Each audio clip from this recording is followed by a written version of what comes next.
you are catching us on the replay, hit the like button and also make sure you subscribe to the channel as well. Title for the show tonight: Why Men Feel Replaced and Women Feel Unprotected. Why men feel replaced and women feel unprotected. Came across this video from our brother, very talented Alan from We Need to Talk over there on that platform. I will be posting that link of the original video. So make sure you guys support him over there and watch some of his other content. But I am going to react to his video, which was excellent in my opinion. And I thought it would be for a great dialogue today. So that's what we're going to do. How does that sound? All right. I try to start a little bit so we can let's make sure we mute in between. That way we can reduce all of the feedback. What's going on, Miss Ann? You got it together now? You good? All right. Struggle streaming already. What time is it? It's too early. I thought maybe that might come a little bit late in the show, but it came early. So I'm going to go ahead and play this first clip, and then I got some questions for you. We go ahead and react to it. So let me pull it up. Tough crowd today, man. Y'all so dry. You always say that, but then you tell us to mute. Well, you can unmute at your leisure and then just say, right, yeah, I understand, I dig it. Give me some type of feedback. But when y'all complete silence, it gets a little scary sometimes. Amir, you should know that already. All right, here we go. Changes are Black men looking for in Black women? I think about these things from the perspective of Black boys and Black women, and then Black boys and Black girls. And I think the biggest thing that our women fail to do for our Black boys is to make them feel necessary. A big part of masculinity, or a big part of the masculine journey / what fuels us, is feeling necessary. And because of like white supremacy, because of the disposition that created in our women, they've had to be everything for themselves. So the mindset is we don't need anybody, particularly not you. Favorite thing about Black men? Nothing. Black men suck. They're bad. They cheat. They don't care. I'm with the white boys. Favorite thing about Black men? Nothing. Why say that? I don't like Black men. Not very many meet my standards. What's your favorite thing about Black men? Nothing. They're just terrible. Even when you just said that, because I'm thinking about the guest that we just had, she admitted that, her father wasn't a productive father, which I guess justify why she is allowed to say negative things about Black men. It's okay for Black women to say stuff like that. Like, they will critique a lot of Black men sometimes with, oh, you must hate your mother. Like, we get that a lot. You must hate your mother. But they say that to me, I must hate my mom. Yeah, like, Black women accountable. When Black women have these negative thoughts about Black men, nobody says you must hate your father. And it's clearly true. Yeah. That one experience can cause you to have a whole hatred towards men. And for some reason, that's valid. But when a Black man is not allowed to have that same experience with his mom, you're not as equipped to provide or protect us, so we don't need you. But what that says to the boys is that they're not necessary. And I think because of that, they kind of spiral into antisocial and counterproductive behaviors. So yeah, the best thing they can do is make Black boys feel necessary. Start off with a question for the men. When did you first feel needed or not needed as a man? When did you first feel needed or not needed as a man? Go ahead. Straight like that. Appreciate that, brother. Good question. The movie that you actually illustrated in the clip, it actually bothered me when I first saw that movie. I think her name was Angela and Marcus, whatever the case was. And she, although she fine as hell, her positioning in the relationship was crazy. But to answer your question directly, the first time I felt not needed was probably when I was a little boy. More so coming into my adolescence, I would say like 12, 13. Not understanding really what my next positioning would be or what my next goal would be. My mom she wasn't really a single mom, but my dad was involved. But I didn't know if I should take out the trash. I didn't know if I should keep my sisters in control. It was kind of difficult to figure out, but I would say probably 12, 13. But having my dad in my life kind of set things straight. But that's probably when I first felt it from a female perspective, not being needed. Okay. So that's not needed. And then did you address when did you first feel needed? I may have missed that one. Oh, when I would say when I got my first girlfriend, I would say. Probably when I got my first girlfriend, she wanted to go out. I had to cover popcorn, buy the movie tickets, pick her up, take her home. So my first girlfriend kind of made me feel like a man at that point. I had some responsibility in that aspect. All right. What about you, True? When did you first feel needed or not needed as a man? Which one you want me to answer? Both needed or not needed? Yeah, you can answer both. Why not? I would say in my adolescence, I knew what my role was, but feeling needed. Now my family didn't put that kind of pressure on me.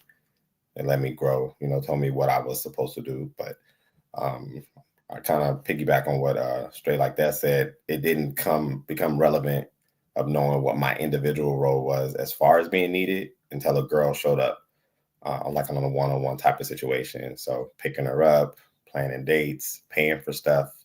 They definitely are very good at letting you know that when it comes to that bill, whatever bill it may be, make sure you got it. So, yeah. All right. What about you, Hank? When is the first time you felt needed or not needed as a man? As a man, or just as a Yeah. When did you first feel needed or not needed as a man? shit? I guess as a man, it was probably in college. You know, I guess back in '94, we didn't have a lot of the pathway wasn't well lit like they are now. So it's one of those things you would after the party would either walk the girls to their dorm or the cars. So that's probably when I first felt needed as a man. The thing that come to mind, man, and y'all can. First time I felt needed as a man will probably be when I had to pick up my son. So for people that may not know, I have full custody of my son since he was 1. So I think that was the first time I felt needed as a man. Being able to have to rearrange my thought process, my mindset, my outlook on life, because I was now responsible for a whole child. So that was the first time I felt needed as a man. Women, the women on the panel, do you think today's men still feel needed in relationships? Why not? Hi. Can y'all hear me? Yeah, we can hear you. Okay, hi. I'm Anne, and no, I don't think modern men do not feel needed by women in their intimate relationships, in their social relationships. And when I mean social, I mean in terms of, let's say, a coworker respecting a man's perspective in the workroom, for example. No, I do not think that people defer to men. I think on a holistic, if we were to come at the very top of society and look down on what's going on, you would see that men being needed is in a very limited transactional way. In other words, men have to perform either financially or whatever to be pleasing to a woman to therefore be valuable. But women will remind them they are wanted. Their presence is conditional. So no, I don't think that's I don't think men walk in the world feeling grounded and needed Okay. by women. This question for the women. Same question. Do you think today's men feel needed in relationships? Why not?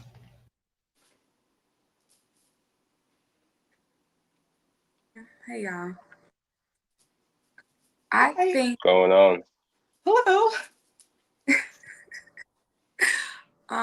Do men feel needed in romance? Do you think? Okay, I'm sorry. Go ahead. Yes. Okay. So I believe that men are just showing up in a way that's now expected from women. I think that men are used to showing up physically in terms of protection, whether it's financial, whether it's, actual physical security. But it's shifted to a place where women are now to have an emotional intelligence and capacity to function in a healthy relationship, and men are not adaptive, like haven't Okay. heard that a lot. So now they're like, okay, so you want to be a provider and protector, say that, but we need to also detail what that consists of, because providing and protecting can be done in different areas. Mm-hmm. So I do feel like a lot of times men don't know the placement now, like they're figuring it out, like how to show up, feel valuable outside of what they can physically do for a woman. Hey, Angela, you are breaking up a little bit, so it could be you might be too far from it, or the bottom of the speaker may be covered. So I'm not sure if you have it on a table or not. So just kind of correct that, and so we can hear you. Shout out to Quick Angela. question. Quick question for Angela. Oh, sorry. Go ahead, brother.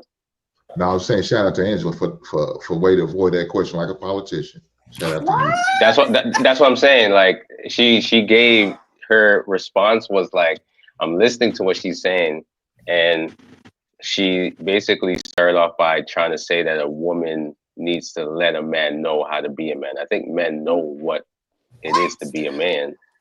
That's what I got from it. That's what I got. Okay, I'm listening. I'm listening. That's what I got from it. I'm trying to figure out where. Like, I'm listening. No. Can I clarify? Go ahead. I'll let you clarify. I'll let you clarify first before I give my position, because that's just how it came off. Position. God damn.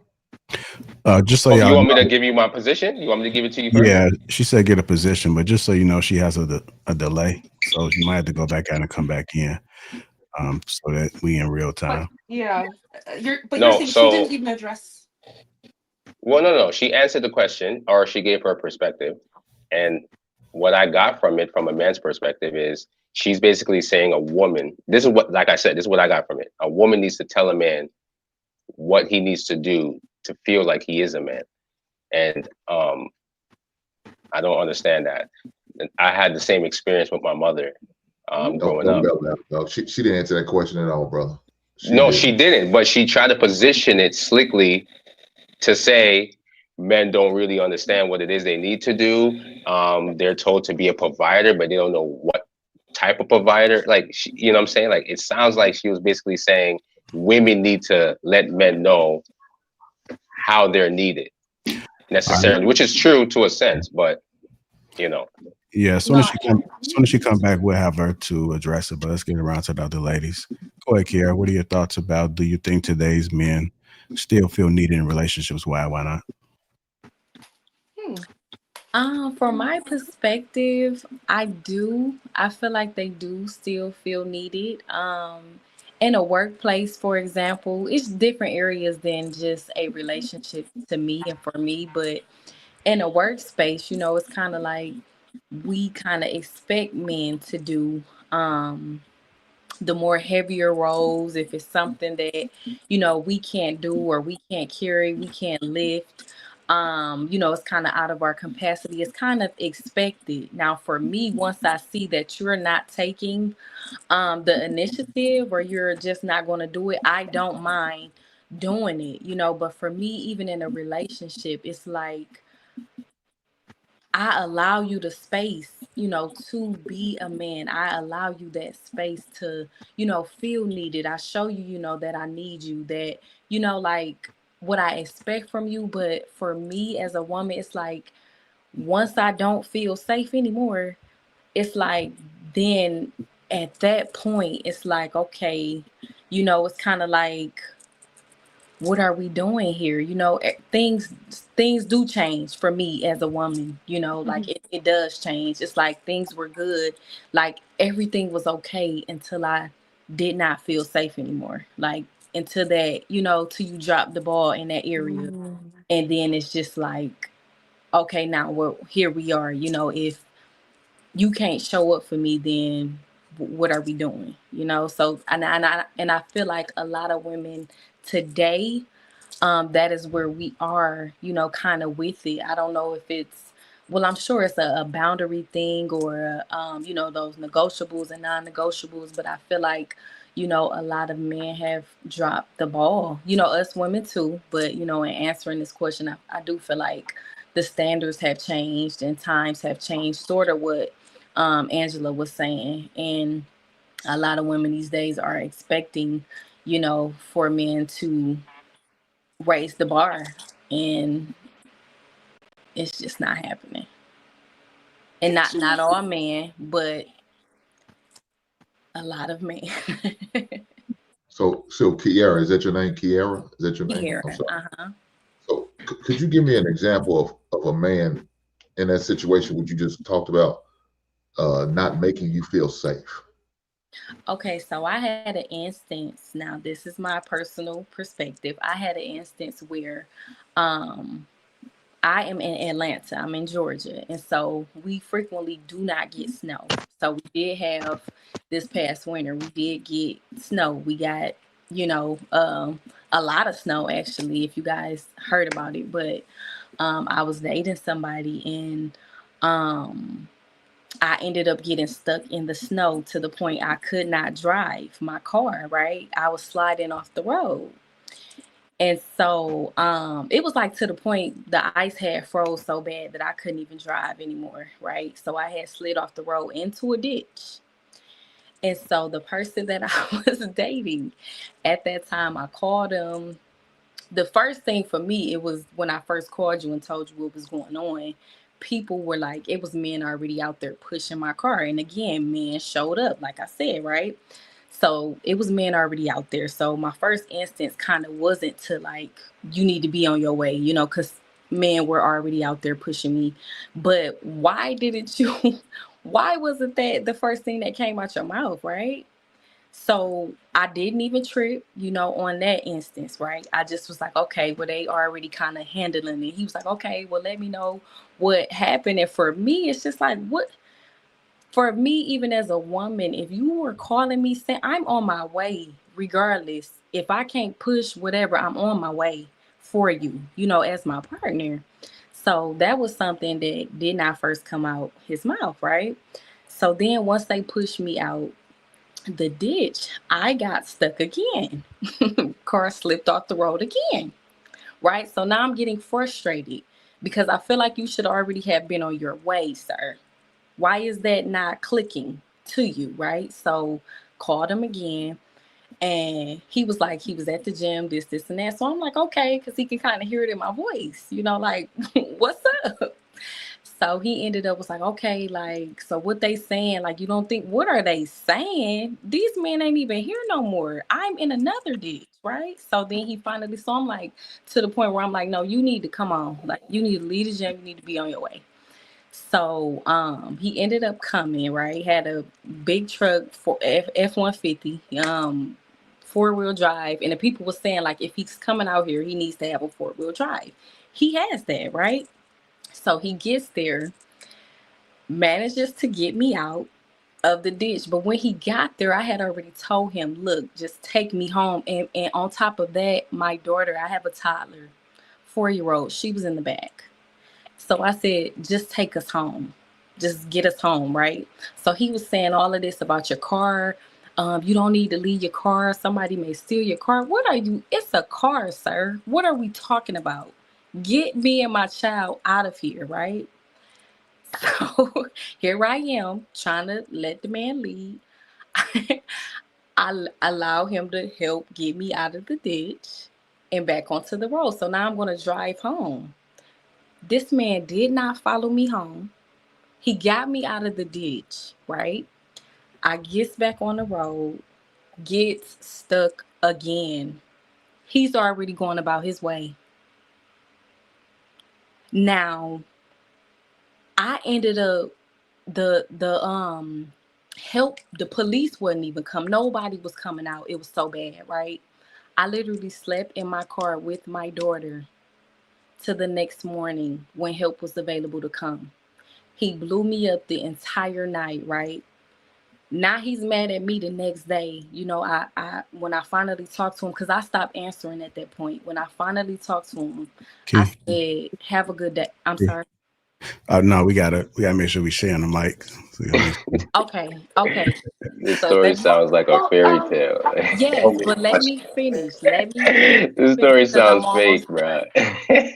I'm telling you, right? Wait, It's is this an fact. open mic? Like, can we all just jump in or no?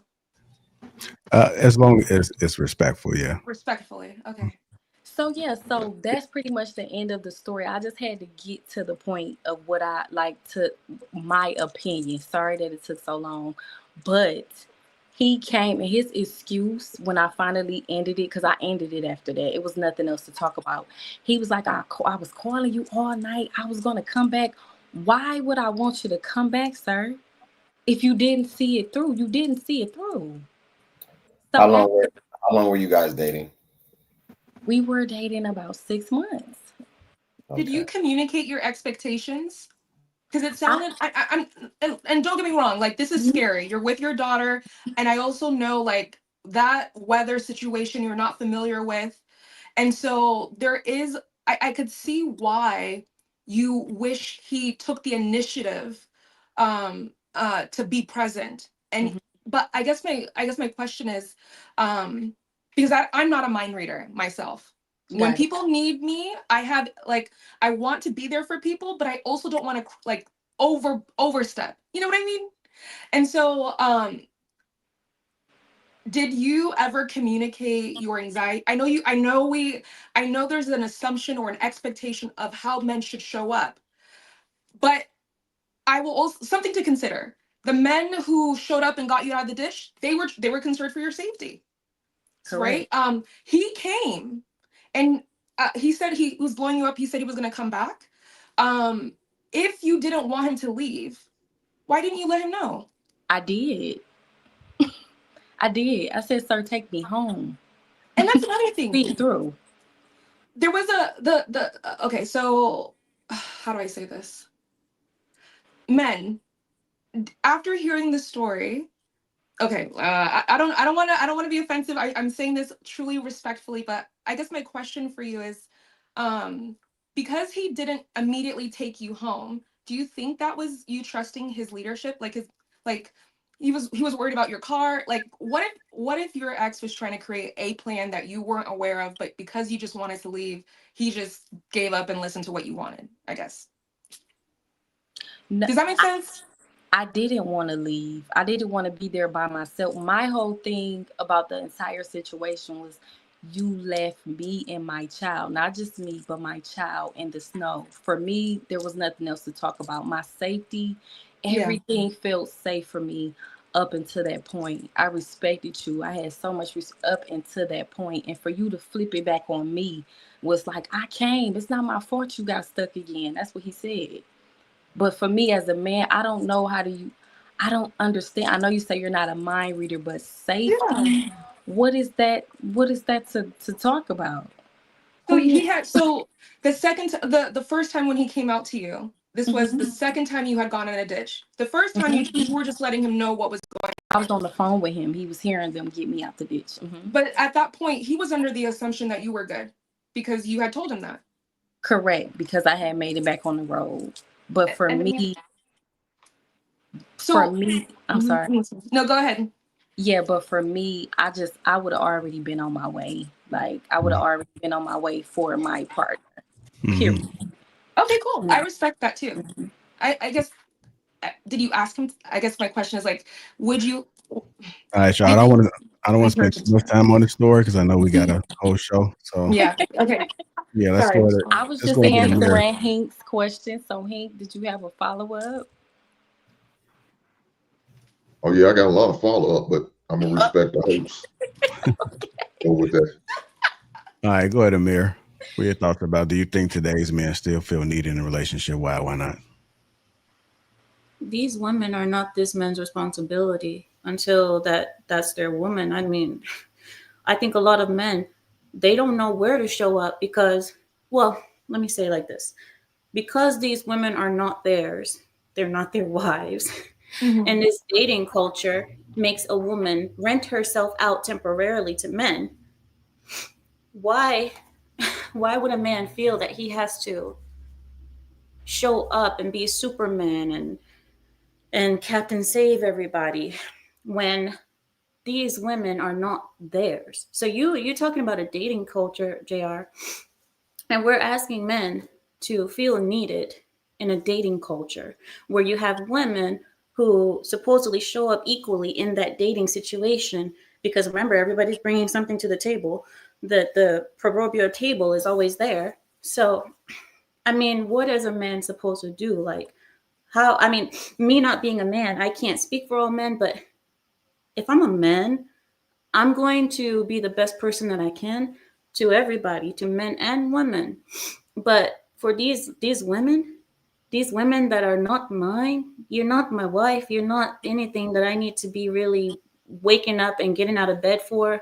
I mean, I know some ladies get in these damsel in distress situations, and yes, you're on the side of a road or what have you, but to be fair, he's not your husband, that's not his kid, and he don't have to show up for nothing if he don't want to. Until he's married, he has no reason why he has to show up. Another reason is because if he becomes a stepfather, he has no rights in a situation. So we are expecting men to show up and be heroes, and then for what? For something that could be in the dating situation, women are renting themselves out temporarily.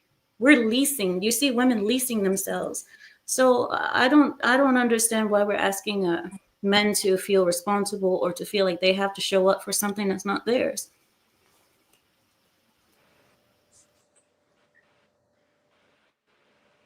I see your hair super strong.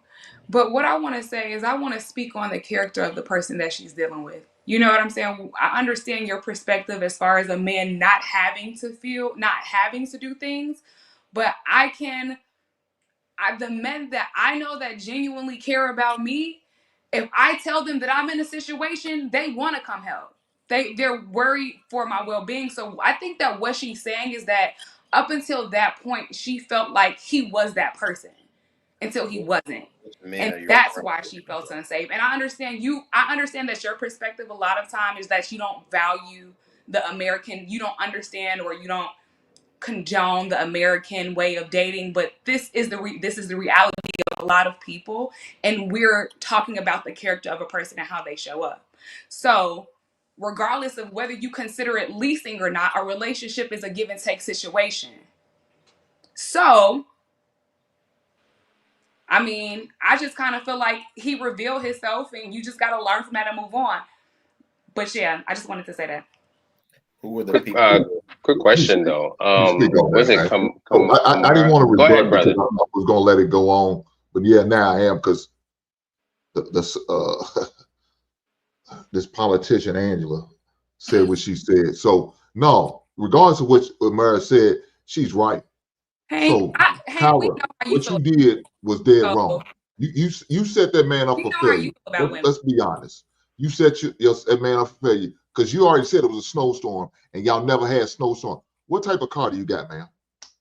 I have a Mercedes 300. Yeah, not built for no. I promise you probably got no snow tires on it. You don't have 4-wheel drive. You got front wheel drive.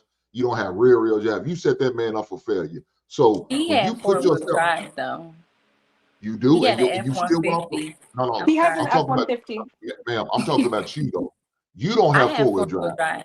I have 4-wheel Your drive. Mercedes has 4-wheel drive. I found out that night. Mm-hmm.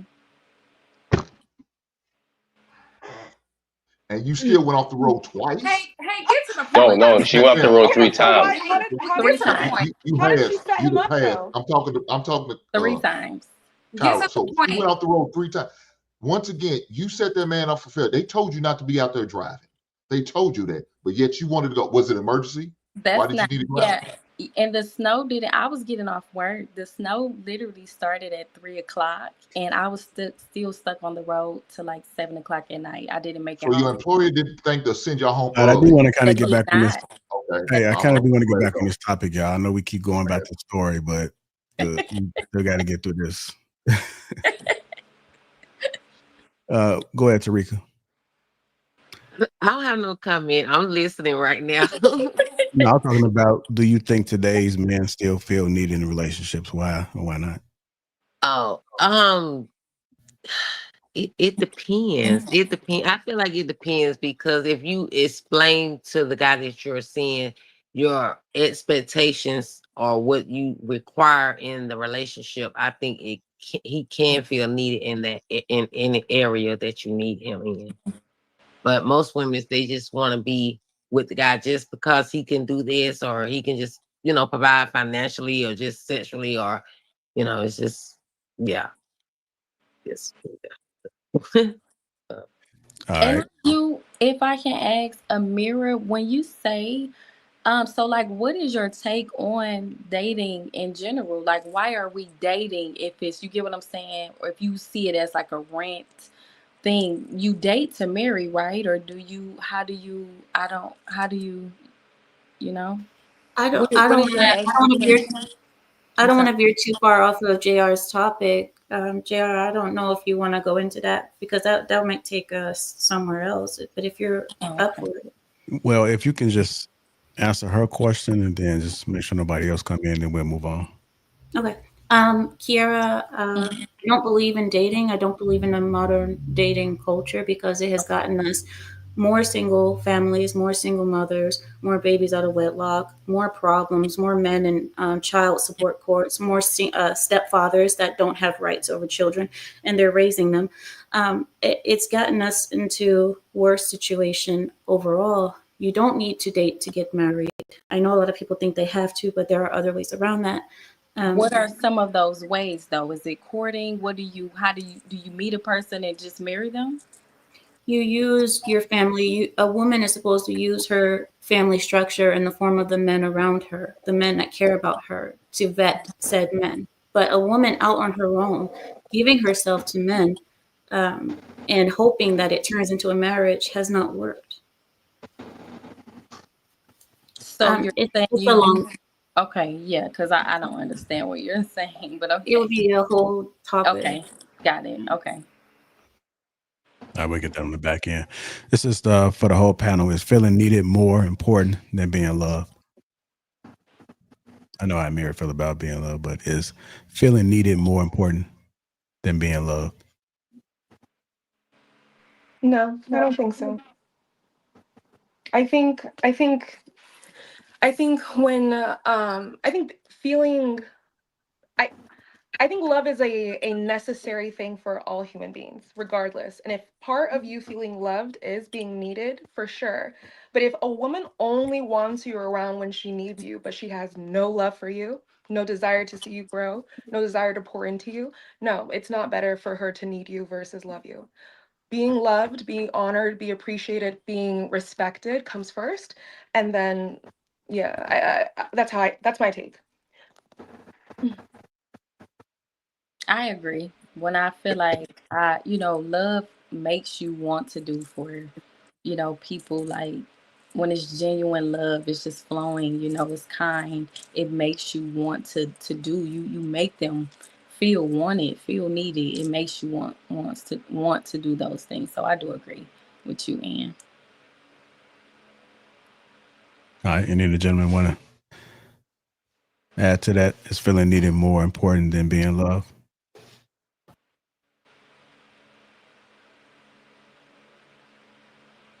Yeah, as long as they don't set you up for failure. As long as they don't set you up for failure. Because a situation that we just talked about set that man up for failure. So yeah, it's always better to feel it. Look, I wouldn't marry my woman if she didn't say I need a man. Don't want me. I need for you to need me. And if you don't need me, I don't need you. So I don't think no man should get with a woman unless she does need him. because that's a level of appreciation. When you want something, you don't appreciate it as much. But when you need it, you feel like you can't be without it. Yeah, you go to the ends of my fact. You'll drive in the snow and slide off the road 3 goddamn times if you have to get to that Correct. goddamn. It's so goddamn much. Correct. I'm just saying. That is an interesting take. Okay, I respect it. What do you? I like that brother. I like that brother. He with it. All right. To the dark side, dog. I'm gonna go ahead and play this part 2. Before I do, I think we might have had. This is Vizzy on there. This story is crazy. 499. This is Viz on the panel. That's what he super chatted. What's going on, Viz? I'm going to run this second clip. Here we go.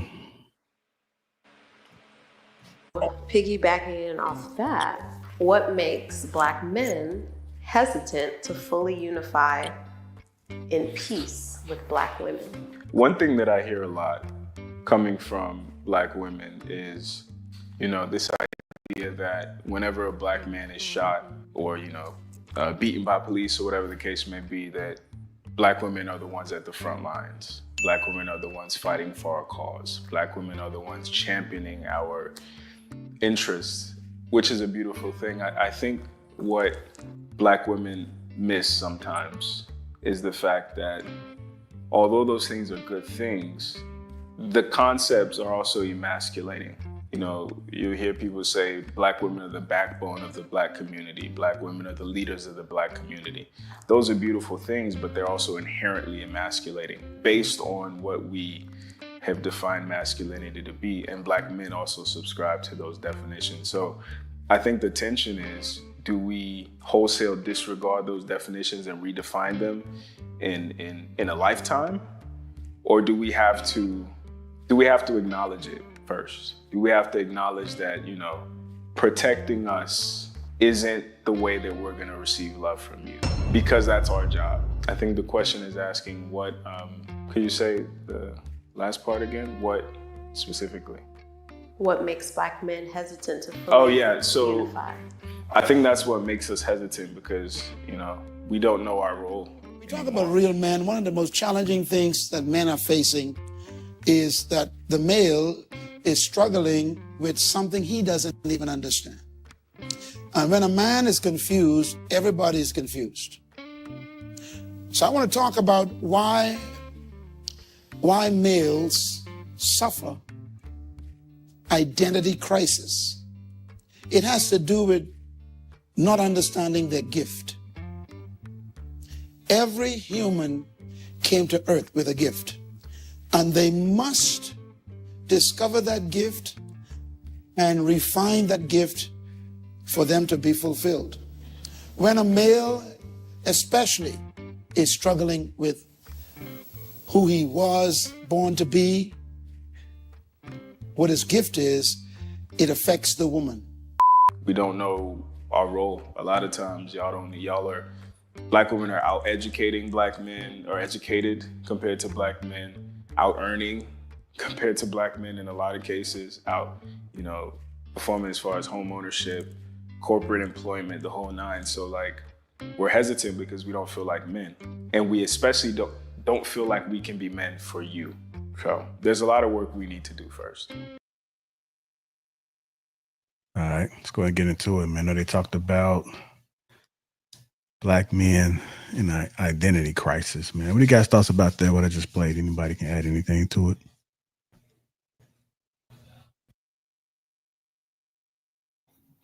I feel like I think that a large part of a Black man's identity crisis is the broken home, the broken family.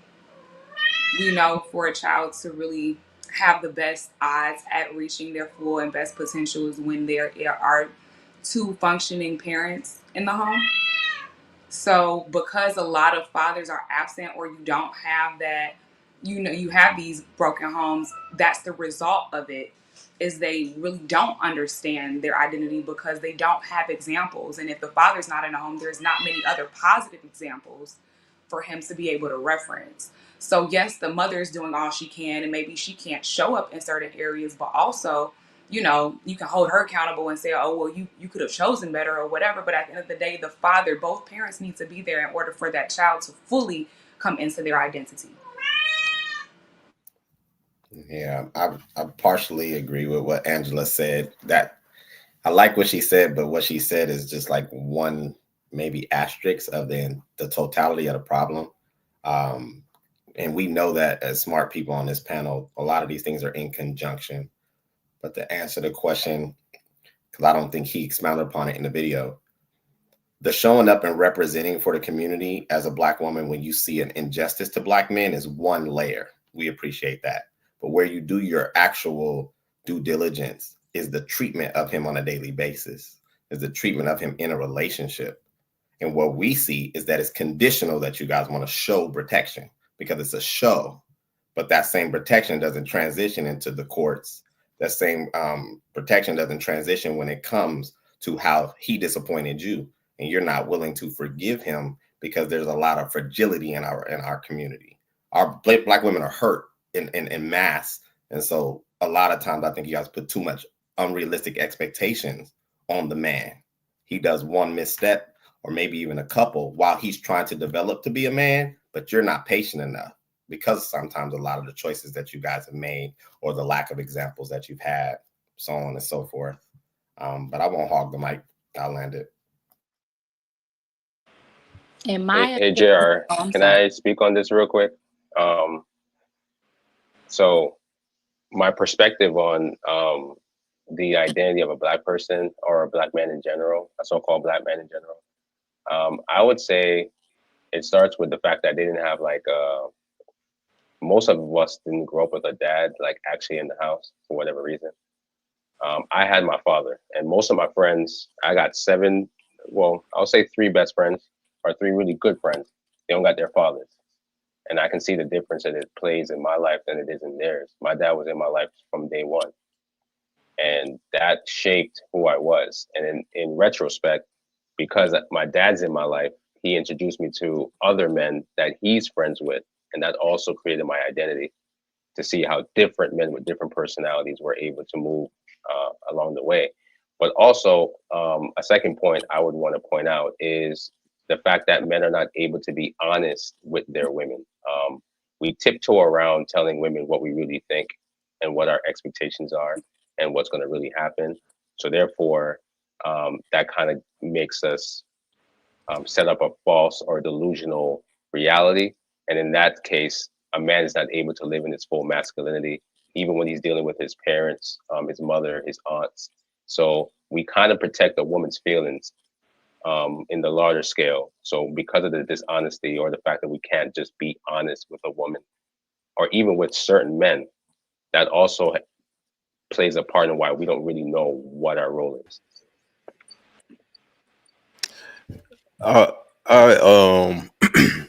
Peace to the panel.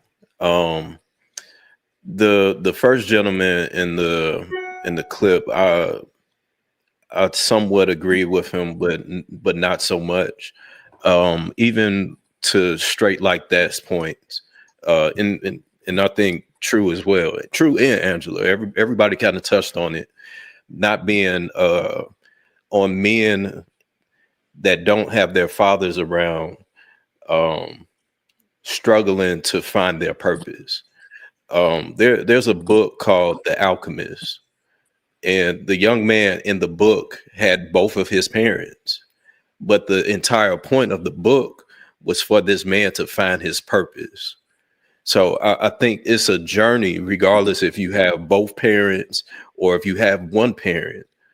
There's this soul journey that this man has to go on, regardless, because it's what is the world telling me that I'm supposed to be compared to what do I feel like I should be.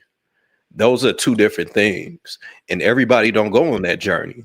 There's some people that follow what it is that the world tells them that they should be, and then you have the trendsetters that goes against the grain to find out what is my purpose and what it is that I'm supposed to be. Because in the book, he was supposed to be a shepherd because that's what his father was. but he didn't want to be a shepherd. He saw something more in his life. So I don't think that necessarily comes down to someone being in a single parent household or not. That's a journey that every man has to go on by themselves to figure out what it looks like. And that can change in that man's life at any point. What I wanted to be when I was 20 is completely different from what I want to be now that I'm approaching 40.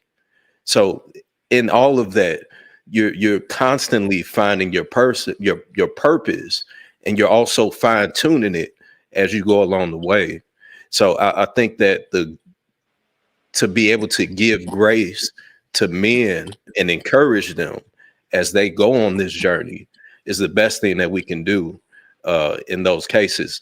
And I think that's a big reason why men feel that they want to be needed by a woman, because in the world, in my opinion, men are the sacrificial lamb. You know, men traditionally, if it's wartime, it's men that's going to war. If something happened on the street and it happened to a man, it's, oh man, that's messed up. But if it happened to a woman, everybody is more up in arms. So men traditionally kind of get looked over. So the minimum that they look for, especially in a relationship, is to be needed. And I'll land now. All right, go ahead, Kiara. Then we'll go to Amir. Hold on, you on mute. I'll take it off. Go ahead. Vic, your name, I can't see. It's Vic. Yeah. Yeah, so I agree so much with what you said. My perspective, I just feel with the identity crisis, you know, that he spoke about. And man, I just feel like only God, only the Most High can give us our meaning, our purpose. And a lot of men don't know. They don't have a foundation in Christ, right? And he's the only one who can give us that journey that you speak about, you know? And I personally don't believe either that I see people come from two family households. And you know what I'm saying? Off the chain. It's what did you decide? Did you choose to go on a journey with Christ? Did you, and not the higher power, not the speaking the trees, did you truly, he who is in Christ is a new creation, is a new thing. What do you decide to do? You know, and I feel like not just with men, but with anybody, once you know your identity, your purpose in life, that God has called you to be, right? That chooses, that decides and dictates the choices that you make and what areas you decide to grow in, what fine tuning you decide to do. It does not matter the hand that you was dealt. He who was in Christ becomes a new creation, you know. So I totally agree with what you spoke. But I do feel like a lot of men just don't know, and the women too don't know their foundation, who they are in Christ, their purpose. There's no foundation. There is no foundation. And then we get on social media and that's all we see. We see what society is telling us it is, what podcasts, just like what we giving our opinions. What did God say about you? You know, so I agree with that. All right, go ahead, Amir. Almost knocked my computer down. So I don't know. I mean, I think it's kind of funny sometimes listening, because I know the question is posed to us ladies, but us ladies, I think we're more clueless than the men are about where we stand. I don't think the men are that confused, or as confused as women are. I think the main problem is how, even if the man grew up with one parent, two parents, raised by wolves, how is a man supposed to interact with this new masculine woman? Because this masculine woman is, I believe, is kind of is a misnomer the right word to use? But it's a thing that, for example, a man can't interact with this new modern woman, this masculine woman, as he would with another man, because you can't beat her. You can't slap her when she talks out of line. You can't go toe to toe with her, but she feels that she can do everything that you can do and that she's competition to you. But I think most men know that women are not a competition. Men literally, that's it. I mean, and that's in all fields. I mean, that's in logic, reason, emotion, physical strength, mental strength. Most things, women cannot go against men in competition. So I believe that this is one of the reasons why men are feeling, if this is what it is, because like I said, I don't know because I'm not a man, but from this question that's being posed is, do men need to feel needed or loved or what have you? I think men are just looking at women and trying to figure out where they stand or how to interact with this new masculine woman. Go ahead, Angela. Does any other woman on this panel agree with her? And if you do agree with her, I would like to know what points you agree on, because I feel like you took the question out of context. Okay. The part I agree with her on is the way in which men struggle to show up in their full masculine in polarity when women are acting as if they are the masculine. And so it puts them in this like cognitive dissonance where she's treating me as if she is the lead, she's the man. And so if she's the man, then what does that make me? But I definitely know I'm not. So I think it creates a dysfunction. That's what I'm hearing.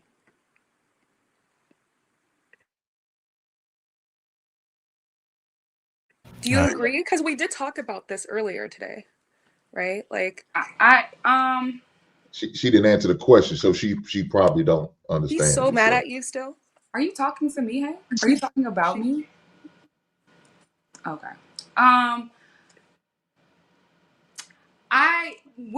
So the question was, the original question was what? Can we get back to the original question? Identity. The original question was identity. Identity. A man's identity, any person's identity, is going to involve having accountability to a higher source. I feel like I do agree with Kiara. I do agree with her. Your purpose comes from God. I do feel like the family dynamic, how you were raised, influences how you perceive life, influences how you perceive yourself, right? Because those are the first references for identity. As far as looking to a woman to validate your identity, I think that a lot of times men seek, I think that a lot of like political stuff influences how Black men see themselves, because I do think that you have to separate the Black experience from an Asian man's experience, a Caucasian man's experience, an Arabian. It's a completely different interaction and experience when it comes to Black relationships, how Black men are treated. So I do want to put that into perspective. But I feel like, why are you, you want your person to validate you, but the person shouldn't, the woman is not there to, if the father and the mother is not there to help you, you're going to struggle with those things. So I don't think it has anything to do with the battle of a masculine man and a masculine woman. Yes, you do come across that, but we have to take into account why Black women are showing up as masculine, and men need to have a little bit more grace and understanding so that we can work with each other and meet each other in the middle with the struggles that we only experience with each other. Okay. I think you just go ahead. Y'all heard what she's saying? Could you men have to have grace for the women, right? But we just experienced somebody didn't get no goddamn grace.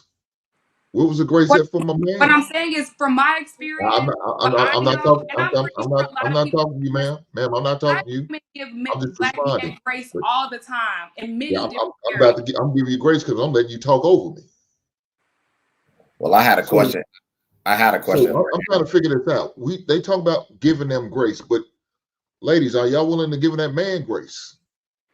So there's two questions on the table. If that's the case, then some grace should have been extended to my man in a snowstorm. What no grace? As soon as she felt like it wasn't help no more, there was no grace. She cut it off. And So I where just, was the grace at? It Where was was the grace at there? extended. I Okay. extended grace to him. I did. I don't even believe that story, brother. 3 times she went to a snowstorm. That's crazy. That story fake, bro. That ain't What would you real. have done? You're What would the not. men You're not that bad of a driver. Hold on, y'all. Hold on. I'm giving her grace and allowing her to tell a story and believing I'm off her word, and hopefully she's not lying to me. But you're right. She could be. She could be. Listen, I said this. Sorry, Jared, real quick. I said this earlier in my soliloquy, and I said the reason why men don't understand their positioning is because we got to start telling everybody the truth. Like a man's positioning is to always tell somebody exactly what it is and set everything up. Do not lie to women. Do not lie to your kids. Do not lie to your mom. Keep everything straight. Tell them exactly what it is. And I think that's the position of a man. Even if a woman is coming up to you and she's giving you a story or whatever, I might have sympathy to her because she's a lady. And both of the women quoted the scriptures, they quoted the Bible, but one of the things that they didn't mention was that they are the weaker vessel. The Bible says that. So if you're the weaker vessel, and as a man, I come into your life, not saying that I have all the answers and I submit to Christ, Christ is telling me to lead you and to tell you to sit down. And why are you in a snowstorm? Why are you driving with no snow tires? Why are you doing all that? And then if I do come out and see you and I do help you, mind you, I don't know how you treated this man, if you had a good attitude when he came out there or whatever. And I know we're bringing up the snowstorm, which I don't believe, because it's unbelievable that you went into 3 ditches. I just don't understand why that would happen. But Have you ever tried to drive on frozen ice? She shouldn't be never in my working life. and going like. Never in my life have I ever tried to drive on snowy ice, because a man would know to pull off to the side and go get a hotel. So then why didn't he pull her? Bingo. All right, you guys. Let me say this real quickly, okay? Because I've driven in the snow, and Hank, I'm not sure if it snows where you are. Does it snow where you are? Yes, it does. Okay. And do you guys have salt? Yes, we do. Okay. So in Chicago, we're prepared for snow. I think in Atlanta Tell them about it. and Texas, they're not prepared for snow. They don't even have salt at all. So my first experience with that, it was like an ice capade. If you do have to go to work and it begins to snow and it's below freezing and it freezes, then it's a very dangerous situation. I don't know if you guys seen that big pile up that happened, because Texas has a lot of different highways and there's nothing underneath it. So they freeze like crazy. So you would think, like, why don't they have any salt? If they know this happens once a month, why don't they just have salt for it? I still can't understand it, but the whole city shuts down. The whole city shuts down. You cannot drive at all. And if you attempt to drive, which to this day, yeah.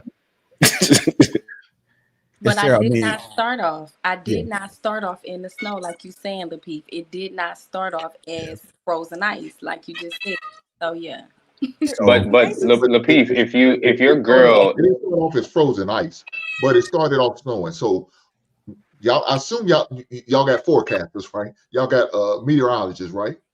Y'all did not pay attention to the snow when they talk about snow. When y'all heard about snow, knowing y'all ain't got no snow, knowing y'all got nobody prepared, but I'm still go out to work and work for this white man and take a chance on my life by going to work and trying to come home. Yeah, that makes no sense. It didn't if you start see it started while we snowing, went man, at work. because it did. I know it wasn't that cold where it just all of a sudden, as soon as you got to work, it froze. Hey. No, it wasn't that goddamn cold. It was cold, but We not were that in cold. traffic It was over for a 3 period of hours. time, man. We were in traffic for 3 hours. I'm sure you was, but you never should have been out in it. That's what I'm trying to say. It I don't didn't care if you gotta go to snow. work. It didn't Take a snow that personal day, much. take a sick day, take a vacation day. Don't travel out in that weather. But you're gonna put this man back out here. 3 men already saved you, and somehow with your 4-wheel drive and your good Mercedes-Benz, and you went off the road 2 more times. The second time they tell you, maybe I just need to go home with this man and leave my car wherever it is and we'll come back when it's more safe to drive. He Instead, came. Did he take me home? Did you not listen? He didn't he even said take he me didn't. home. Girl, don't entertain him.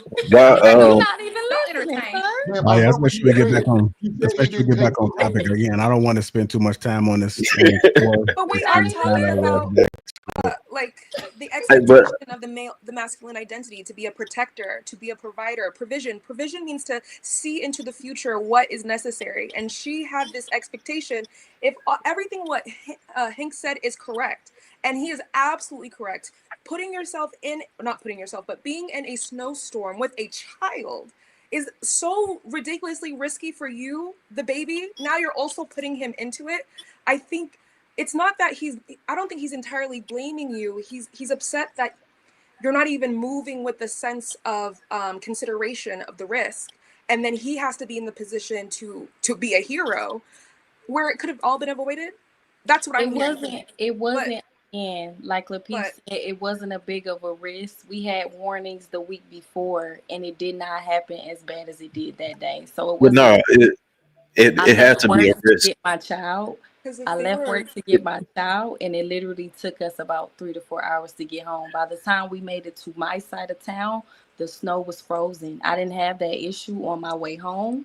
By the time we made it to my side, frozen. The pileup that Lapeef just But talked weren't you guys about. going back and Hotel, forth about the hotel, anyway, hotel. host wants us to get off the topic, but it's just I think it Yeah, goes back No, to she Matt's I should have got got a a, hotel to be. I got a quick question. So once he did arrive, he didn't offer to take you guys home, or what? That was my suggestion. He kept saying I should not leave my car. It's going to be gone by the morning. Mind you, there were other wrecks. And then I didn't even finish, you guys. He left me to go get his auntie and sat with her all night. So what we talking about? Okay. Well, all right. So I do have a question to. No, you're right. I'll give you that. I think the whole situation could have been avoided, but just to move on, Angela, I do have a question to the statement that you made. So you had acknowledged that Black men have a different experience than other men, and then you stated how essentially it's a poorer experience that Black men have compared to other men. So with knowing that, how is it that that man feeling that he wants to be needed in a situation where you just acknowledge that the Black man has a poorer experience in the world and relationships, but for him to want to be needed is a problem? I don't understand that. My claim is not that the man should not or does not feel or doesn't feel needed in a relationship. That's not my claim. What I'm talking about are the factors that influence this. That's all I'm saying.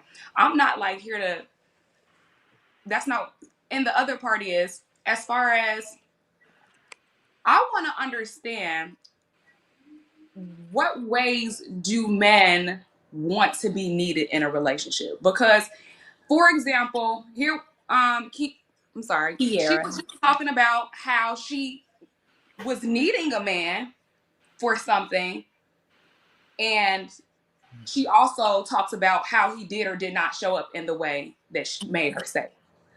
So I feel like women do display needs that they need a man. And I don't fully understand how men don't feel needed when it comes to a romantic relationship. I can explain it to you. Okay. You got some time. I think sometimes these situations, her situation, which, I'm sorry that occurred to you, Kiara. I think unfortunately, sometimes by the time you need us, it's too late because you've displayed from the time we've met you that your life is together, you're structured, and you're so self-sufficient that you only need us when you can't handle it or it's past your scope. Men generally want to feel needed from the time we meet you. And it's not need to a desperation perspective because we know you're capable clearly. But I think that unfortunately, a lot of the women, especially out here in the West, they don't know how and where to plug him. Yeah. And that's what I see happening more What do you mean by pluck him? plug him. Like, okay, so if I'm dealing with an adult, I'm not sure how young you are, how old you are, but if you are of I'd say 25 plus, 30 plus, you having a home, a job, a car, standard crap, that's standard, right? You know that, I know that. So if we're connecting on a relationship level, what you don't have is a man. What you don't have is intimacy. What you don't have is some level of oneness or team. You don't have that. But what I see happening is that a lot of women only know how to show up tangibly. They suck at intimacy. So it's a competition type of situation. So now it's about square footage, who's more educated, who works where, who makes what. And that has nothing to do with relationships. Relationship is a dance. It's a where do y'all benefit from you characteristically? What has been your experiences that I may not have had? Because one thing that we do have that you guys will never have is we're men always in Black men, really. And I love it. I'm very happy you said that we're men always, because earlier Amira had said something to the effect of, well, she's not your woman, so why should she show up? Why do you get to benefit from his masculinity if you're not even his? And the point I wanted to make was what he just said, because men are men always, regardless. Men show up as men. I'm not saying, and I think the bigger point is, as women, we have to get out of this transactional. He gets my femininity and my submission when he performs as such. We also cannot be conditional with our intimacy with men. We can't withhold it.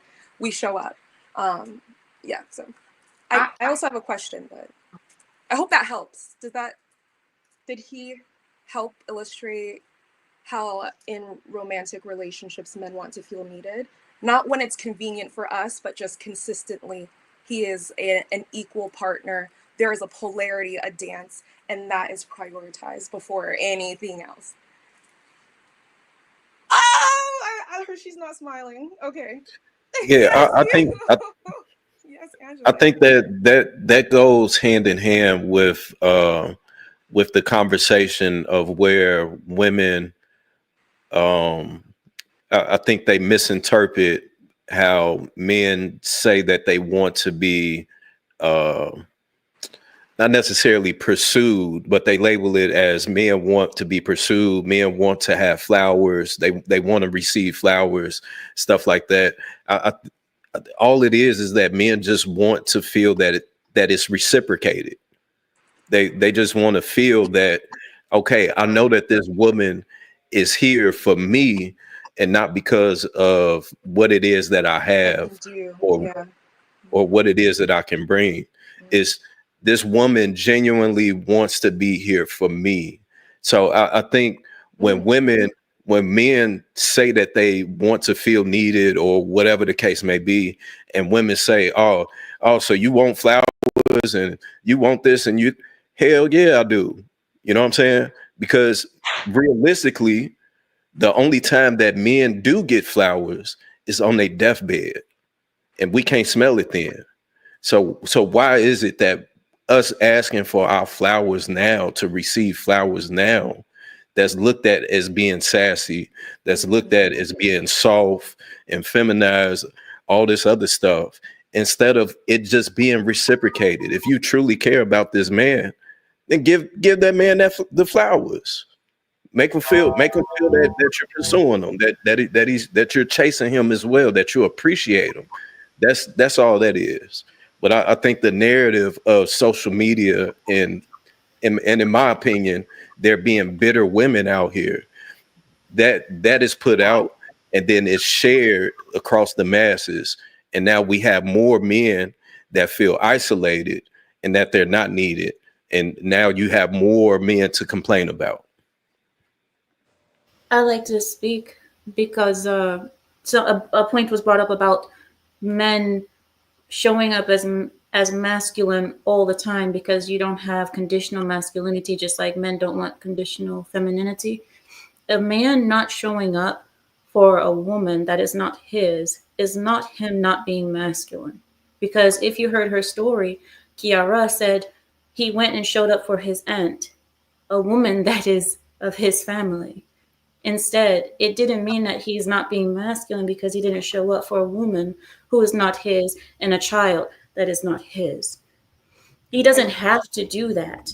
That doesn't make him less masculine to demand that his masculinity or his strength be geared towards you when you're not his. When you were talking about your kid and wanting that your child to be safe and so on, why, my question, if the father is not near, if he was near, why didn't he come for the kid? Why didn't you let him know that you and the baby were in danger? This is your kid. You need to come for us. Are you asking me that question? Yeah. For Kiara, I think that question for Kiara. Yes. And Yeah. so that actually ended up being the case, but he actually drives and was out of town. That was actually the last resort, but he drives and trucks and was out of town at the time.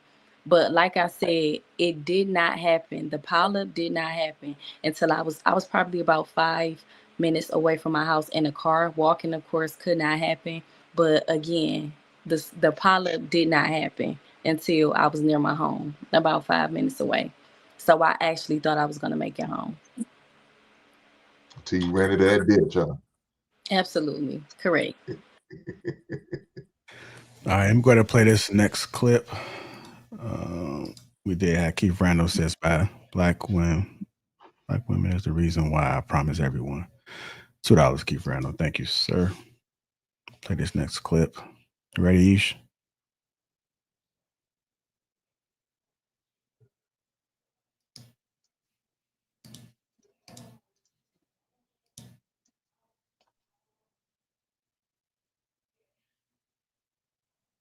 I might need to do an update on this computer. This motherfucker running slow. Here we go. I feel like there are other races of men that black women see those traits in before the black man.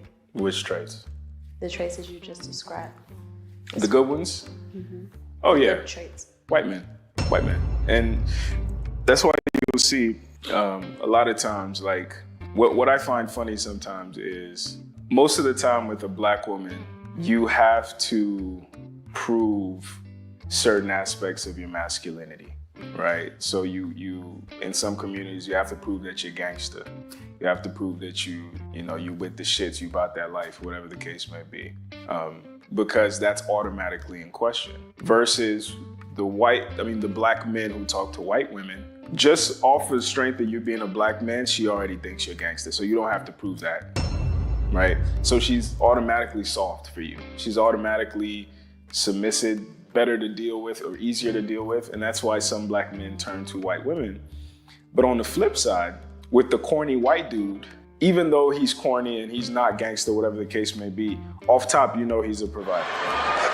Oh, this white boy got a black girl. Okay, motherfucker, that's what I'm talking about. Matter of fact, stand up, nigga, stand up. No, look, the black woman said, yes, motherfucker, yes, yes. This nigga pays car notes and everything. Yeah. Off top, you know that, he's at the top of the food chain from a socioeconomic standpoint. So that's when your submission comes out. Because it's really interesting. I see it sometimes. Like somebody like Eve, for example. Eve married a white man. Or somebody like Serena Williams married a white man. I'm curious to know how just their voice is talking to their former black men versus talking to their current white men. Like, does their voice automatically soften when they're talking to the white man? Or is it just as rough as it was when they were talking to the black man? I'm curious about that. All right, before everybody else go, Amir, do men in your culture feel the same pressure to lead and provide? Yes. In fact, maybe more. I don't know. I mean, I can't speak for the other men, but yes. I mean, but in our cases, it's established from young, and they always looking at their fathers do it. At the age of like 9 or 13, the boys get separated from the women most of the time because the men start taking them more. Where did JR go? Okay. Well, Yeah, yeah. Just keep it going, Amira. Oh, okay. So that's usually what happens is that the boys end up separating. But I don't know how it is for other men. How you guys feel about that? I kind of feel. I just want to say this. My phone is about to die. From Look at listening to God. this clip about the man, I'm just gonna be honest. Look at He's God. like he has some self-esteem issues, and he's looking into a woman to validate something that he should already have validated with himself, because his reasons for why he feels the way he feels about the black man being with the white woman, or the black woman being with the white man, I think are things that he's comparing himself to. Like, that's just my perspective. I finally agree with you. I finally agree with you, Angela. So you don't think that a black woman is going to speak to a white man differently that she's dating?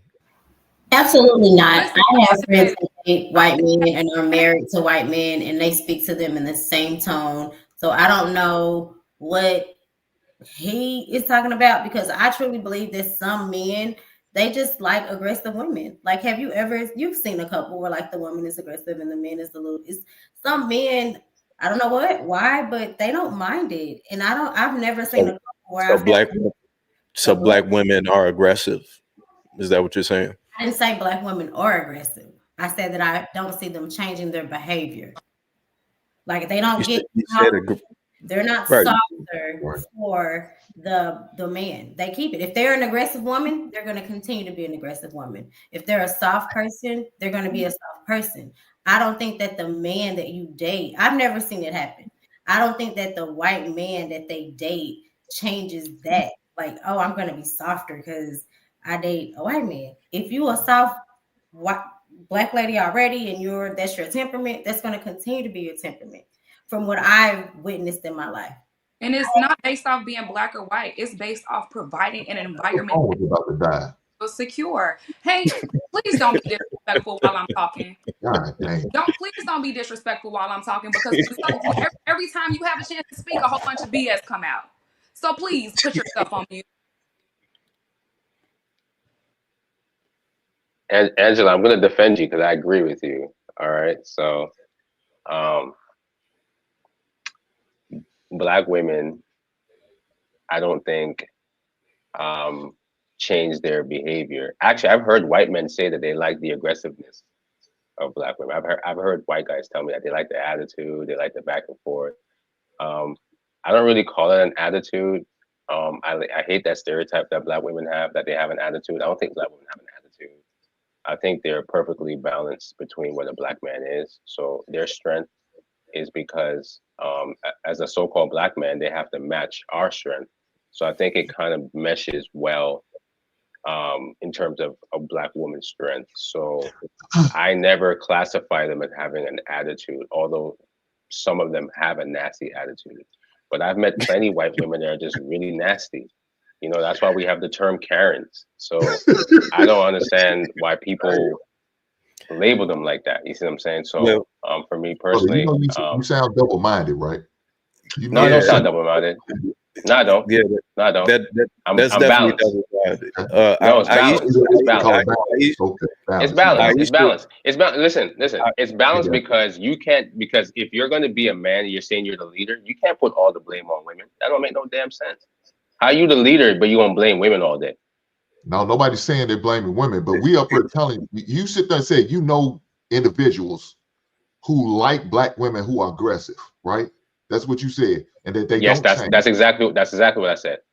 And that's a problem. But then I also said that the notion that black women having a certain level of strength as aggressive is a misnomer. The reason why they're like that is because they're built like that. That's what I'm saying. That's not true. That's not true. Yes, it is. Let me tell you this. My grandmother wasn't like that. Yes, your grandmother was. She was. No, she wasn't. I'm glad you know my grandmother better than I do, but shout out to you. My grandmother wasn't like that. My mother wasn't like that. I got other ladies in my family that were like, my wife is not like that. So I don't know what you talk. Why would I want to deal with an aggressive woman? I feel like I'm dealing with a goddamn hard ankle. Why would I want that? But But now, ladies, you're if brother, fellas, you're saying aggressive. if, You're saying aggressive. I'm not saying aggressive. I'm saying see, I said the strength. No. I said a white guy said that. I had to correct him and said, you're not talking about aggression. You're talking about the strength. I use a different word. So if you're gonna quote me, quote that part no, you also. did, fellas, did Yeah, you no, hear you him say did say it. aggressive women? I would like to know what you refer to the strength. If we're talking particularly about black women, you didn't say attitude, so let's use a softer word. Let's say disposition. What? All right, fair enough. What Fair enough. would you say is exemplified? Since All right, I appreciate that. I appreciate that because my statement was a white guy said that he likes the attitude of a black woman, and I corrected him saying it's not an attitude, it's her strength. So to answer your question directly, I think a black woman's strength is the fact that she's able to always voice her opinion, and she doesn't have to always resort to necessarily like putting you in danger like how a white woman would, right?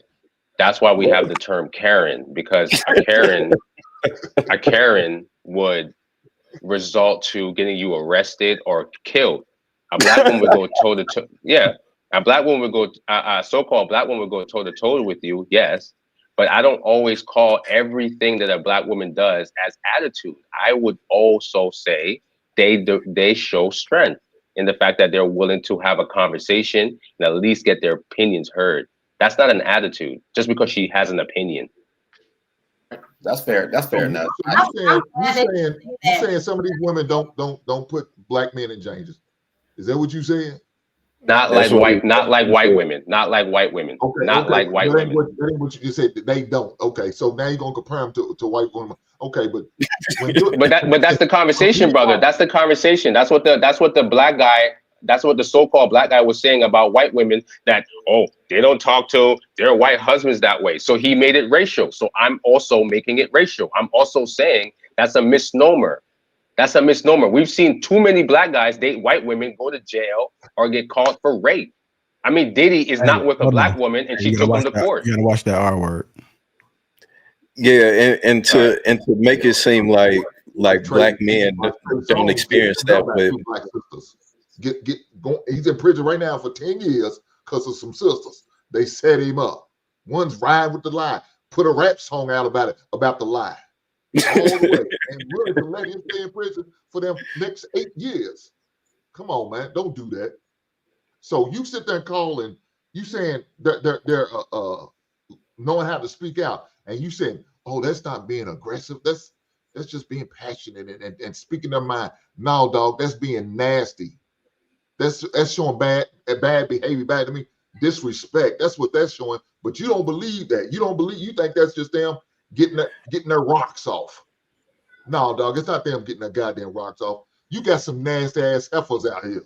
Some of these heifers ain't no goddamn good, and they don't care about your black ass. So what you doing right now? You caping for them, but they'll set your black ass up and watch you fall and move on to the next man. So let's talk about this dating thing, because that's what you talking about.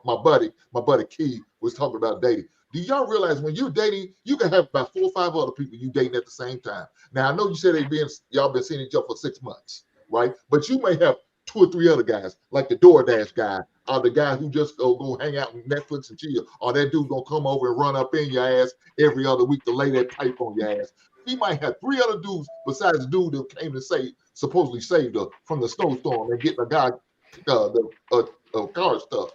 So how do we know that? But we don't. But the one she called, he did come. Why didn't you call him 3 other ones? Well, baby daddy was on the road. He couldn't come through. Knew about the snowstorm 2 weeks prior. But hey, I'm gonna go out to the job and work. Why not take the day off? No, I don't want to think. But she set a man up for failure because now he's got to risk himself to come out there and get this young lady who he's only dating, because that's all he is, dating. Like I said, she dating him. She could have about 2 or 3 other dudes. I'm not saying you do, Key. I don't know, but it's a possibility because she's not committed to just one man. Now, if he sit there and say, "You my woman," I would have a feel. Why these other dudes helping you? Why didn't you call me as soon as it happens? These other dudes didn't have to help you. I would have been there. You know I got this truck, and I'm gonna drag you out, and we're gonna get up out of here. But I'm gonna get off of that. Go ahead, brother. I know you ready to say. Yeah, even with you using the term that they want to or they will go toe to toe with you, that right there is combative on its own. Like just for you to even think that it was okay to use that terminology and reference that they're not aggressive or combative, and then say that they're willing to go toe to toe with you. That on its own is just baffling, to be honest. Well, have you considered that matching energy, not being afraid to say what's wrong when it needs to be said, is not necessarily aggression, but it's a form of power and being assertive. Great grandmother, she still got her way without having to be loud. Sometimes all it took was a look. That is a form of assertiveness. That is a form of do not cross this boundary. And there are a lot of women who cannot do that. And that actually impedes their men in many ways. They don't But have an under. So I think I that's don't think that's I don't think it's an aggression. I think it's a quiet assertiveness. that's not going toe to toe though. So Going toe to toe, and you have to consider that when saying that you're speaking to men, that may be something different amongst women. And I think this is another issue that men and women have in general, is that women only think that men are supposed to understand and talk and women talk, when it's like, no, men speak and men talk, and they can understand women talk and talk to women in that form. But when you say that she's going toe to toe with a man, going toe to toe is us boxing. Yeah. This is us in a combative position if we're toe to toe. So if a woman is going to be a woman and use her feminine essence and coming across and handling a conflict, that's not by going toe to toe with him. That's by understanding her presence and who she is. Because I go toe to toe with men. I don't go toe to toe with women. So in no way, shape, and form, at no point in time, should that even be a conversation or even a consideration or a show of strength. Because now that then goes back to the conversation earlier of where men feel like I'm dating another hard leg. Like he said, I'm dealing with another hard leg because I gotta go toe to toe with my woman. That makes no sense. Let me use another word real quick Hold on, because my man. Hold on. DJ, are you there? Because Jay, I want to let DJ go. Yeah, I just wanted to respond to something straight like that said earlier. And personally, I've been in the industry for a very long time, since I was a kid, in California, and I'm now in Atlanta, Georgia. And I say industry as in, I'm a real big corporate DJ, but I'm a big, huge songwriter. And I've seen a lot of Black women want to say something, and they don't, to protect their image. So the white women just are more prone to running their mouth immediately for money. But the Black women is equal. They just protect their pride and their image. So it's not a black or white thing. Right on, sister. Right on. So, Aisha. Aisha, that's my name too. Oh, hey, girl. Hey, boo. So, what I would like to say is I think that this aggression that you guys seem to think that I'm speaking of is just really Black women culture, how we speak, how we say our words. Like it has been turned into this, whole just because we have a sister girl attitude, or because I work in corporate America. I've done it for years, and like she said, a lot of times I don't say a word, right? Because I fear that image. One of my best friends, she's literally getting a PhD, right, in an Ivy League school, and she wrote me a message today and said she has literally cried and had to bite her tongue in so many instances because of the way that the white women are, the way they treat us, the level of disrespect. You know what I mean? So these women that you guys speak of, I feel like I always say that like it's a flawed. Like y'all take one image, it's kind of like Hollywood, and it somehow becomes the representative for all black women. We're not walking around here cussing y'all out, but I'm going to speak my piece.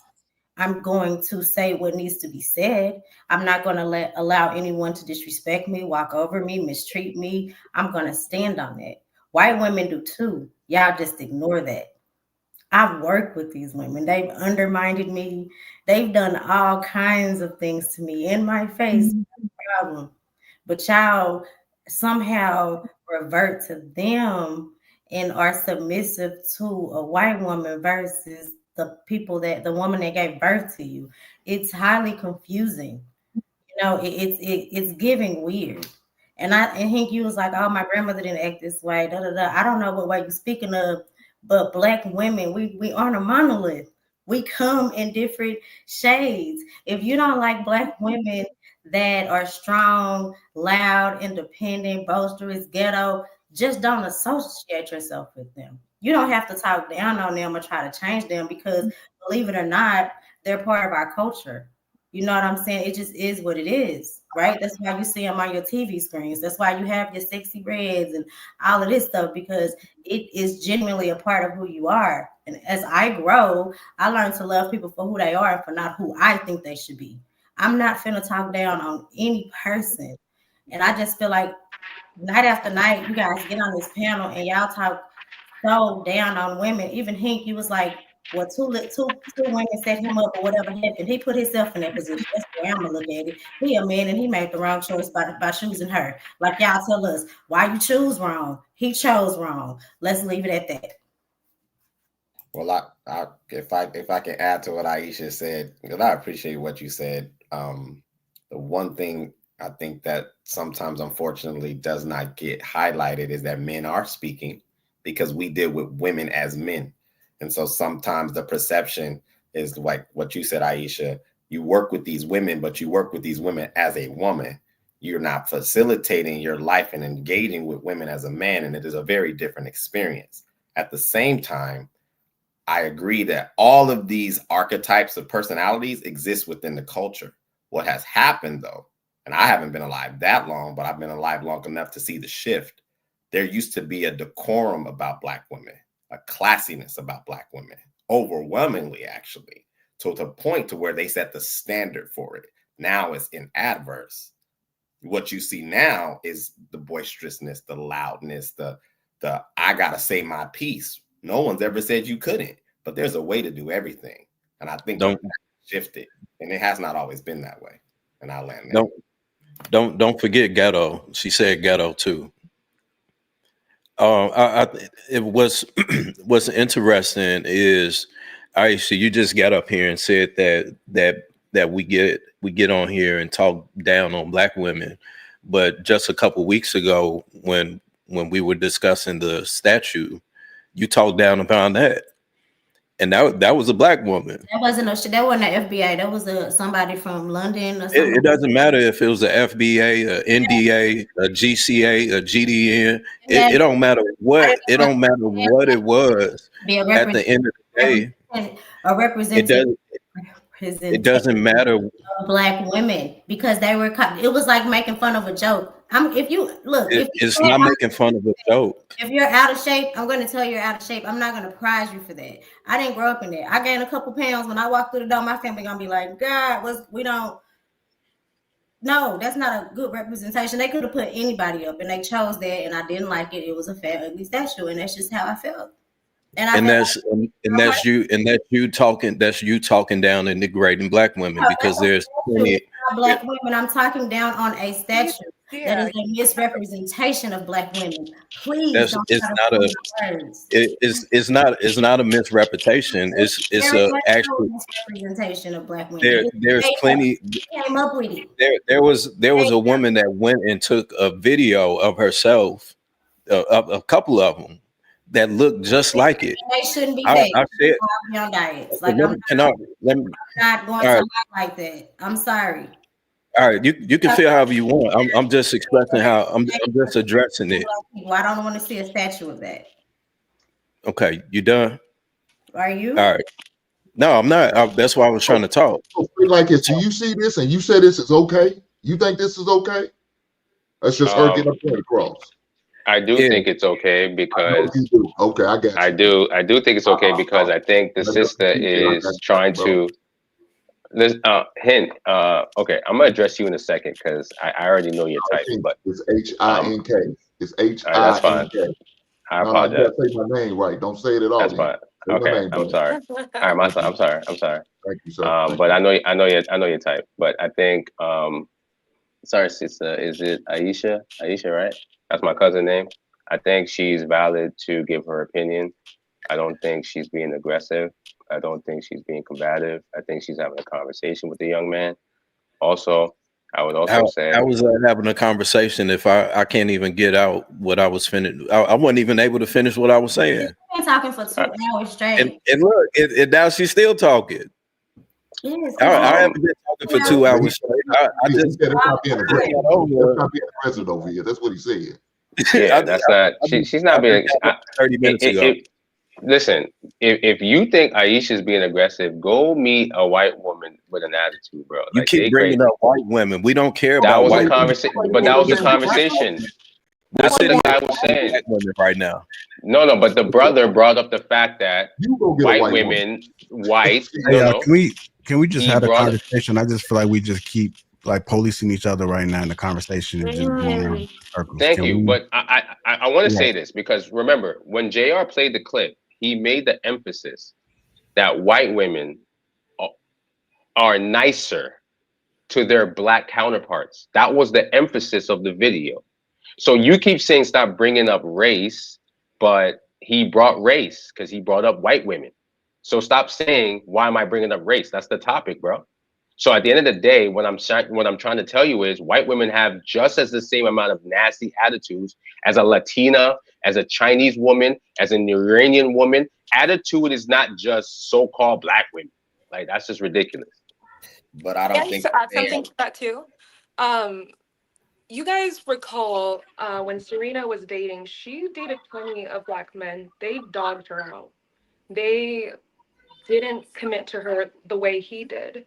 And I don't know who was the Heisman Trophy winner who had his white tee girlfriend going viral and guys were showing how she was in the DMs. You guys know who I'm talking about? Travis Hunter. Thank you, Travis. Right. That white woman got way more grace than a black woman would. I think when we perpetuate these stereotypes that, oh, white women are like this and black women are like that, actually end up we're actually perpetuating more racism. Not all black women are the same. And I think it's toxic when we get on these panels and make it seem like the way in which one black woman acts is the entire representation for all of us.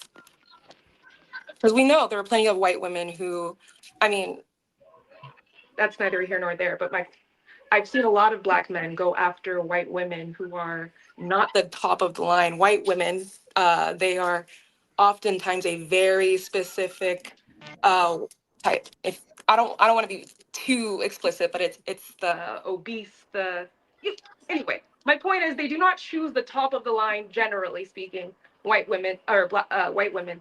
They're just choosing. It's almost as if they're just choosing her because they just don't want to be a black woman. And I think those are very distinct choices in dating. I'm curious what group that's respectful and then are nice to them. Maybe that's it. I don't know. But I think DJ JR wants DJ to go ahead and share her opinion. So I before my grandfather passed away, he's from Louisiana. I'm from one side of my family is Swedish, from Sweden, and my dad's side is Cuban, but my mother's side is from Louisiana. The Louisiana men went down to California and messed with white women. Now my grandma's beautiful. She's not the bottom of the line white woman. She's a beautiful, wonderful white woman. And I asked my grandfather, what did he love about my grandmother? Because I always wondered. He had 2 previous wives that were, before he was in the Marines, Black women. His last wife was my grandmother, white woman.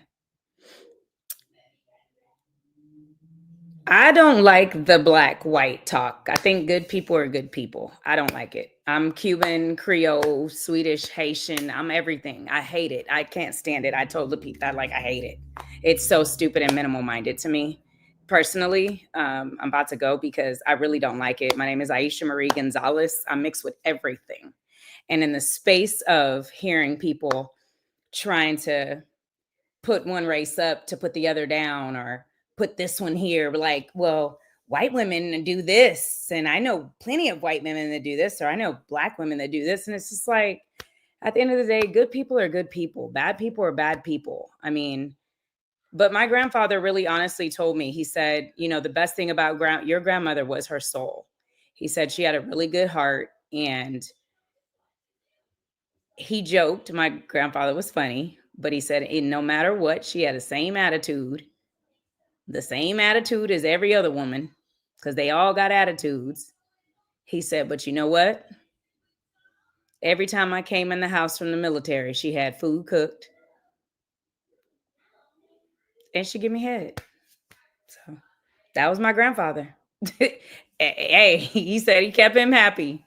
He said, he said she cooked and she gave me head, and I don't care what y'all say. I know that's right. That's my papa from Louisiana. My grandma was beautiful and made a wonderful family. So he had 5 kids with my grandma. Snow bunny. Shout out to that beautiful snow bunny. So yeah, I don't know. It's just for me, it's just like when black women just try to get on men for choosing. I don't like when men get a white woman. Like I told Pete, you know, my daughter was listening to the combo yesterday, and my daughter just the fact that she's graduating in the morning, and she's a young black girl, but the fact that she has to always, her whole senior and junior year, tell me, she's always like, Mom, why when these boys get a white girl, they put them like trophies? Like I have to balance my own daughter's emotions because of the ignorance of people. And it's not color, it's ignorance of people. It's just individuals. It's not a color thing. So, but I have to. Is that what you told her? The daughter that has to cry to me that one of her friends, her friend's depressed because the new boyfriend got a white girl, and he's putting her in like a trophy in front of everyone and making her look stupid and bad, and buys her flowers and does all this good stuff. And I have to deal with that in a high school level, you know, mentally going to college, a young girl. So imagine where women are today as a grown adults, where here we are, 30, 40 years old, still talking about the same stuff. And it's like, I mean, it's a people thing. It's not a color thing. It's just ignorant people are going to be ignorant. People are going to make crazy statements and stuff like that. But it's really the projection of what they're suffering inside. So, hey. Yeah, I appreciate what you said. I appreciate what you said. Congratulations to your daughter. Congratulations to her. Thank you. Yeah, I appreciate what you said though, and I agree. I think when I was listening to you and was listening to everybody collectively, sometimes I don't know if we're honest. If a black man dates a white woman, whatever color, it shouldn't really honestly matter, but it tends to matter. And based on what you said, it seems that it's connected to treatment, and that's kind of always been one of my arguments collectively. You know, you get to choose whoever you want to be with, but usually, I believe, and maybe they need to do a better job of it. If a black man, just like your grandfather said, he chose this woman because of her soul, but at the end of the day, at base level, she's still a woman. Attitude, you know, temperament, whatever. But the treatment that he got from her was valuable, and that's not wrapped in color. And sometimes I don't know what it is. There's this default setting that if you're talking to black women as a black man, they just assume because they're black, they're going to treat you better because they're black. I don't necessarily agree with that. I think that just like Aisha said earlier, we're not all a monolith. So I may share the same hue as you, but I may think completely different. I may have been socialized completely different. My experiences may have been completely different. Is there room for that? And I think that needs to be respected. And I No land. one is no one is saying that Black women, we are entitled to Black men. What we're saying is if you're going to choose outside your race, choose that woman for her soul, not because, oh, Black women are X, Y, and Z, therefore I'm trying to leave, like you will hear plenty of passport bros parade. Um, it is okay if you want to connect with someone on another level where you'd feel like you're not being appreciated here. I commend people who do not allow love to be restricted by race. However, I also think it's very important to recognize that a lot, like her daughter pointing out that this young man is parading his girl like a trophy. Meanwhile, I'm also very aware of the fact that there are young Black men who perpetuate smashing and passing who do not commit to young girls, and that's normal. We can't pretend that that lack of sexual discipline that Black men have towards Black women is like invisible and just in our heads, right? Well, Like that's a thing. well, you said a lot. So you said a lot. I think that you're I can't say you're wrong. I'll say that what I've perceived is that there is this automatic that if we're going to get the dibs on a Black man and specific Black men, because it's not just Black men, we tend to have these conversations about Black men who have status, money, and things that are deemed valuable. Because collectively, Charles that throws out trash for a living, ain't nobody sweating Charles. It is only men that come with some level of prominence, generally speaking. Generally speaking.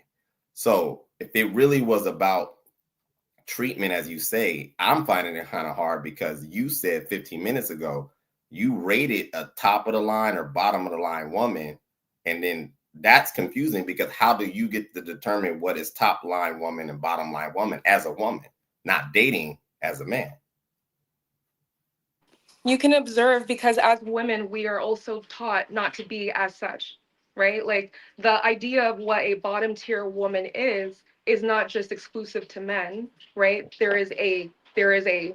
Our mothers teach us not to behave a specific way, and our fathers also teach us to behave a specific way, but I think we can all identify it to some degree, correct? You know, you don't have to actually live the experience as a woman to recognize or even empathize with some of our experiences, right? In a similar sense, as young girls are growing up, we are definitely taught, do not be fast, do not be like those girls. Yeah, but I I guess don't think they teaching that in 2025, man. No, it's in the music. It's okay in the music, but again, it goes back to like, do Black women and Black men, do we need each other in a survival based way like we used to, or is it just each one for themselves? Everyone just do what makes them happy, because other cultures do not see themselves as just me myself. Some cultures see themselves within the bigger context of the entire community, and therefore my actions have an impact on my uncle, my sister, even my future generation. My question is, now that we're not in survival mode, why aren't we still moving as if we are a community and we still need each other? Like why? Or at least that's what I was thinking this whole time. But I think that has a lot to do, and I'll say this and I'll keep it concise. We still promote Black women over Black men, which is why you have certain narratives like they own more homes, they graduate at a higher rate. That's why. It's because we're still collectively, socially in competition with women, and we shouldn't be. If we're men and we're men, let us be men, let us perform at our level. Whether that outranks or underranks, it shouldn't matter. I mean, collectively, numerically, Black women outrank Black men by 2 million. 2 million It's not. Why is it being read as competition though? It's Why not. is it just like, oh, if I get with this woman and she has a house, I am confident that my future Black children are secure, right? Like, why do you see it as, oh, that's just for? Why do you see it as, oh, she's flexing this as an accolade to remind me of my inferiority? Go ahead, brother. Go ahead. I don't personally see it that way. Personally, I don't see it that way. But I mean, why? No, I mean, because this is not, it's not just you saying this. This is something that like the culture, men are saying. Why? Why? But that's because that's what's being said on the internet. Women get on the internet, get on these platforms and say that. They say, oh, if a man doesn't have X, Y, and Z, then he can't talk to me. But how is that any different than He's the low. standards of other women? Like all women want to be with the best men that they can be with. But All women. that then goes against your very point of everyone else being worried about the community. So that's Okay, being worried about the contradictory. community also means being discerning about who gets to do what within the community. And women are the gatekeepers. We're the ones who bring children into the world. So if Right, I'm but again, if that is the case, if we're worried, if we're talking about the community, then that means everyone is acknowledging that we're playing a role. So if you just so happen we're dating and you just so happen to have bought a house before me, right? They say on average, men take longer to get into their bag, right? Maybe I screwed up when I was younger. I had to file bankruptcy. I had some student loans, whatever the case may be, and I couldn't buy a house. You just so happened to buy a house before me. I'm on my feet, but I just haven't bought a house yet. You got a house, and I'll come to you, I'll approach you, I'm a good man. But the fact that I don't have a house, I don't with a mortgage, you dismiss me. You go to somebody else, you choose someone else. So that goes against the community because we could have built something strong here. I could have used you and became a millionaire in 2 years. Yeah, But absolutely. But I guess my question for you is it a reflection of, oh, I refuse to have because I do think you're correct. I'm not trying to dismiss what you're saying. There are definitely women who will say, well, if I achieve this much, why can't you? Right. And it comes, I can see how it could be read as a competition, despite the fact that he is a good man on paper, right? That I understand.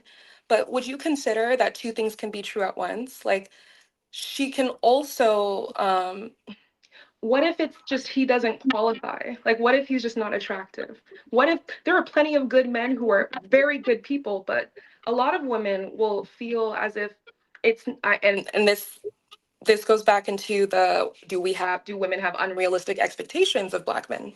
But a lot of women will feel like it's not enough, right? It's they need to have this kind of intimate connection too. Like, and there are a lot of good men who will go to work, provide, protect you, all of it, and yet because she doesn't feel that, So I guess my question is it her just not? Is she disqualifying him simply because in her mind she has a unrealistic expectation? And then if that's the case, then wouldn't we say that's applicable to all women? Maybe I don't know. I'm just trying to have a conversation. Well, So it sounds like you talking about individuals who are superficial, yeah, I think superficial and materialistic, and so Mhm.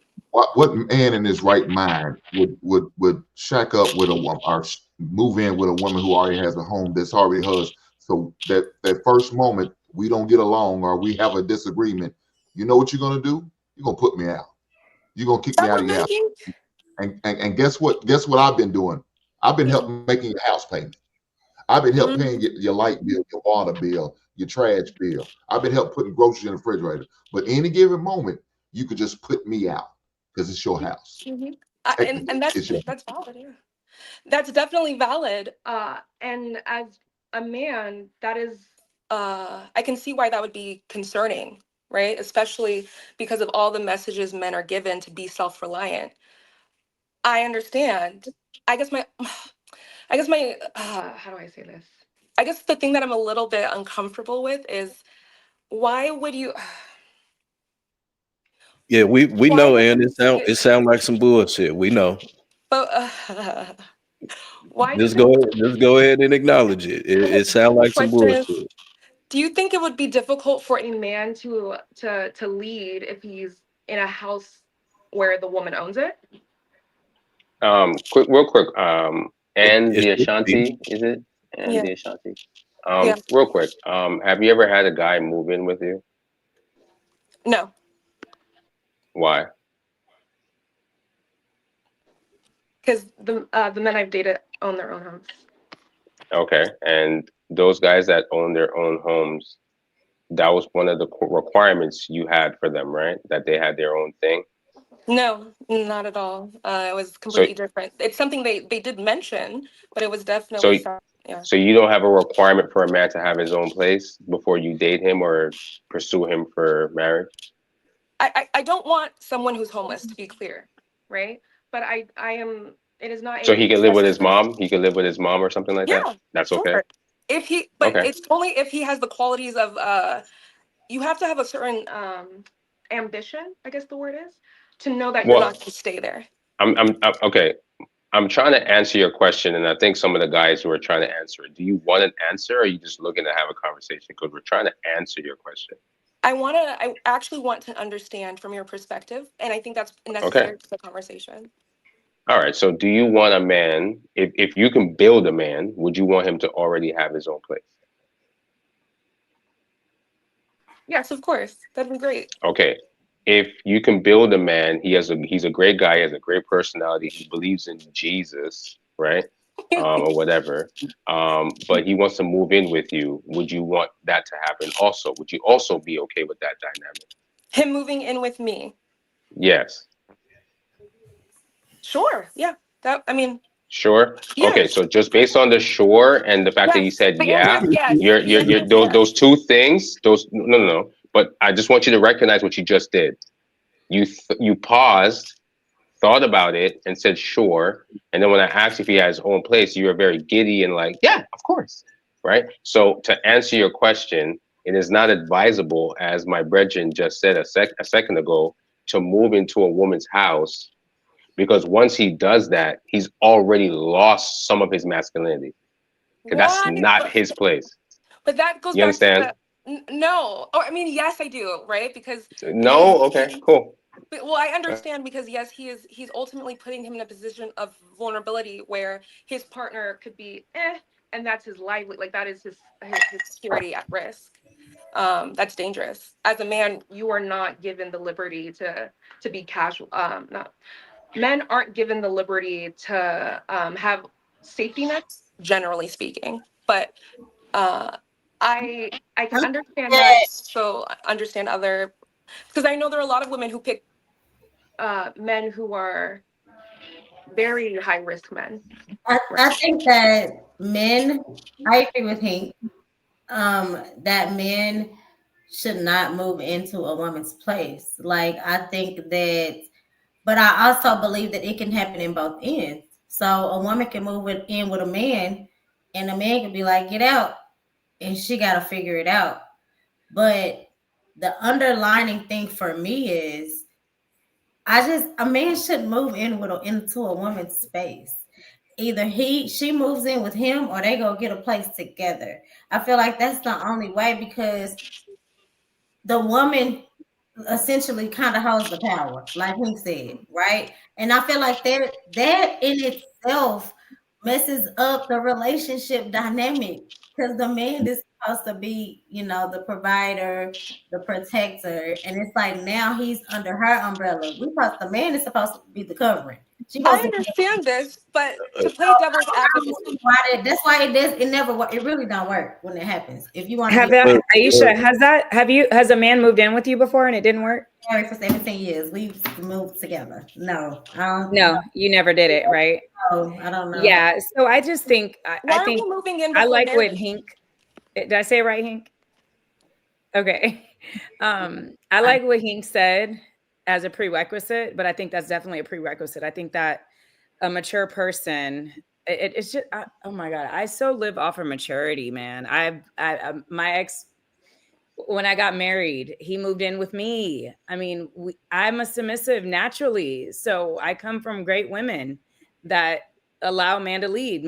I think my dad might have moved in with my mom, but my mom didn't boss I don't have bossy women in my family. Like Hink said, his wife, his foundation of women, they're a certain way. So I think that in that same space where some of you women might be those type of women, I don't think that. And then Aisha, you said you've been in a relationship 17 years or something like that. You're in a relationship, but I'm saying for the women that could be single, I don't think that it's a bad thing for a man to move in. But my thing is, I'm in it again, Atlanta, where I have friends that are desperate for a man, beautiful, but they go and buy their dream house.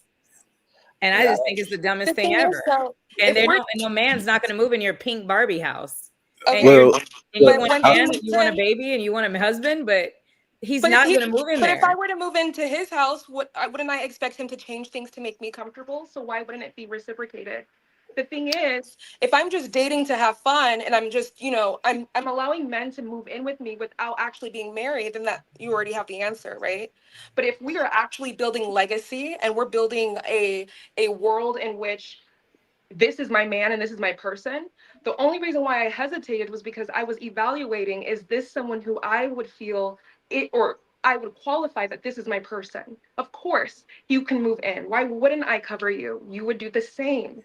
It is not. I didn't think you were hesitant at all. I think he thought that. I don't think you hesitated. No, I did hesitate because I was thinking, but yeah, I think she was hesitant. She was hesitant for a because reason. naturally, she was hesitant. society deems everything. Society, she said it. She said if she could build her man, she wanted him to have his own. But you're like, then you turn around and you're like, because that's a flex. Most women who get homes, it's because that's not a flex. That's not a flex. Or it was passed down to them. Like that's not a flex. You don't think it's a flex for a black It's not a flex. If a woman moves a man into her crib and she thinks that's a flex, that's not a flex. You lost. That's not what I'm saying. I'm saying it's a flex for a black man to own his own home. Do you know what that yes, says? Yes. That is yes. what I'm saying. That is a flex. Yes. Yeah. All right. Well, so let me say this. That is a flex. Okay. It's a flex to me if a man I meet takes care of his kids. That's a flex. No, I agree. Aisha, I agree with you. I agree with you. I agree with you. He honors God. I don't even I agree with you at your mama house. But why? I agree with you. Not a house. That ain't a flex. That could be taken by Uncle Sam. Yeah, you see how they No, but if a man has his own, I want a condo when my next man will get married in a condo. Well, if a man has his own house, that is a flex. I agree with you. Well, hold on. I think that. Let me say something real fast. Go ahead. Let me say this, because I don't agree with moving in if we're not married. Period. When I brought my wife down here from Texas, she got an apartment. I had my house. She stayed in an apartment. We didn't live together. I'm not doing that. I'm not playing house. Exactly. I'm not shacking up with you. We're not doing that. So when we got married, I bought us a house. And then we moved in together. And we did what we need to do. Set it up the way we set it up. That's how I do. I don't believe in just moving in with a woman. I'm not doing that because I did it when I was early in my 20s. And I've suffered that. You get out. And what I had no choice. That was her place. I moved in. I made a mistake. Shame on me. But I'll never do it again. And I never recommend any other man to do such thing. Are you coming from a place of hurt? Okay, man. Go ahead. Go ahead and bully me. Go ahead. Hank be coming from a place of hurt. Straight like that.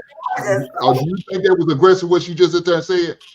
She called me. What she just said? Oh, stop being aggressive. No, I don't think. Well, Aisha. Wait, hold on. I'm gonna play devil's advocate. I'm gonna play devil's advocate on this one. I do agree that a man shouldn't move into a woman's home. However, if we're talking about our culture and our society and building that, then if this woman loves me and understands what the game is, and maybe we gotta move in your crib and stay here for a year or two before we can go and buy something else, then it shouldn't matter if I'm moving into your home or not. The problem is that the ego gets in the way, the pride gets in the way, which is the problem, because now it's the individualism. It's no longer about the society and the culture and our future and all this other good shit that it's supposed to be about.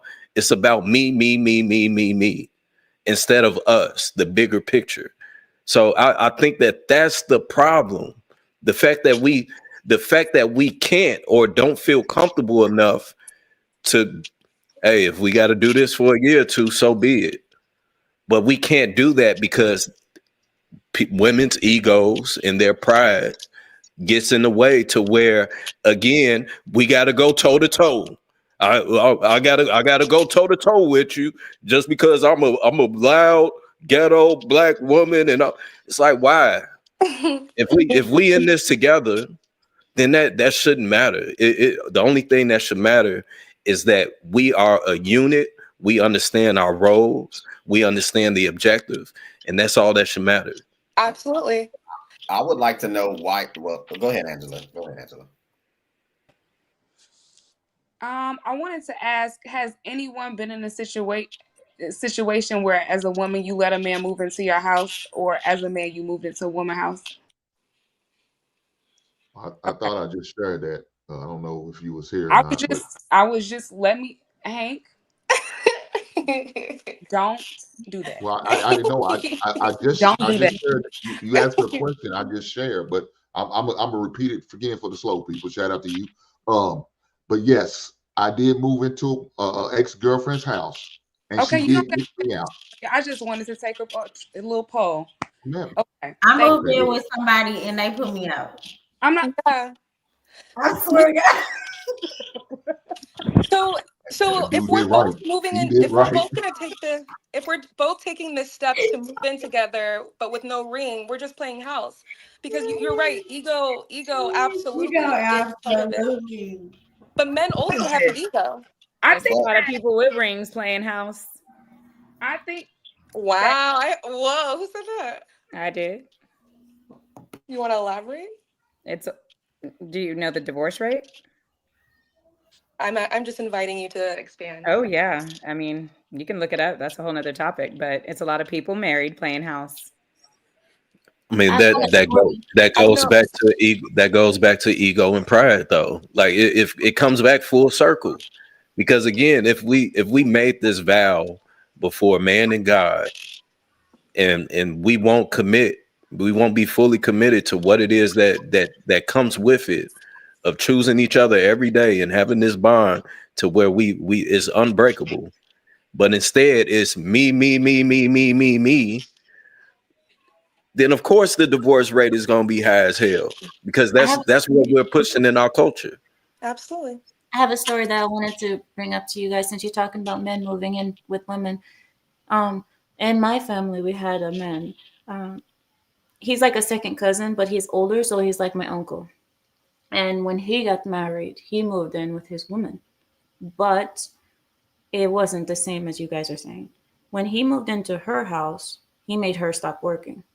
And he was the one who took the bills and everything and transferred the house into his name. So technically, yeah, it was her house, but once he moved in, he dominated that space and she wasn't working anymore. Same with my Yeah. ex-husband. I was raised Sisters Jehovah's Witness, ain't so gonna my allow that to ex-husband, happen. same thing. Sisters ain't gonna allow that shit to It was my happen. house. They're He was Asian. in the Air Force, and same thing. He moved in. He was my first. He moved in and took over everything. The So, reason, same the thing. The reason why this is so wild to me is that, okay, we got a lot of women on the panel. Do women not understand that once they decided to participate in life, facilitating careers, jobs, that they are essentially aligning with what was traditionally our role in that capacity? Do y'all like not understand that? No. Okay, because Well, yes, I do, but I don't agree. Sorry, let me reframe. Oh, okay. Jesus, let me keep this concise. Sometimes these discussions, which I think is great, but it does show how we still perceive the role, right? This whole who got a house, who don't, who's moving in, who's not, shouldn't really be that complicated if we're actually expanded in our process of understanding that the same respect that the woman wants in her corporate role should be the same respect that she gets if she holds a mortgage or whatever, right? But we interchange what is expected when it comes to the dynamics of male and female, what you're supposed to have, what you're not supposed to have. Because just like comfortably said, if he got the house and I'm the woman, it's not an issue. It's not even a conversation. So where is it that we're not understanding that in current times, some things are interchangeable? I'm not agreeing that a man should move in with a woman, but just like Amira's story, it's conditional based on what is going to occur if we do said action. And it seems like we're having a lag of, it's like a woman having money and then how much money she has, but then the only way that the man can be perceived as equal is if it looks exactly like what she's facilitating. But not understanding that current time, it's allowed. You can be a millionaire, you can own a business, you can travel, you can, like, why is this so complicated? And I'll land. Kiara, did you want to say something? You've been quiet for a minute. I'm listening. No, I'm listening. Okay, right on. Shout out to you. Thanks. I guess Angie wants to say something. I think she's probably studying her DMV, like driving skills. Oh shit. That was a shot still. But sorry. I'm sorry. That was some nasty. work. It's okay. No, don't worry. I was just speaking out of turn, but to Do you mind? Angie, are you gonna say something, ma'am? Yeah, I was just waiting. I didn't know. Oh, go ahead. Hank, get on my I'm nerves. trying to help you out. Basically, I agree that you can say that. I just think it depends on if you're dating, if you're in a relationship, if you're married. I think that it's a conditional situation, and it's easy to say no now when you haven't been through the situation versus when you're actually in it, and it involves a lot of different factors, and just contingent upon what type of investment you guys have in that relationship. there's no condition, Difficulties. Go ahead. Sorry. I do see the difficulties of a man moving into a woman's house and her not allowing the space to exist as a man. But with that said, so it would not be normal in a reverse. If a man was to invite a woman to move into his home, it's expected that she's allowed the space to exist, correct? Based off of gender roles, yeah. So that seems to be the issue, and that's why I'm saying we're clearly like conveying that we have not caught up to what is modern. And why I say modern is the conditions of how we live life as male and female is a little different now. Women were not in the workforce at the capacity that they were. They weren't earning what they're earning. That just wasn't a thing at the level. So I don't know why we struggle to make it. It should be easier to facilitate. You got two bags compared to one, two homes compared to one. But it seems like it's not, because the only time, I'll say it like this and I'll land. It seems like the only time this works out is when the man is functioning at his optimal level, and now she'll partner with you. That's the only time. And I'll land. So, True, did you hear what she said though? If a woman moves into a man's house, you got to give up that whole goddamn closet. But if a man moves in a woman's house, you only gonna get a corner of that goddamn closet. That's all you get. I heard her. Yes. You heard that? God, this is wild. Exactly. I agree. A man's supposed to feel welcome. A man's supposed to feel welcome in your home. He's not. He's not. But there's the link. Like, is it our home? Are we building a life? Or is it my home and you're just occupying space here and we're just playing house until you irritate me? No, it's our home as long as everything's good. It's your home when you piss off at it. Yeah, it's your house is my house and my house is my house. There you go. Well, I don't mean that. I'm just listening to you.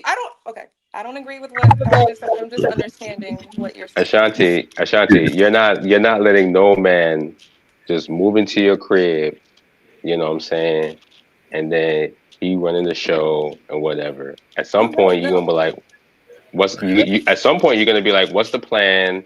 What are we doing? Right? This is my place, right? You have your couch where it's at. Imagine, just imagine, like a guy moves into your house and then he wants to rearrange stuff. I'm pretty sure you'd be like, no, my couch is where my couch is at. You know, I get up in the morning, my coffee's there. You see what I'm saying? Like, I got stuff set up the way it is. Now, granted, she'll be ready to go toe to toe with you, right? Right. Well, no. Yeah. There you go. No. There Who you said go. that? Who said that? Who said that? Who said that? Who You said know that? who said it. Actually, you know what? I agree. No, brother. Okay, whoever Yeah, said that's that. that You know what? double-minded shit. No. I'm not double. No. No. I Hey, agree. I agree with that you. Stella Rose. He drinking that No. Stella Rose. Listen, I'm not drinking Stella Rose, but I agree with you that if a man moves into a woman's house and she's going toe to toe with you, yeah, you're not on home court advantage. That's not home court. You see what I'm saying? So that's why I don't recommend that. But it doesn't speak to the point that I think a woman has a voice. Now, just to end on my point real quick, because I'm just trying to address Ashanti real quick. Because we know you're capping, because we know a man would not. We know that a man's not moving into your crib. He might have a couple weekends, but he's not moving in. Like, he's not bringing clothes and whatever. I know that for a fact. But what I'm saying is, there's no circumstance where a man, I don't care if he's homeless. I'd rather a man be homeless, come to your crib, maybe shower, get some food, but he needs to go back to wherever he came from, get his money up, get a house. I'm dead serious, because the minute you move into a woman's house, she's already has a clock in her head. Like, when are you gonna leave?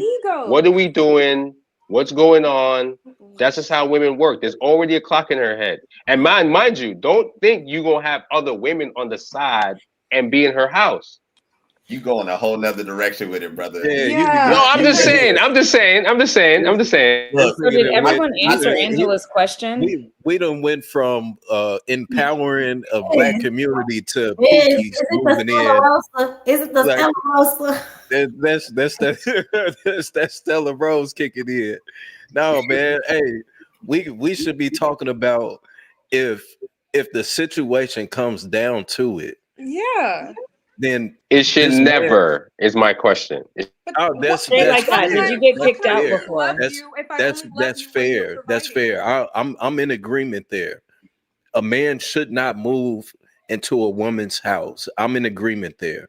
But the problem is that worst case scenario, or in the best case scenario, that it should be okay and it shouldn't be an issue. Because maybe if we stay in this house, if you stay in this house for an extra 2 years, the rate might go up to an extra $300,000-$400,000. And now we got an extra $400,000 to put towards a crib that we can get together. She got an extra $400,000. Well, hey, hold on. Before we get to that, JR wants to run a clip real fast. JR wants to run a clip real fast. Okay, so I guess my next question would be, what do you think that Black men can do to change their overall image or vibe towards the Black woman? Image being how Black women see us? How they react to us, how you see us. Me personally, I'm hard on Black men. I'm hard on niggas. In most cases, I feel like we're the problem.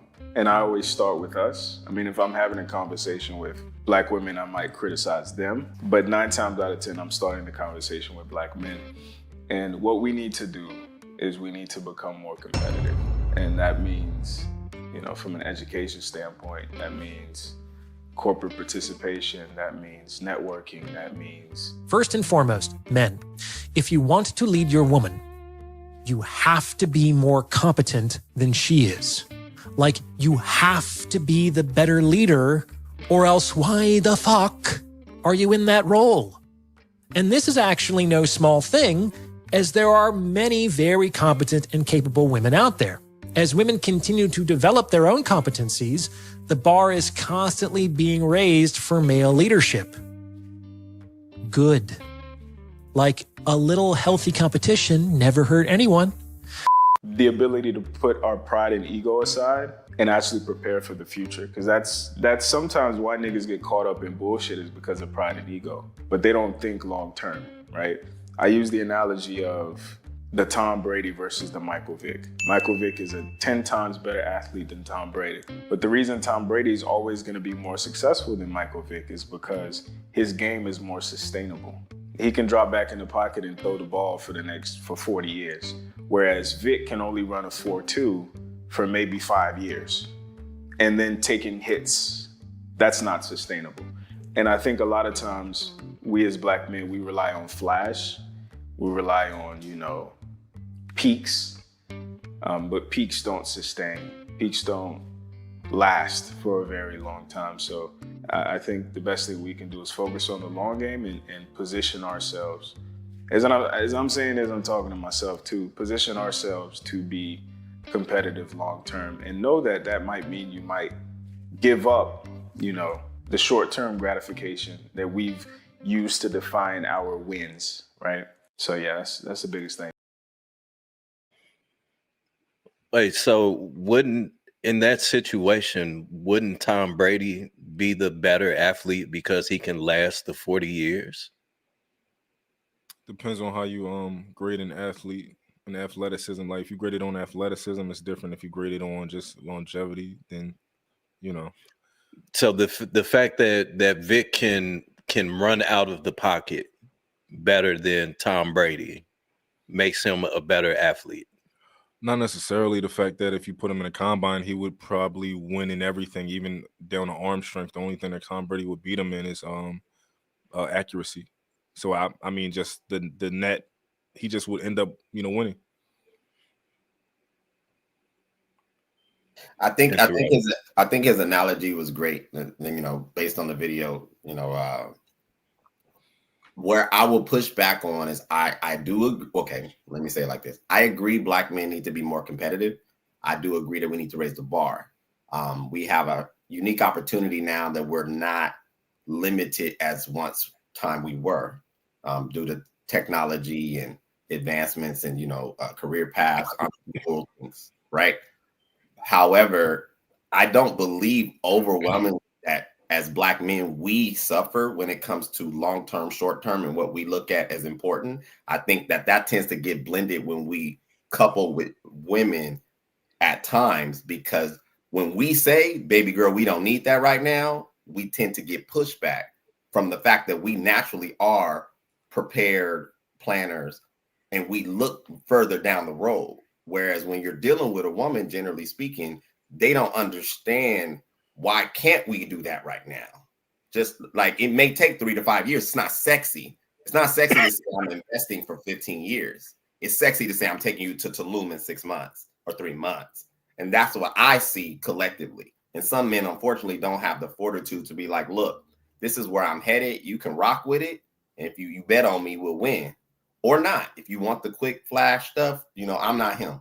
And that's why I see the disconnect. I don't think as a collective, men have that issue. I think they have that issue when they couple with certain women.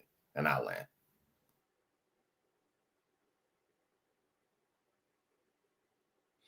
I don't. JR, I always wondered if you had a question, did you want to post it? If you had a question for this video, or you just wanted to show the video? Just reaction. I got it. So he just want us to pretty much react to this. As far as what he was saying in the video, I always, when I talk to dudes, I always gonna say and talk to them in a different way. As my buddy straight liking that, he would consider that aggressive, but that's how men talk aggressively. So, but if I was speaking to a woman, I'm not going to argue with no woman and going back. It's a waste of time. It's a waste of goddamn time.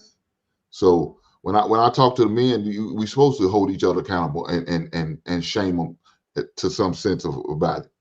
Because if a dude is moving wrong, he's moving wrong. So as men, we need to let them know. I expect elder women to teach the younger women and elder men to be teaching the younger men. That's how I move. I'm not going to waste my time to try to teach a woman because your mother should have taught you that, or your auntie, your grandmother should have taught you some sense. It shouldn't be me as a man. You ought to come ready-made. Only thing I need to do is just dust you off and keep you moving. Instead, a lot of these these young men, they got to pretty much shape them because these women are so masculine and aggressive. Even though my man straight like that say they not, they're just them getting their point across. But they aggressive. He ain't lying. They ready to knuckle up, go from the shoulders. I ain't never seen such, but it's such way they are now. So our sons will have to deal with these women differently. They damn near gonna have to ready to fight them before they get them to love them. And that's crazy to me. The question was what There can was men no question, ma'am. He just wants us to in react. the video? The question was, how can men show up better for themselves? That And wasn't the question. well, it wasn't verbatim, but it was pretty much the No, essence of he asked, It how was. can we It change the was. way that we're perceived by black women? She don't understand certain things, man. She's always lost. We gonna pray for the sister. Shout out to you. Dear Lord, Heavenly Father, we come Right on. together on Y'all this panel. the Lord like that. But why every time we talking about something that men are doing, y'all talking about what black women have prohibited you from not being able to do? So did you not hear what I sit there and said? How I'm listening to what you say, and I listen to what you say every time I'm on a panel. I don't think you do, ma'am. So I sit there and said I'm aggressive men because we need to be aggressive. I believe in holding men accountable way harder than women. I sit there and tell you I'm not gonna sit there fuss and argue with a woman. I'm talking to the man and letting them know men should be teaching, elder men should be teaching younger men, and elder women should be teaching the young men. That's what I said. So I'm addressing the men. We don't need to be doing all this. Like I said earlier, a man should not move in with a woman should not move with a man until they come together. And you bless that woman with your last name. Until that time comes, she stay in her place and I stay in mine. We can come together. You can spend a weekend, you can spend a night, whatever, but don't leave your toothbrush here because you're not staying long. The other point was what the doctor mentioned at the end of the video, I think was a very, very good point, as far as him talking about the competence of the man and how things might have shifted and now there's a challenge, in that area. I think that's very important because it encompasses a lot of things that we're talking about outside of our opinions and feelings. I don't think it's a challenge. I get it, and I agree with men working harder, achieving more, and all that type of stuff. But like, it's not no challenge because like, I don't think a lot of men say that they're actually into those type of women. I know for me particularly, I don't really strive for that type of woman.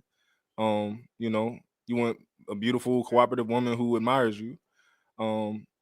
It don't really take all of that extra stuff to be that woman. The video was touching on men having to be more competent than their female partners and exhibiting that. And if we're talking about why women are in their masculine, it might just be because they do not feel safe enough or they do not trust that the men that are supposed to provide an environment where it's safe for them, because of their competency, they're able to do this. Women don't trust that is a reality for them. Quick question to you, Ashanti. Your father should be doing that until you're married. And But the state of the current affair is, we know how many people grow up in single parent homes, how many people have multiple children out of wedlock. I mean, look at what's going on in Harris County right now. So that doesn't matter. Unless you attest to, baby, you have a father. Unless he's deceased or he's not, or in jail or prison somewhere, he's around. Get a hold to him and allow him to protect you until your husband blesses you with his last name. And then now you got a different umbrella. Well, it's a lot of fathers who don't want to protect their daughters, though. Well, this is true. Or are ones who are harming their daughters? I mean, If they like Angie, I see why. What did she do? What did she do? She gonna get all this goddamn smoke. She knows what she did. That's wild. That's but like. Well, I think you like her. I think the biggest problem is that with everything that's shifting, right? With everything that's shifting in society, and what I think that we hear most from women, in some cases, it's the financial aspect of it, but also it's the emotional safety as well, right? Now, I think that we have to take into consideration and also give grace to men in that case, because as men, we don't deal with emotions in the real world. We deal with logic and reasoning. So that's the only thing that makes sense to us that applies in real life. So now we're in this new world where we have all of these different emotional terms. You got to be emotionally intelligent, emotionally available. You got to have emotional uh, uh, stability, emotional this, emotional that, emotional. Men don't give a fuck about emotions. Emotions don't play a factor in real life. We have to figure out if there's a problem. All right, cool. I got to figure out how to solve this problem, because however it is that I feel, my emotions, if I'm down, if I'm depressed, if I'm hurt, if I'm sad, whatever the case may be, it doesn't fucking matter, because as a man, I got to figure it the fuck out. But Right. with women, women have the option to sit back and emotionally feel it. I have to be in the moment. I have to feel what I'm going through and express it. And all most men in this current age, they never been introduced to that. Our mothers were never introduced to that, to even learn that emotional space from it. Our fathers, for sure, if our fathers was in the picture. Even if we do have men in our life, emotions, no, young man, I understand what's going on is tough. Let's figure it out. And the best way to figure it out is by acting through it, not involving your emotions into it. So I think that's another big factor where men aren't given the grace to even be emotional or understand what that looks like, let alone even being vulnerable. I know me personally, one of the things that I've struggled with in my relationship was me feeling safe enough to be vulnerable, because vulnerability, where I come from, that'll get you unalived quick. So for me to be able to feel safe, to be vulnerable enough in a space like that, that takes a lot of emotional safety that I would have to feel from the woman that I'm in a relationship with. So in that case, I think that women struggle to even be emotionally available for that man, or to show them what that looks like in order to make them feel safe. So I think that that's one of the factors in that case. I wanted to speak to what Angela had brought up really quickly. You said, why is it that when we ask Black men what to do and be better, that we bring up women? And I think that I'll say it. What I've observed is that in most cases, most men don't see themselves without women. I think specifically Black women. This is just what you see in my opinion. So most of the time, what is going to drive a man is his, self, identifier, motivation. But a woman is in that equation somewhere. I also think that the reason why competence is capped is because when you see a man who exemplifies competence, it's usually ridiculed or tried to be smutted out. Women will use terms like "don't mansplain me," or they'll meet a man who just so happens to fire on those cylinders, and because they're not socially calibrated to handle it, it's overwhelming for them. And I'll land there. I want to respond. Oh, go ahead, man.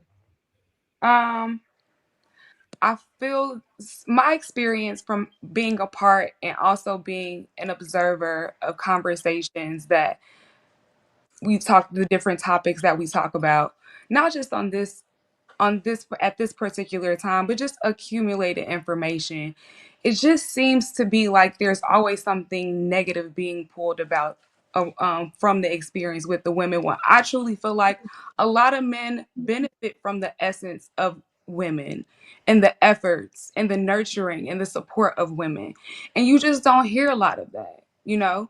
Also, I want to respond to Viz. I do think that women should do a better job at creating a space for men to be vulnerable. But just listening to what you said that, oh, men don't deal with emotions. Emotions don't mean shit to us. It's useless. And it's not. A lot of men and a lot of Black men are suffering from depression and suicide because they don't know how to manage, identify, and regulate their emotions. So it is a individual responsibility for you to now use the resources to become better and stronger in that area, not just for the relationship, but for yourself. You know what I'm saying? So when you are opening up and being vulnerable, you're making sure you're evaluating who you're being vulnerable with. You know, and that goes for women and men. We have to but being vulnerable is good, but you have to discern who you can be vulnerable with. So Yeah. again, shifting the responsibility on the individual, whether we're talking about women or whether we're talking about men, what can we do better to show up in these spaces? Because if we're playing the blame game, that can go on forever. And that's the cycle that I find us in a lot of times with conversation. Well, So me 90%. pointing that out wasn't me bringing up. Me pointing that out wasn't a blame game. That was just me saying, "Hey, this is what most men, and me personally, I can speak from that. This is what most men are experiencing in that situation because we like you said, we didn't know how to really regulate those emotions in that way. If we feeling upset and angry, then either take it out on the football field, on the basketball court, take your ass in the gym, use that emotion towards something else that's going to be productive, right? Much rather than figuring out how to sit in it and how to acknowledge it and say, okay, well, this is what I feel, right? It's more so, how can I use this as something that's being to be productive in this moment? And then that's solely just me doing it for me. This is not even me considering using it for another person, or let alone the woman that I'm with. So that's just my perspective on it. It is So work. 90% of the women a man cannot be vulnerable with. I was just about to say that. He can't be open and honest with a woman. Because the first thing is, most women rather hear a lie than hear the truth. Most women rather hear a lie and live a lie than hear the truth. We'll be honest with you, you may not receive it well. And it doesn't matter how we say it. I could say it in a harsh and demeaning way, you're not going to receive it. I could say it in a loving, kind way, you're still not going to receive it because you're going to assume something else. Yeah, baby, I don't like you in that dress. You know, you look like you may picked up a few pounds. Once you wear this one, doesn't make you look a certain way. Oh, so what you saying, I'm fat? Yeah, now we got to argue. Now we got to fight. Now we got to knuckle up. You know what I'm saying? Now, you know, saying you're calling me fake, you being disingenuous, dishonest, and nasty. But I'm being honest with you. I'm just telling you my truth. But you're not ready to receive it. But it's still But your go ahead, duty. y'all go ahead and bully me. Go ahead and bully me. It's still your duty as her man to show up as such, regardless of how she feels. And honestly, part of the reason why women are struggling so much is because men are taking a step back and prioritizing her feelings and experience without acknowledging that, like, maybe you actually do need to hurt your woman's feelings. And if she really is your woman, she wants to hear your perspective. It's part of how women feel connected to you. It is. I'm not saying that doesn't happen. It's true. But wouldn't you, if you really care and love someone and you want them to be successful, why would you lie to them? Why would you lie to them? And this is why so many people, or especially women, move in delusion. Because y'all are can't handle the truth. It doesn't, or maybe is it time now for men to develop maybe new emotional skill sets on how to communicate truth without also being harmful? We're not y'all. You can tell someone the truth with taste. You don't have to call your woman fat. You could say, baby, I want us to start going to the gym together. So did you see? That's what I'm saying. You didn't hear what I said. You didn't. Example. Or you didn't hear her, right? But okay, what I'm saying is, Like part of intimacy is literally being able to be vulnerable. And if you cannot trust the person you're building a life with, then what's the point? So, ma'am, you didn't hear what I said. I didn't say I called her fat. She said, "What are you saying? You calling me fat?" He said, "I said I like you. I don't like you in that dress. You look like you made a gangster." And that's not being nasty or mean. You're being straightforward and honest. But a lot Yes, of yes, you ladies, are. but a lot of ladies can't handle that. Again, they will just go straight left with it and assuming I'm calling you fat. What are you trying to call me fat? No, ma'am, that's not what I'm saying. But that's how most ladies are. They'll just take it straight left. If you share something with them or express yourself, again, many times on the show, they were talking about when a woman's on their period, that we got to suffer through what they're going through. Put our shit on the back burner because they don't want to hear it because it's all about them for the 5 to 7 days that they're dealing with their menstrual. That's just how men have to deal with that. I said, well, hold on. Why do I need to put it on back burner just because you're going through something you've been dealing with since you was 11 years old? You ought to know how to handle it by now. Now you're 45. Why you still gotta get an attitude for them 5 to 7 days? It's called Like empathy. I agree Okay. with Ann. Go ahead, DJ. Let's go to DJ now. Let's get real dope in there. Are we able to switch that question to women? How should women show up? What are ways that we could show up as better women and to support of our Black men? Are we able to switch that question? Yeah, you can switch it up. Yeah. Because I think that a lot of times, I mean, they so focus. I get it, and I get the unity of Black men trying, or because some of those men weren't Black; they were like white guys, whatever. But I just think that women, we set the tone for a lot of how you're treated. So, and honestly, we don't have unity at all. Women don't. That's why women are quick to say, I'm my own self. Nobody's nobody. No one wants to be in a box. Nobody wants to be grouped in with this woman. We don't like each other. So it starts with us. So relationships and all that shit really starts with yourself. And it doesn't start with anything else, validity from no one else outside of yourselves. So in the space of the foundation and the relationship and even connecting to get to marriage, to get to what Hink said, to get to hit apartment down the street, and then you go over here and then y'all get the house when you're married. To even get there, we got to start with women. What could we do better? Where can we show up to men, not with our Birkin bags and our Benzes and our homes and showing what we got in our accolades? And to go back to the question of when I put my finger up earlier and I didn't say anything, it's so many women that in the space, somebody mentioned men being in competition with women. I'm not down for that, but I know what that is and I know what it looks like. And I live in a city where these women are very masculine and beautiful, and their accolades are that's their stamp. They go out looking like money all damn day. Why And is they're that her being single masculine? every day. You said, why are they masculine? But why is that? Why does that read as masculine to you? Because I know them and they're masculine. But okay, so what qualities is 100%. she displaying? But what qualities is she displaying that are masculine? She's displaying. I have it masculinity all. means a lot to me. It means a lot to you. Well, to me, it means dominant personality traits. So very, very, very masculine traits. So my way, my this, my that, my this, my that. No space for a man. If a man cannot fit in your life, you're too masculine. I do think it's masculine to lead with the things that you attain. Yeah. I think that's a masculine thing to do. It is. Like women, you were born perfect.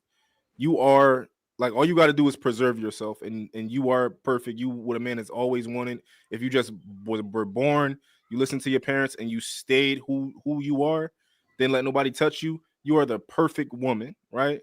Men, we have to go out and achieve. We have to go get things. We have to bring them back to you, right? We say, hey, I did all of this in my life. This is what I've done.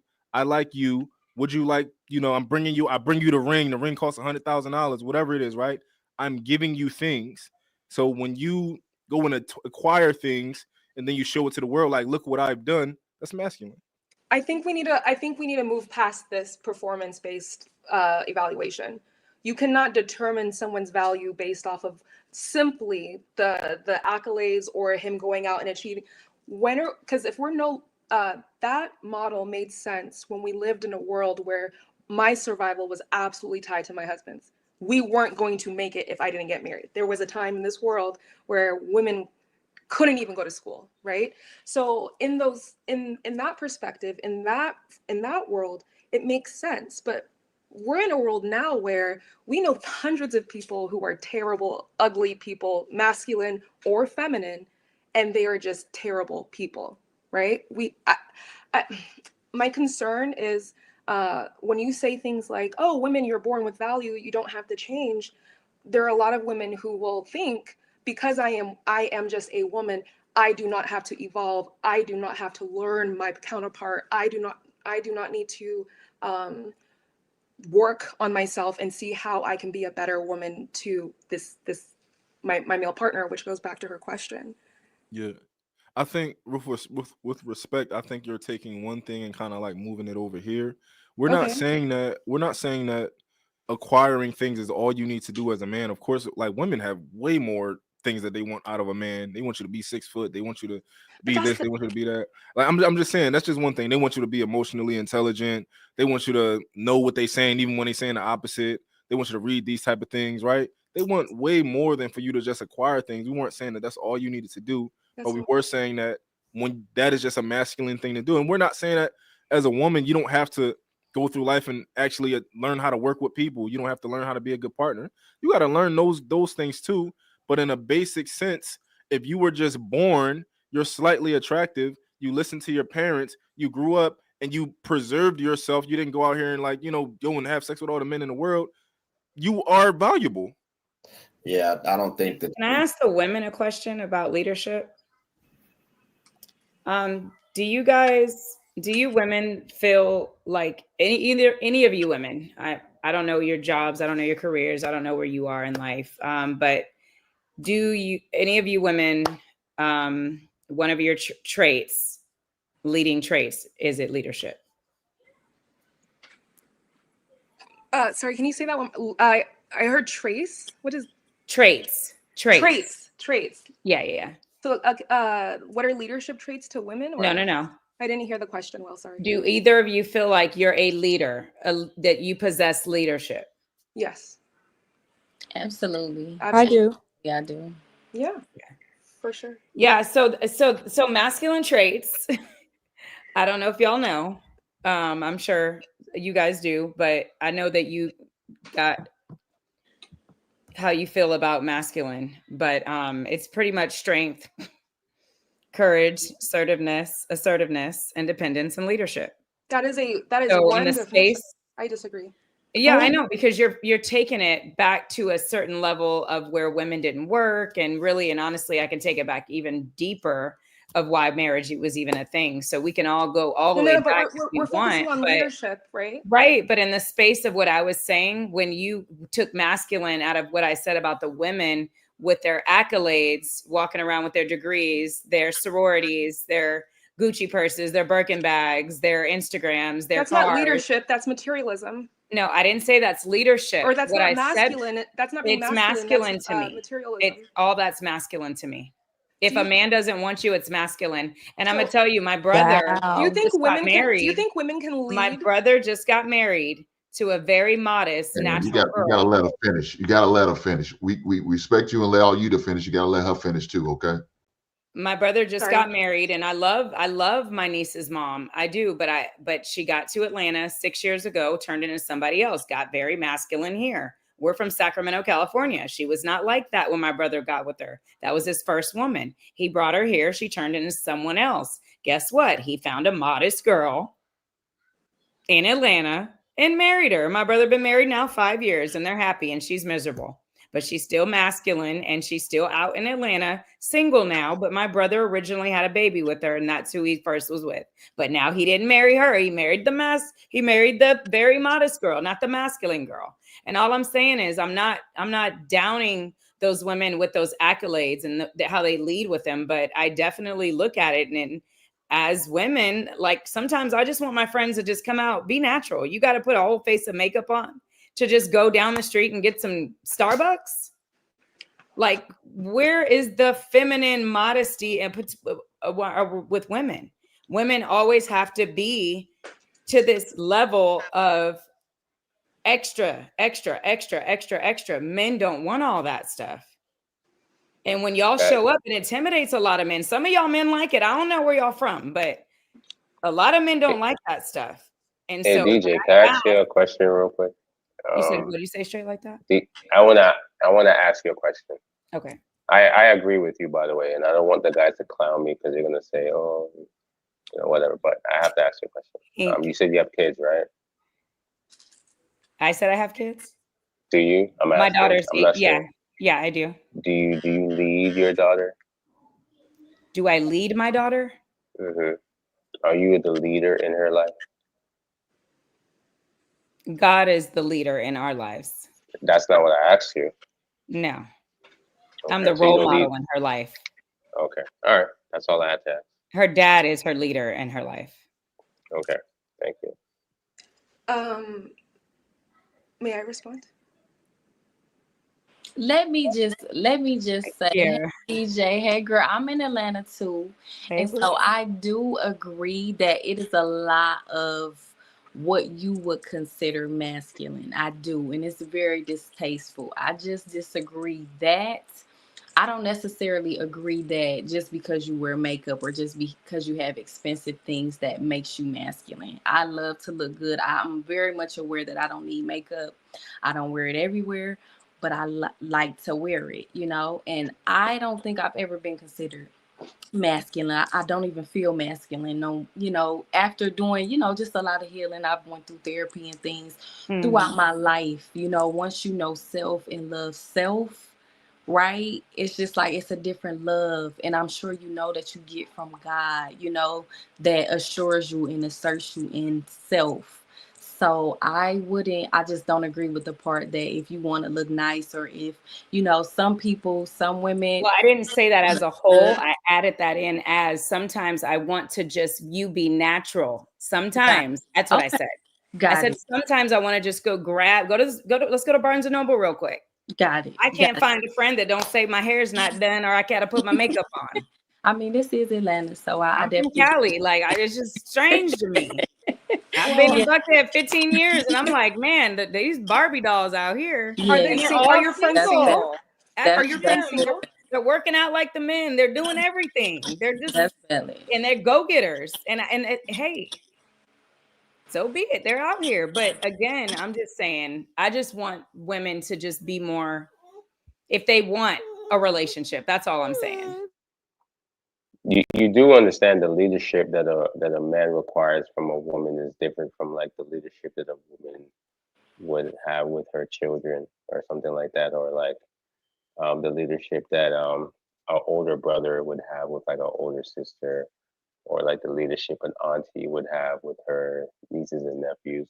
Like leadership is not just one thing. Obviously, a man is the leader, but to say that women don't have the leadership quality would say a mother is not a leader, in which she is. I wouldn't want a mother that's not able to take care of my children and lead them in the right way that I direct her.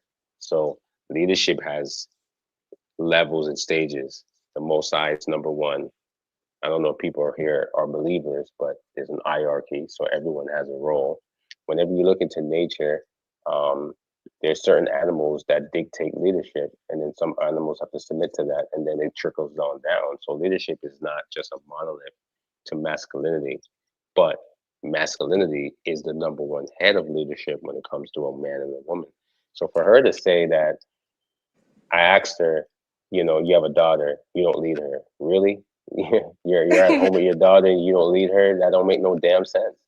Like, you're a mother. It's masculine though. Yeah, you're a parent. Yeah. No, leadership is not masculine. The head of a man is masculine. Right. Leadership is not dictated to a gender. I never said leadership. I So actually read a definition. hold on. I never So- said only leadership hold was on. masculinity. Leadership. I said several things made masculinity. Women are not. yeah, but supposed- leadership are supposed- not subjective to just a masculine role, because we know that a woman But in has my leadership foundation, over the I don't have children. to say I'm your leader, Nayana. I don't have to tell her that. Women are not. Well, supposed men to be don't have to do the 100% same thing for feminine. women. I don't Men don't want her have to to say think that that to she's men. somebody's boss Men. either. Okay, so men don't have to do the same thing to women. I Hold don't on, have to guys. tell a woman that I'm her boss. She just needs to follow my lead. That's Guys, women don't have to be 100% feminine, and men are not 100% masculine. That we do have a little balance there. So even though leadership is a masculine trait, women are not 1,000% feminine. They are allowed to lead sometimes in certain instances. Yes, and one way, women do not lead in the same exact way as men do. Women will oftentimes listen to everyone or try to serve the needs of the group and see what's best, and everyone, may agree on it. That is also a form of leadership, but it's not in the masculine way. Leadership is just a quality, and it gets expressed differently through the different genders. And I think it's so disrespectful to, like he said, the diversity of masculinity and femininity, to say, well, if you think you are a leader, you are masculine. There are plenty of women back in the 1950s who would drop a handkerchief as a way to lead or signal or hint to a man to come hither. Right? That is a I mean, Harriet Tubman was a leader. That is Harriet Tubman was a leader. Harriet Tubman was considered. I mean, exactly. We So have no leadership idea if is she was masculine or not. Do you know Harriet it's just Tubman? equality.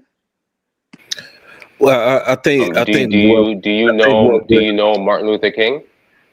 I'm not saying he was a leader or not either. You're saying Harriet Tubman was a leader. She was. And you knew her? Based on what she did, I'm talking about what she did. Do you know what Martin Luther King did? Do you? They both Yeah. were Well, leaders. based on what they told me, yes. Right, based on what they told you, but Okay, so do you celebrate Martin Luther King? Do you put him as a pedestal? I'm just asking. definitely not. Okay, cool. All right. All right. Well, so here's the thing with this. I think that with the whole leadership role thing, right? I understand it. I think what we're taking away in both instances is understanding people being able to work in their pocket of genius. So with Harriet Tubman may not have been the leader, but she may have been the face. Martin Luther King may not have been the leader, right? We can just debate these instances, but he may have been the face. The same way with Steve Jobs. Steve Jobs wasn't necessarily the leader of Apple. I forgot his name, but Steve Jobs was the face of it.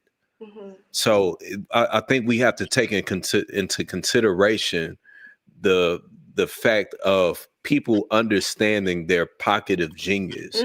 So if you are stronger in this position or in this field, then I'm gonna understand that I need to take a step back and let you do your thing. But I understand, but we both understand that we're both playing a role in what it is that we're bringing to the table. That's called delegation. That sounds like teamwork. It's called delegation, not teamwork. Again, I would say that it's both. It's delegation and teamwork, because it's us understanding where it is that we play, that our strengths are. What is your strength? What is your strength?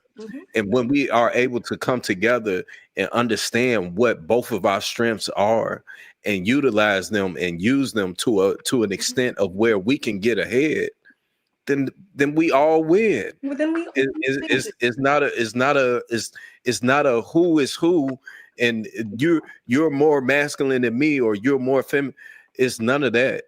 It's us understanding what role it is that we play and what it is that and how is it that we can get to the objective that's in front of us. Full-heartedly agree. I understand why these ladies say they're leaders, because they don't have a husband or man in their life to lead them. So they have no choice but to be their own leaders. So if they don't have leaders in their lives, then they have no choice but to claim that as leaders. And shout out to you ladies for being leaders. I wish y'all nothing but the best. I think it's crazy, but that's why you need a husband. That's why you need a man in your life, so you can have that man to lead you, and you can take that title from you, because y'all definitely don't need it. You're married, But correct? he, Wait, I have a it's question. just not, okay. You're married, correct? Yes, ma'am. Were there things that your wife showed you that you didn't know prior before meeting her? You said, are there things that my wife showed me prior to meeting? Or yes, was there ever a moment where you were like, oh my gosh, thank you, like her presence, her being your wife literally elevated you. Had she not shown you this thing, you wouldn't be the version. Only thing she showed me, oh, only thing my wife showed me before I met her was her beauty. I mean, in your relationship as your wife, has she shown you anything that's elevated you from the version you were before you met her? Could you say it again? I'm sorry. So think about single bachelor you and everything you knew. Now think about the you with a wife, mortgage, etc., etc. In your relationship with your wife, as you got to know her, did she introduce you to things that shifted you, put you on a different path, and ultimately elevated you in a way that, had she not been there to show you that thing, you wouldn't be the man you are today? So you asked me, has she shown me anything that made me, I guess, a better man? Is that what you're asking me? Yeah, it's like she introduced it, and yes, exactly. Yeah, she showed me that she can be agreeable. She showed me that she's willing to learn. She showed me that she's a smart woman. She comes with her master's. Leadership skills. Yeah, Okay. has nothing to do with I don't think that's what leadership. he's saying.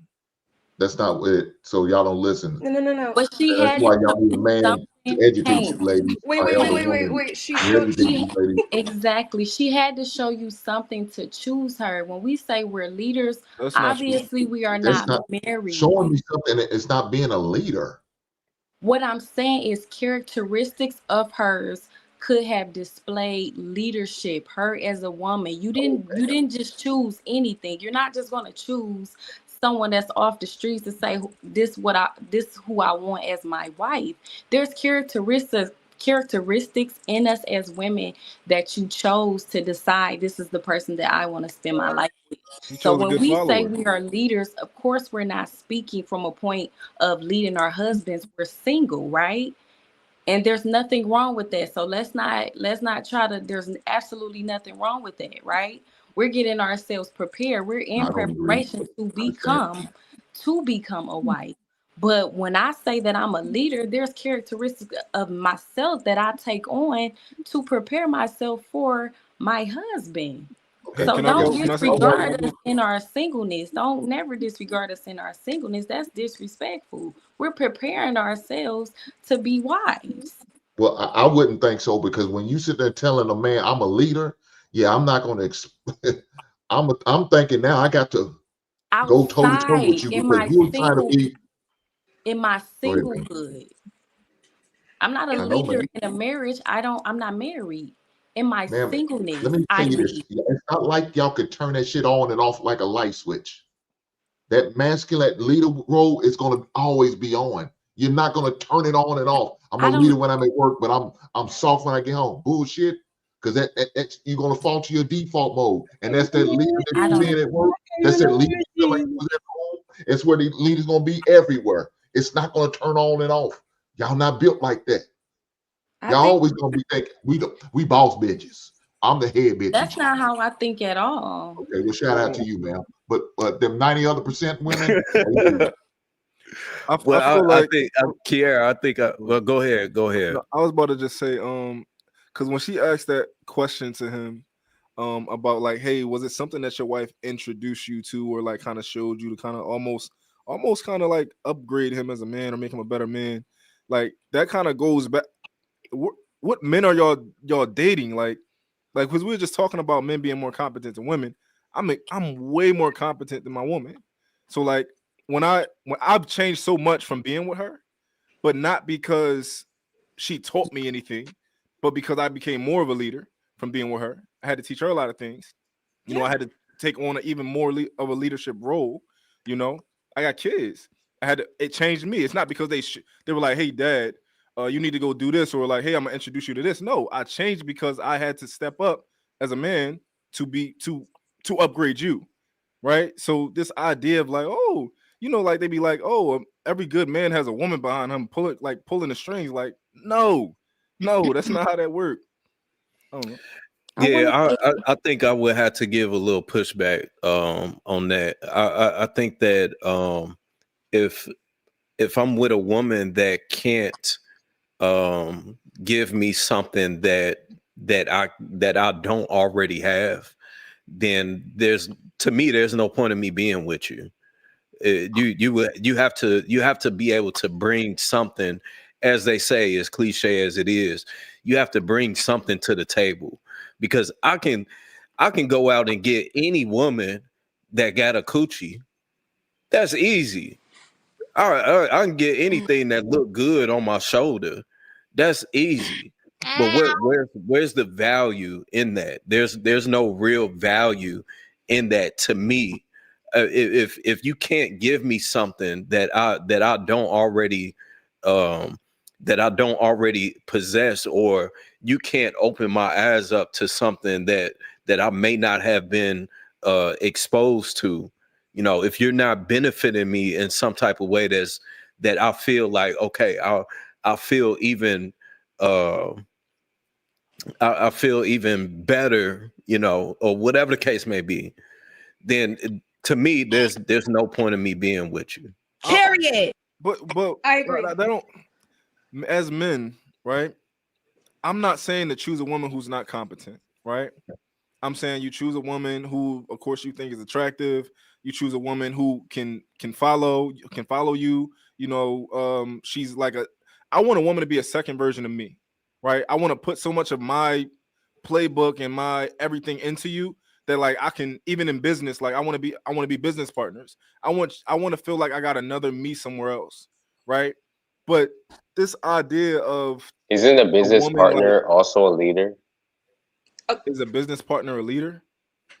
Well, you just said she has to also be a business partner. Wouldn't she have to have some leadership qualities? I mean, she may possibly have to have some leadership qualities. All right, so brother, why would you date a woman with no intelligence? Like, come on now, like, let's be real. Hold on. How do we get from a competent woman to a woman with no intelligence? That's a real No. Stop. We're talking about leadership, right? Yeah. All right. Do you have to have some leadership qualities to be someone in business with another person? Possibly to a little, to some degree, yeah. All right, okay. All right, no. I'm being serious. To some degree, like I have a designer, right, who works with me. I want him to one day be a business partner because he's that good, but I don't need him for his leadership skills. I like his vision as far as the way he does art and things like that. So as far as him being a leader, that's not necessarily a necessity in terms of. Well, not now. Well, I think him as know an how you artist. can be. I don't know how you can be that. I don't know how you can be a leader or have a business or any sort of predominant position. And here's the thing, right? We're not saying a woman should lead a man. So you guys are conflating two different things. No woman on this panel is saying that she wants to lead her man. What they're saying is that they have leadership skills. And I think as a man, considering if anyone here believes in the Bible, the Most High created Adam, put him to sleep, took a rib from him, threw it in the dirt, and make a woman, and the Bible says comparable to him, meaning she's able to to do and help and facilitate his mission, meaning she has to have leadership qualities. That means when Adam leaves the garden, Eve should be able to run the garden. I don't disagree with you. I'm not okay. saying that So she has to have so she has to have some leadership qualities, brother. That's all I'm saying. Wait. When did I ever say that I don't want her to have any leadership qualities? I think that's what we were. That was the whole argument. That was literally the whole argument. I was talking about a woman having to teach me something or like to level me up. Of course, I think I want my kids to have leadership qualities. I'm not being a leader and having leadership qualities are two different things. Like being a narcissist and having narcissistic traits are two different things. Well, I think if you're looking for a woman to mother your children, that is a form of leadership. If a woman can't if she doesn't know how to maintain herself, then how the fuck is she gonna be able to maintain your kids? So that to that extent, I understand what they're saying, what the women are saying to that extent. I don't think that that's necessarily I don't think that they should be labeling that as leadership. That's more so being that's more so just being a functioning and a functioning adult. Being competent. Yeah, no, I I don't give think you a task and you be able to do it. Yeah, I don't think that that's necessarily being a leader. I think that that's just being a functioning adult that understands how to deal with responsibilities. So even with the example of you using your artist, right, your designer rather, that designer may not be a good solid leader, but he understands that, all right, I have this deadline in which I have to get this to dope. I got to get this to him by this date. And if he does, and if I don't, then it's going to be an issue. Right. So that's what we consider him hitting that goal, being a leader. That's debatable, but that's that man being a competent adult that can function and follow lead, essentially. So what makes a good leader? And is that a skill you can develop? I think you can develop the skill, but also I think to be a good leader, you have to be one of the things is being able to remove emotion from your decision making. You made a face. You don't agree with that? Can I say sometimes I will advocate because I'm able to understand another person's emotions and say, no, I may advise going down this path because it can have negative emotional, spiritual, financial consequences. Yeah, of course.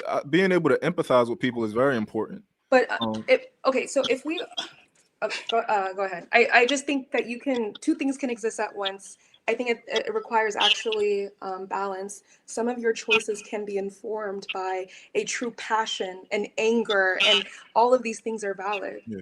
Right? Can I ask we're gonna get Angela in there. She's trying to speak. Go ahead. I'm sorry. And everybody mute up in between and get some feedback. I think the discord or the disagreement is coming because we're not understanding what leadership is. A woman can inspire, a woman can influence, and a woman can these are leadership qualities. What was I about to say? I'm sorry, I got a text message. So women can do these things. That's what a leader does. They guide, inspire, and help people do things to meet a common goal. So, and then also going back to what you said earlier, the gentleman said earlier, men and women both embody feminine and masculine traits. It's just men have the dominant masculine and women are supposed to have the dominant feminine. So we have to consider that when we're trying to strip women of being capable of being leaders, because it's not fair. And honestly, it's not an attack on your ego. Us embodying these qualities is of assistance to you when you come in relationship with us. So us being leaders is not saying that you're not a leader. It's just saying that we have skills just as well as you have skills. Like, it's not a competition. It's complementary. So I'm gonna get my take on it a little bit. I don't really mind the word leadership as long as she's able to respect the hierarchy. So she can, if I need to tell her to do this and she take the lead on where I'm going, I'm perfectly cool with it. As long as she can respect the hierarchy, then we don't have a problem. I don't care how she label it. A good leader. That's where the problem comes in, because now we already had this conversation before with a certain individual on her when we used the word hierarchy. A good leader understands that they also must be a good student, a good learner, Agreed. a good follower. So for if women do want to take on that term, they have to understand that you have to be an amazing follower and also student to whoever it is, to that man that's leading you. And if you can't do that, then the term leader shouldn't even be coming out of your mouth, because you can't lead shit if you're not willing to listen and follow the person that's in front of you. And then I'm gonna say this as well too, because I think we get so hung up on these words, and I see it a lot of times on the internet. And I don't think a lot of people are fit to lead. I don't think people even know what a hierarchy even looks like. I've never had to speak on my dominance, right? I think it's just a certain aura, a certain energy that you just exude. It's just a way about you that you don't have to explain yourself. If you say you don't like something, it is what it is. Either she gonna roll with it or she not. But when you gotta explain yourself, when you gotta bring a fact up of like who you are, I'm the man of this house, she just don't respect you. And if you keep repeatedly having these same issues with women or people, because it don't have to be just with women. I mean, you could be running a business and your employees they probably don't respect you. You could be at work and your coworkers don't respect you. The managers don't respect you. The people at the restaurants don't respect. The waiter and waitress don't respect you. And you got to look within and figure out what it is that you need to do, what you got to equip yourself with in order to get on board with this whole quote unquote being a leader. But That's the trait of a leader too. Yeah. Yeah. Being able to look within. Yeah. So I'm not about to ready to walk around and just have to announce these things, announce my presence. That's not a leader. But that, like you said, the people in your household already know. You shouldn't have to make a public announcement. My wife already knows this. And if she doesn't know, I wouldn't be with her. I'm not going to sit there and arm wrestle with her to try to figure out who's the leader. No. First of all, my wife knows she's not the leader of this house. She won't be. She don't have to worry about that. She gets to relax. Why would I want to put that stress on her? Because let me tell you this, leadership is a hard job. It's not something easy. It's not somebody like J.I. said, everybody built for it could do. Because you got the consequences you got to deal with amongst your leadership. That's right. By the certain decisions you make, if they don't fly right, and you got to take that L. It's on you. Y'all ladies not built for that shit. I don't want my wife to be doing that when I know she operates off emotions. Could you imagine that? Her putting her in a leadership role, any woman in a leadership role, and she operates off emotion, thinks emotionally, moves emotionally. No, sir. Okay, You better not.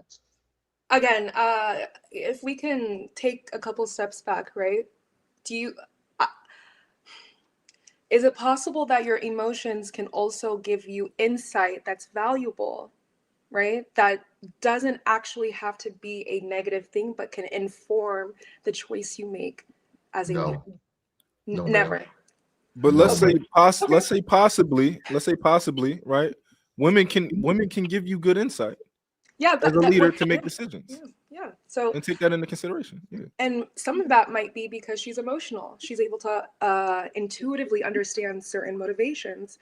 Maybe understanding what your goal would be, what values you bring to the relationship. That also requires having the skill set to be aware and emotionally aware, right? Yeah. You saying like, oh, I don't want my woman to lead. If you go a couple layers down and you see what emotion, what is that communicating? It is what I'm hearing is you want to feel respected by your partner. That's what I'm hearing. So when she's trying to, I think that's it doesn't have to be a bad thing. Yeah, I got a question for you. Yes. Would you marry a man, right? Would you acquire, like, let's say you got a house, you had cars and all these type of things. Yeah. Would you give that to him? Give him the house? Would you give him everything you worked for? It's ours. It's not me giving it to but him. Are you willing to give him, like? Yeah, it's ours. It's our that's my husband, right? Yeah, your husband. Yeah, it's ours. Okay, I don't think that's a common answer. I know me as a man, everything I do is because being a leader is being a servant at the end of the day. You're the ultimate servant. Everything I do is not for me. When I got my girl Audi Q8 when I was driving a Honda CRV. I got a nice car now. I got her that first because I eat last. That's a I wanted reflection her. of you. Yeah, that's just how I operate. And when you have a woman who loves you equally, she matches that energy in a similar sense. It's not exactly like you, right? But if I have this, why wouldn't I want my man covered? It's also a flex to be that person you can rely on, just more than just coochie, you realize. Like, I would absolutely, I don't know. That I think most women would want to also show up for their man. And if she doesn't, Yeah, she doesn't love you. And that's why she requires the rings, the money, because all of those things are compensating for the fact that she doesn't actually rock with who you are. Yeah, man, I think 90% that of women will not say the same answer, give the same answer that you just gave us. 90% ask of the these women. women. Ask the women. No, I'm not going to ask because I already know 90% of these women would not say what you just sit there and say it. I want to be a testament to that. Here come a lie. Just for example, the last person I dated, when I met him, he got into a really bad accident, totaled his BMW, was not having a car the majority of the time that we were dating, and I still rocked out with him. Lost a 6-figure contract, had to switch his lifestyle around. I was, so women do these things. I don't feel especially like it's Black always women. acknowledged or appreciated, but I know women, I've done it, you know what I'm saying? And it's the ride or die trope. You do it in the interim. I don't think that women don't do it. I think that it just comes with the conditions. I think that's the gripe that men have with that. It comes with the conditions. So Transactional. I'm assuming it 100%. I say it all. I say it all the time, and I get pushback on it. Even though, yes, we're in a relationship. We're together. You love me. I love you. At the end of the day, in most cases, especially for women, I forgot who mentioned. I think Aisha brought up the divorce rate. In most cases, women are divorcing the men because it's no longer the transition. It's no longer transactional. No, they're So divorcing because I they feel. think Oh, sorry. right. They don't feel whatever it is that they feel, which makes it transactional. That you just Oh, I see what solidified you're at the saying. point. Well, So yeah. I think for Angela, and I don't know what happened with your ex, but I could only assume at some point you probably brought up the fact that you know what I'm saying, you were still rocking with him and he didn't have the 6-figure and the BMW or whatever the case may be. I would assume that at some point in an argument that may have came up to where it was used against them. Just in the same case with Kiara, right? Her story that she shared earlier. Even though the man showed up late, it was still, oh, I'm not fucking with this nigga no more. Regardless of the fact that he put his life on the line. He came outside in this horrible traffic. He drove, y'all in Atlanta, so everything 30, 40 minutes away. So now that 30, 40 minutes then turned into an hour and a half or whatever the case may be. And now he got dismissed because, whatever the situation may have been. So I think that's the gripe in that situation. Viz, I think you're doing a lot of assuming to make your point. I am assuming. That's why I said I'm assuming. And That's why I said I'm I assuming. understand it, but it's not valid because you're assuming something that is not a fact. That did not happen. Angela, how long a lot have of you Black lived on women that are for? willing to make that What assumption. happened? What happened? Anytime we ever got into it, I never threw that in his face. Why y'all not together? What? I mean, I don't think it's funny because I think you're trying to prove a point and you don't have any validity to it. Well, I'm asking. That's why I'm asking the question. Us not being together had nothing to do with him losing those things. Thank you. It was a character thing. There were certain qualities that I needed to see in order for me to take things further and to make a further investment. And I didn't see those qualities. So that's why the relationship ended. But So I'm you say with a woman to heal him listen, up. I think that we also have to draw a line between women having standards, having a level of standards, and women being only chasing a man for his materials. We have to have a division with that. Talk about it. Right. So if she has Wait, hold on. Wait. So right, a man that is financially stable. A woman has a right to want a man who can show up for her emotionally, long term, consistently. Like, it's nothing Right, but wrong you just said with things, but right. So all women are not making their relational decisions based off those things. It involves those things, but it is not completely based off those things. Some women do, but all women don't. And the women on this panel are saying that we do not discern our partners only based on a man's materials. that's fair. I hear everything you. I hear everything you just said. Now, let's just dive a little deeper into this. Let's walk with me on this. Okay. So you just said that this man crashed his BMW. He lost a 6-figure contract. Do you not think that this man is going through something mentally to where maybe I can't show up because I'm struggling? I'm fucked up. I know you helping me out right now, but you know what? I'm fucked up right now, and maybe I don't know how to express this to you. Maybe I'm no longer able to show up for you in the way that I can because I don't know how to show up for myself. I just lost everything that meant something to me, that I thought meant something to you. So how is it now that he lost those things? Before, when he had it, he was enough. You was fucking with him. You was rocking with him. When he lost all this shit, it didn't matter then. But now all of a sudden, that's not the narrative. That's not the narrative. What but I'm that's saying what you is, just said. okay, let me say this piece, just to bring context to the conversation. He did express those things to me, but at the end of the day, if we're not at a certain level of relationship or commitment, first of all, relationship is a two-way street.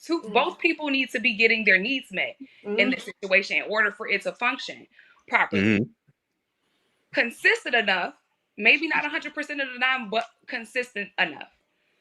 So, with that being said, if you're telling me that you cannot show up as what I need to the standard that is not only involving the physical, then I have to make a choice that's best for myself, because we are not married. We were still dating at this point. I feel like there's a certain level of investment and commitment that goes into continuing to deal with somebody who's going through this type of adversity. So, Biz, before one second. How long after the accident you and him I break up? want to ask her 1 second. I want to, please, just give me 1 second. Angela, he lost his position. It is your right as a woman to make a choice. I agree. All right. Let's say he kept his position. Did you love this person? I love them. I wasn't in love with them. All right. Anyway, so you thought about it. That's a no. So we're gonna move on. And the last lady did that with the whole no. The last lady did. The last lady. The last Ashanti. Wait. It's my 1 second. I'm saying from my story as truth, because you can't. That's that leadership kicking in. Her story. You can't do No. that.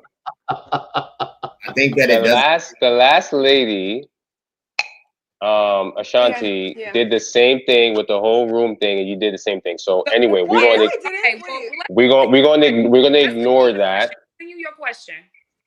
Okay. Did you love him? Yes. Okay. You see how you answered it differently this time than the last time? I want you to continue asking the question. You were gonna ask me if he No. You were I'm gonna ask me if he still had these things, will we still be together, or would I still have given Are him? you assuming? Are you assuming? Yeah, finish the question. Are you assuming?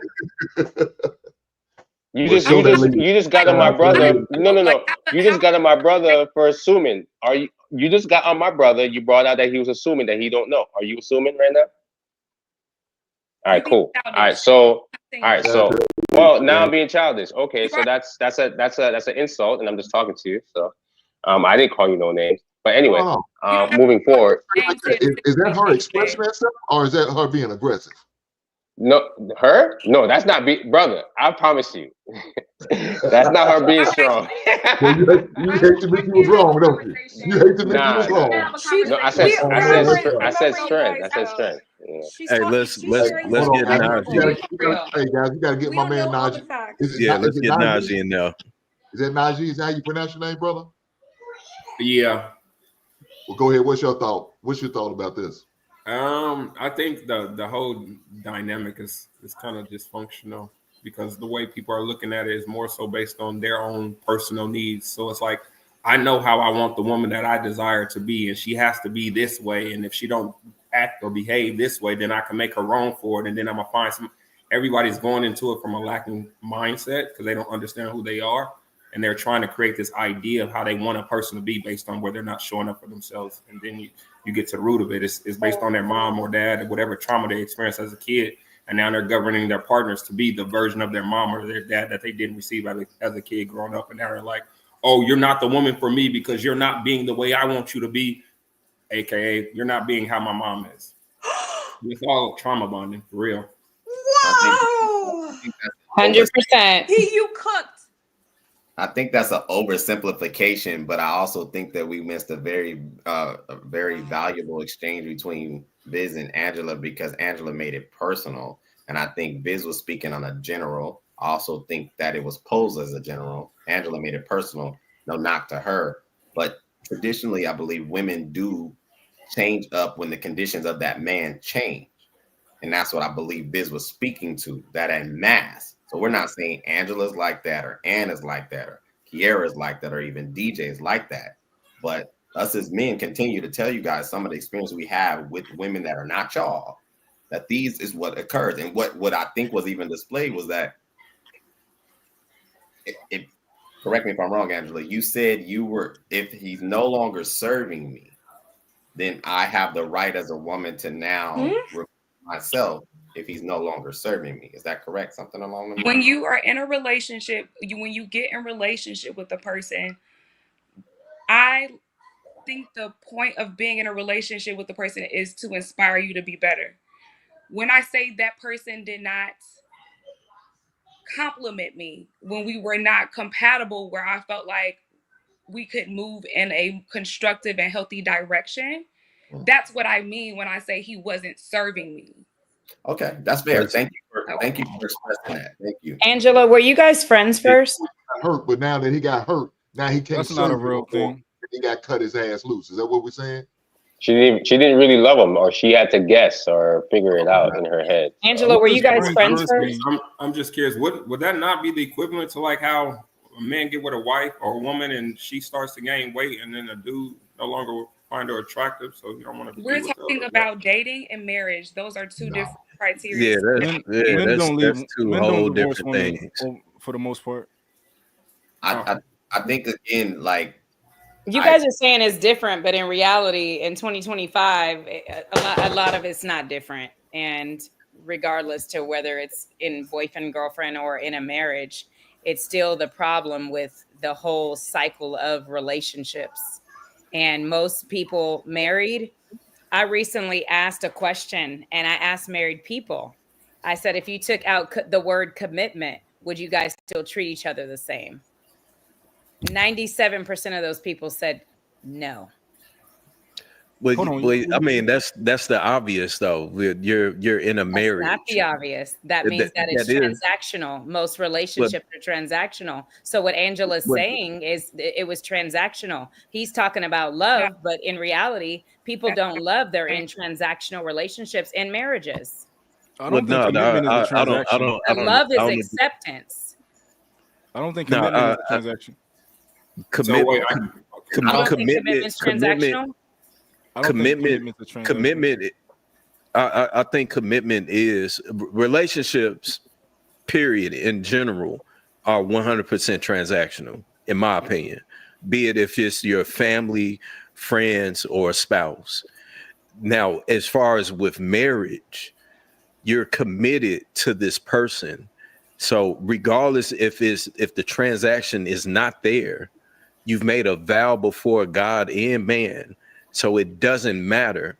I think the part that we miss in general, regardless if this is a marriage or not a marriage, regardless if it's your spouse, your brother, a cousin, a coworker, nothing is going to stay the same all the way through. You're going to go through peaks and valleys. That's what happens in life. You go through that by yourself. So the fact that we assume or expect rather for everything to just go on this straight and narrow, I think is unfortunate.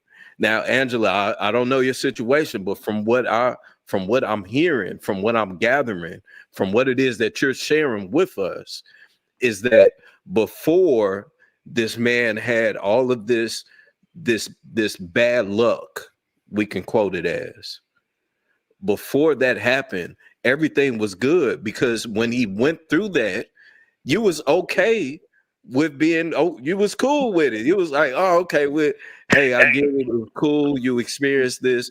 We're gonna continue to work with it. We're gonna rock out whatever. But not considering the fact that this man has experienced something that was life-changing. I can only assume how bad the car accident was. Was this a fender bender, or was the car totaled? So now he may just have trauma. He might have some PTSD from this now. And on top of that, he lost he lost this 6-figure deal, which is a good amount of money, which is life-changing. He's going through all of these instances where he hit this valley. And now this woman that he thought was rocking with him is like, no, man, you're not showing up no more. You're not doing this no more. So now I gotta kick it to you. I gotta kick you to the curb. That's not what I'm saying. That's what it sounds like. It may sound like that. I will give you that. I give that you don't. It's just a small increment of the story. I was saying those parts of the story to add context to what I was trying to say and what we were talking about. But I got with this person because of their character and how they treated me, not because of those things. So the lack thereof was the reason why we're not together is not because of that. I think that most men will say on this panel, if that happened to them, that they just wouldn't have the capacity to date and to show up for a woman that they cared about. You just said that you got with him for his character. Can I ask? Go ahead. Wait. Is that not what you just said? You just said you got with him for his character. His personality and his character. But as you get to know what changed? As you get to know He somebody, said how he treats me about them, and things change. Yeah. So you're not. My point is, it sounds like you're not taking into consideration what it was that he was going through during that time, because you said out of your mouth, you just said that you got with him because of his character and personality. That's what drew you to him, and that's what made you accept the fact that he's going through whatever he's going through. So now that he's going through this process of where he no longer has what he has, and maybe he's questioning himself, and now he's struggling with something internally, it's matter of fact, your character and personality isn't what I thought it was. That's what it sounds like you're saying right now. You're assuming I think the biggest disconnect nobody else hears that. It sounds like I think y'all projecting big time. Like y'all are speaking for the dude as if y'all know what the dude and how he was, and y'all are best friends with this guy. Y'all talk to him y'all don't even know. She's telling you her experience, and y'all are like, yeah, but you only did that because all these women, this is what they do. And she's like, no, that's not what I was doing. Well, it's like, yeah, you lying, because I know how all these women, it's what they do. And it's like, what? But hold on. I don't think he was projecting. I think that he was just using the evidence brought forward to us to kind of like make a sensible. That's what it sounds like to me. Projection is when he's speaking for another person. He's taking my experience and he's if you're speaking for somebody that's his lens. That's what he's doing. Why don't you give us more detail than that? he's not taking what I'm saying for truth, because in his mind, it's already made up about So why don't you give us more or detail, about man? certain things, and that's just what it is. Angie, are No, you willing to give us more detail? Angela, before you, I don't mean to cut y'all off, but just before you speak, Angela, because I'm about to get off y'all, I'm a little tired. But Viz, to your point, in my situation you brought up, it wasn't just I cut Buddy off after that. That's the moment I felt unsafe, right? You know how you go from you're feeling you know, like everything is just beautiful, and you know, we loving on each other, we this, we that, but that's like the very moment I felt unsafe. Like, okay, well, maybe he's not. Maybe he's not, you know, maybe I'm not as important to him as he is to me. You get what I'm saying? Maybe he's not really Yeah. messing with me like I'm messing with him. And so after that incident happened, it was a pattern. It is important that we pay attention to people patterns. It was a pattern of What the happened to Grace, same though? types of What happened to Grace? incidents. No Grace for him? It What might have you been a say? one-off. No It Grace? was. He There did that was multiple grace. times. It wasn't it wasn't exactly the car situation, but it was similar situations to where I needed you, bro. Like you didn't show up like I would show up for you. Like how you Call him called bro? me and I'm showing up for you. What happened? Sorry. I didn't hear the You call story. him bro? Huh? You What call you that say? man bro? Keep going. I mean, we were friends. We were really Oh, hell good no. friends. Hell no. Right. See, So What y'all, do you mean? Hold on, he was TJ, dating. that's y'all that were masculine y'all stuff were you talking about. A woman gonna wait. call a So man bro. That's some masculine shit right there. were y'all friends or were y'all dating? We were dating, but we were really. How do you date somebody without forming a friendship? No, Well, but no, I the way you agree, said it though. but a friend and someone that you're dating, those are two completely Very different different. titles. If Those are someone two is your ways. friend, Yeah. if someone is your friend, do you love them? Yeah. Absolutely. can. But not Yeah. like you were, not like your man though. Right. So let me ask you. So if they're your friend and you love them, what is love to you? I That's a feel deep like question. That's so deep. love has like it just, for me, it can't be boxed, right? It's how you express your form of emotions, how you feel about that person, how you show up for that person, how you answer, how you respond, how do you get what I'm saying? It's not, I don't really have it's really showing up for that person, empathizing with that person, sympathizing with that person, right? And so, I'm sorry? Oh, I was like, I like that. I'm just listening. Well, that's empathy and sympathy, but that's not love. Love is acceptance.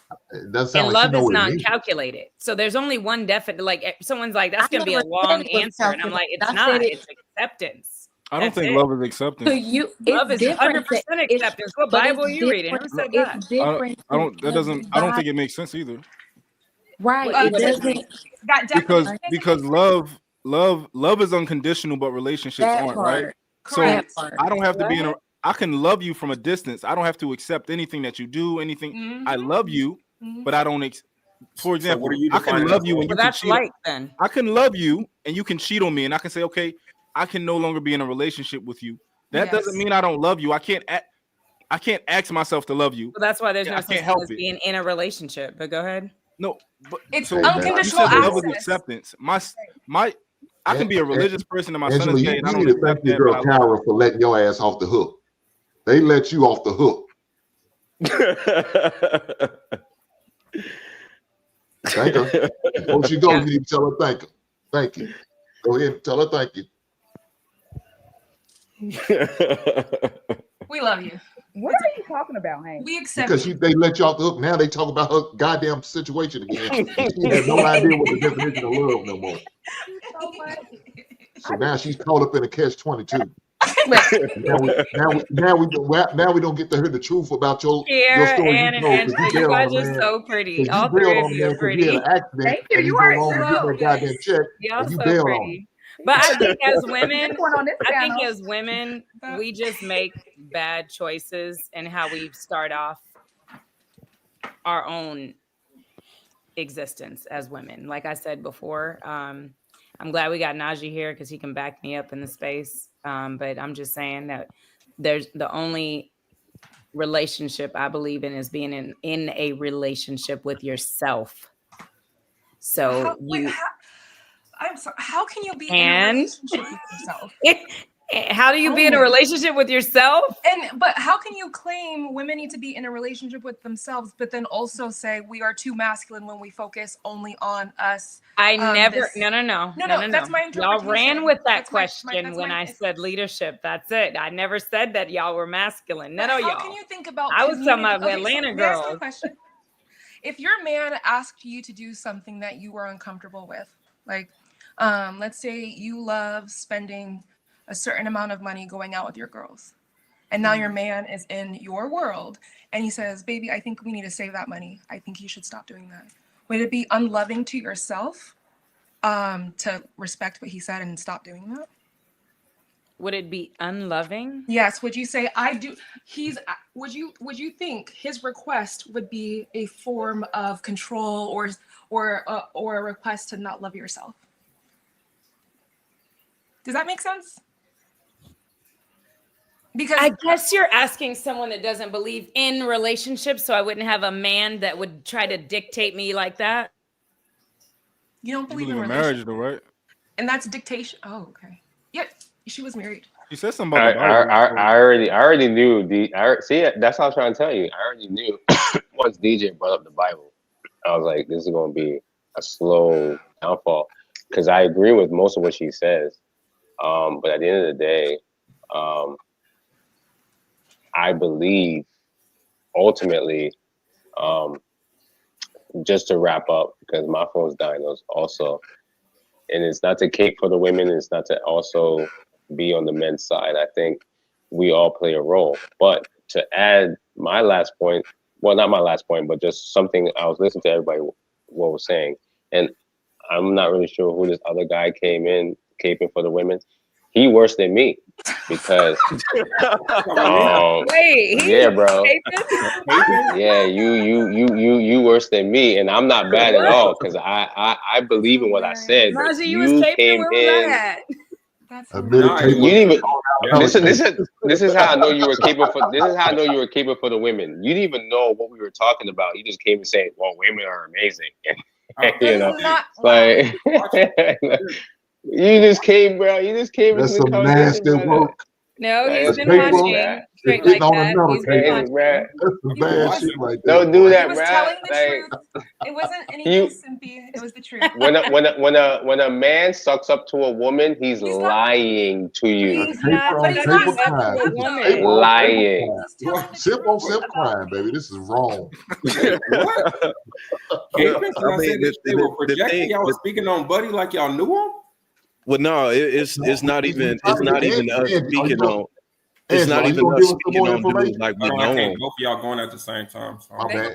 It's not even us speaking on dude as if we know him.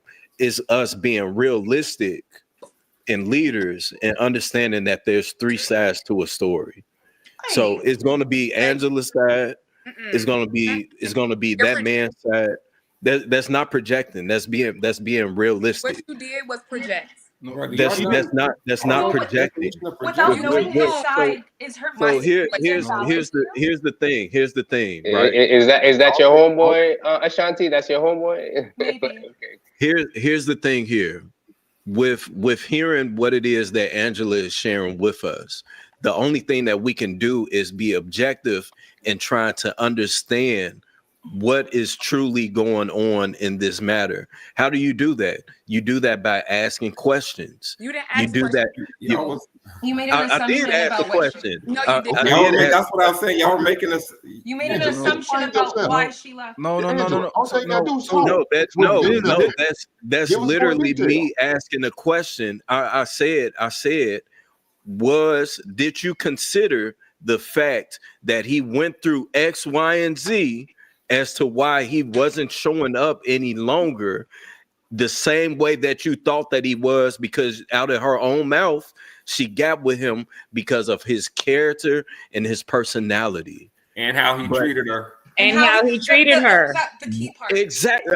She actually said, I got with him based on how he treated me, and that was first. And then right. she So carried let's put on our thinking caps here. So again, if this man, don't insult. I'm not insulting. I'm not insulting. I'm just being objective here. Again, don't take this as if I'm insulting you. But don't what I'm saying, and then say don't take it the wrong. Keep going. Don't let him derail you. So what I'm saying again, like a motherfucker, boy. what I'm saying again is simply that if you got with him because of his character, his personality, and how it is that he treated you, and then he goes through this life-changing situation, is it far-fetched for us to say that maybe, just maybe, this man was going through something internally to where now he struggled to not only show up for himself, but also to struggle to show up for you? That's all that I'm saying. I agree with that. Yeah. That's okay then. So what's the pushback?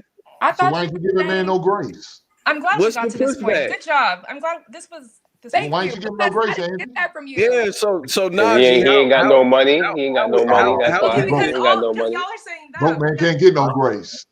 No, but He ain't got no money. it was because of what you said, Viz. And honestly, it wasn't a bad thing. We don't have any animosity. It was a thing where it was just like, okay, I know I can't show up in the areas that you need, and I understand that you don't want to continue to invest more time.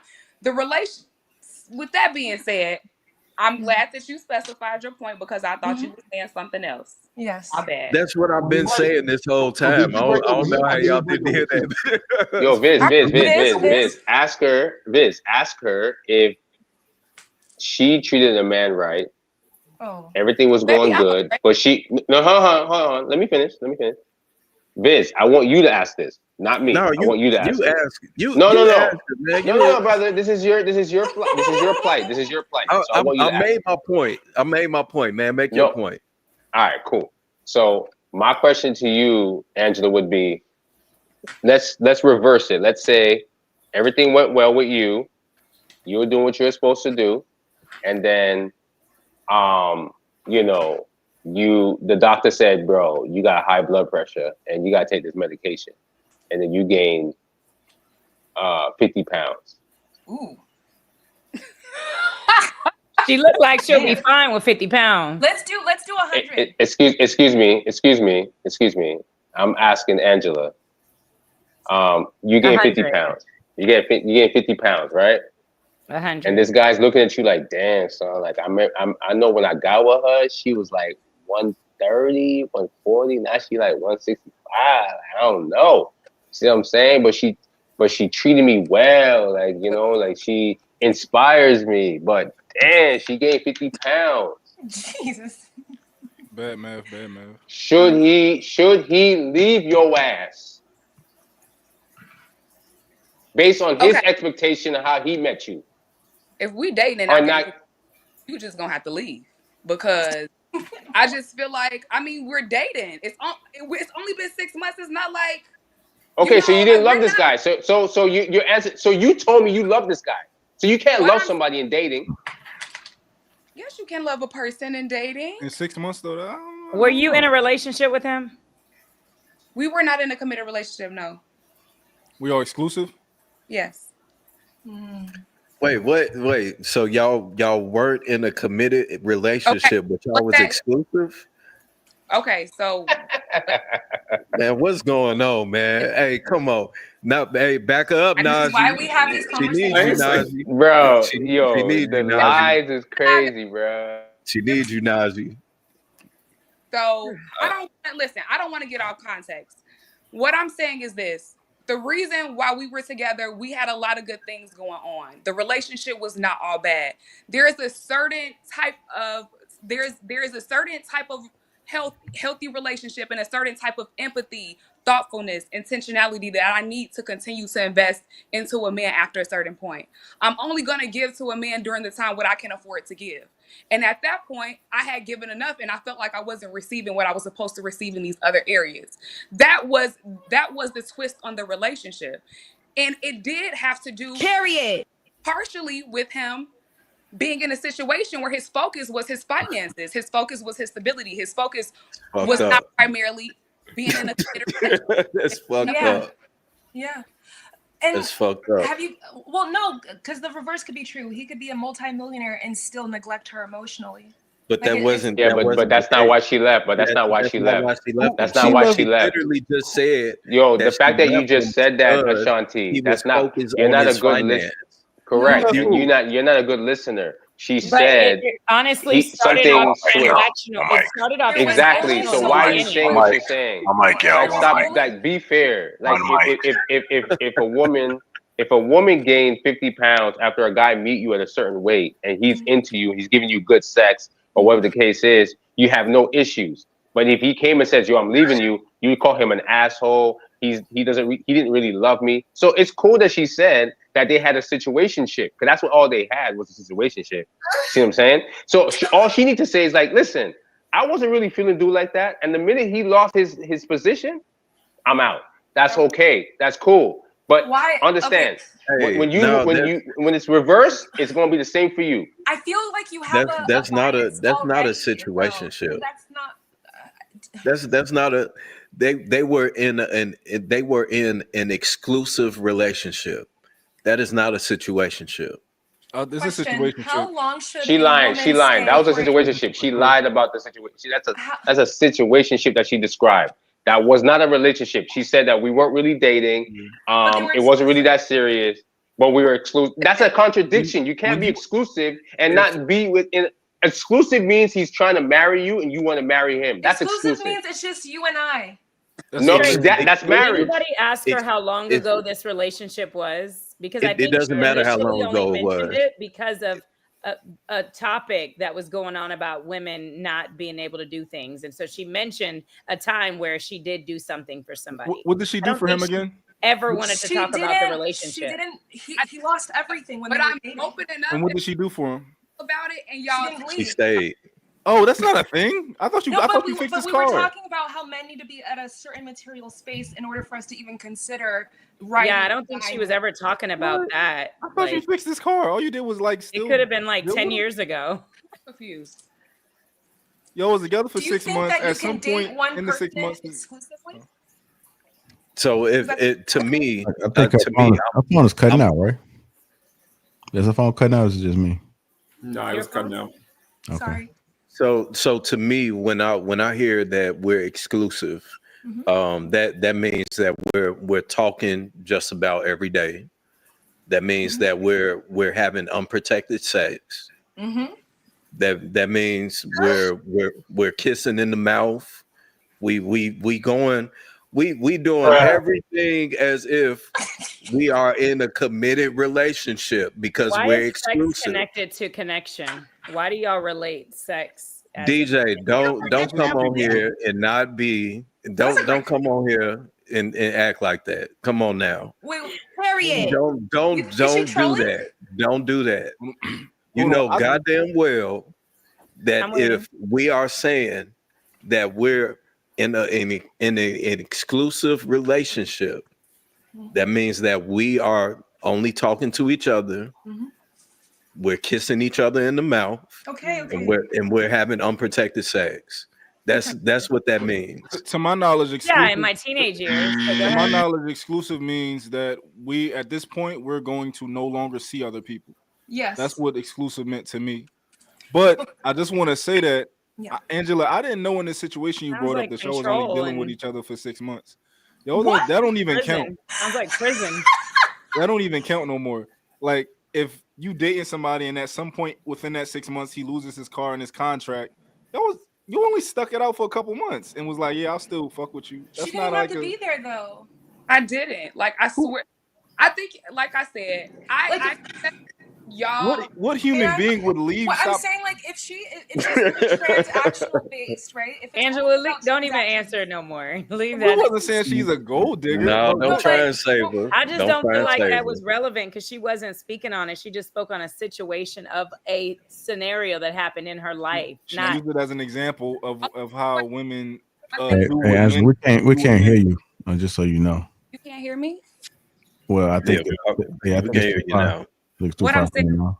Like DJ was saying, I took a piece of my relationship to use it it. as context for what we were talking about. Questions started to be asked. Now assumptions are being made. Now everybody knows everything about what happened in my relationship. So Thank y'all you for being have vulnerable. No, I'm not. No, But Angela, I'm Ann not did that saying to that. me. I was I'm- trying to explain something and I just asked y'all a question. I wasn't even done. I was trying to land my plane and I didn't. I'm Because sorry. immediately I called all y'all masculine. And I'm like, well, I'm not even talking about y'all. But Okay. But y'all All became right, DJ, go ahead and masculine land your and plane so I can proved see my the super point. chat. But All right, Because Black I was go women ahead. like, wait, and no, but you became masculine and proved my point. So I didn't have to talk no more. Okay. you can, All right. Let me get to these super chats then. Keith Randall, $2 says black women is the reason why. I promise everyone. I think I read that one already. thank you, Keith. Money. DJ, $5. There's nothing powerful about not being able to control your emotions and being so insecure that you walk around with an attitude. Strength equals restraint. The Will, $4.99. Black women don't put black men in danger. Have you heard of Tory Lane, sir? Mine again, $5. Bro, you are just wrong. SF. Black women, like any other woman, will weaponize anything they can get their hands on from the legal system to a child. Mine again with the $5 says, I love the mess out of my woman, but sometimes she got a damn attitude because she's an emotional like a dang woman. Champ Talk, $4.99 is a retired professional boxer, toe-to-toe is a boxing term for sure. Mine again, $5 says, get out of here. 1 second, he came from a black woman. The next second, y'all not a monolith. Shouty, you didn't birth him. Be consistent. Okay. Snatch, $2. The gaslighting is in full effect. Big Ant, $11, $10. It's funny when Aisha said that black women are not the monolith, but you can constantly on this panel and try to speak for all black women. Pick a lie. But again, $2 says Travis Hunter girlfriend is a Rican. Come on.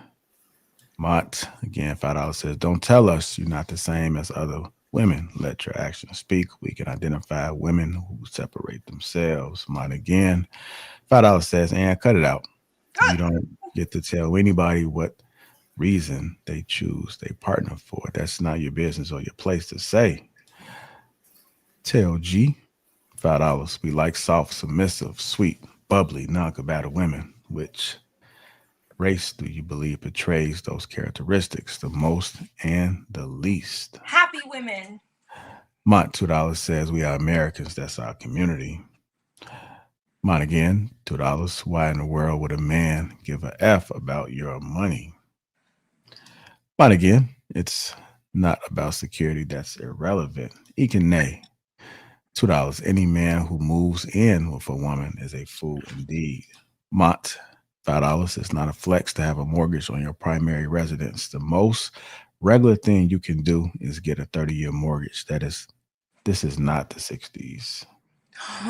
Yes, $11, $10. True. Raise your hand. You know you've been kicked out before.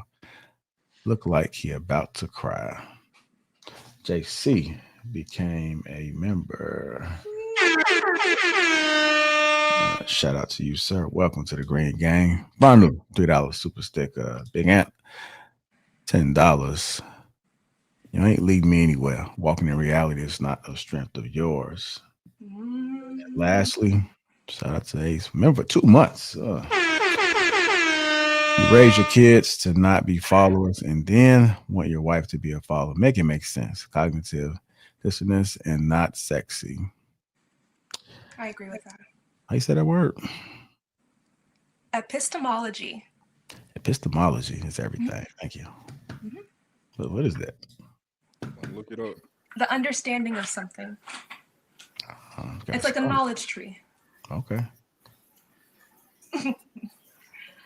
I want to thank everybody who contributed to the platform. Appreciate you, Najee, for pulling up. Thank all the people that fell off as well. Had to go to bed. I understand. It went a little bit longer than usual, but it was a great show. Thank you, Miss DJ, for blessing the platform with your presence. Thanks for having me. And what city are you in? San Jose. Oh, Kelly. Yeah, I'm in the Bay Area. Are you single? I got somebody for you in the Bay. Well, yes, Don't I'm do it, single. and but, don't do it, and don't do it. I don't have sex. I don't have Najee, aren't you in the Bay? Yeah, I'm in the. I might not be his type. I don't sleep with people. You funny. Don't sleep with who? I don't sleep with men when I'm dating, so I might not be his type. She's celibate. No. I'm abstaining until I meet the right person. How you know how don't you know he might be the right person? When you say the right person, you mean a man that you want Did to you marry? just judge him like he's just a hoe? Yeah, you definitely I did. just I judged him. assumed. Yes, I'm sorry. I assumed as a black man he would expect me to give it to him. Hey, if I and didn't. and plot don't. thickens. I'm sorry. Hey, and don't. Hey, don't Lapeef, be, you got a It's not new even a new black show. man thing. You got a new show. I think it's a modern man thing, to be honest. and Wait, she's talking about me? don't be an Angela and just judge men, man. That's not right, man. Okay. Let me bring it back. Right? When you hear women Don't be say, judging the man. We could barely hear you.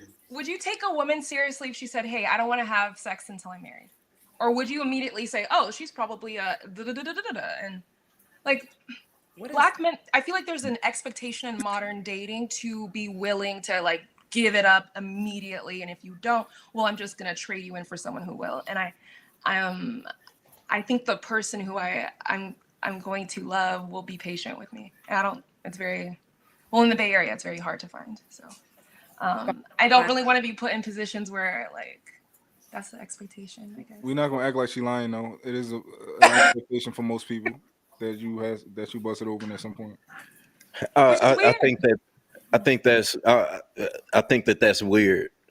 Because if you don't want to genuinely give it to me, then what the fuck is the problem? You know what I'm saying? Like if I'm communicating with you, if we're talking, we're in a talking stage, and you don't want to genuinely give it to me, and I get upset about that, I think that's more so something that man needs to deal with.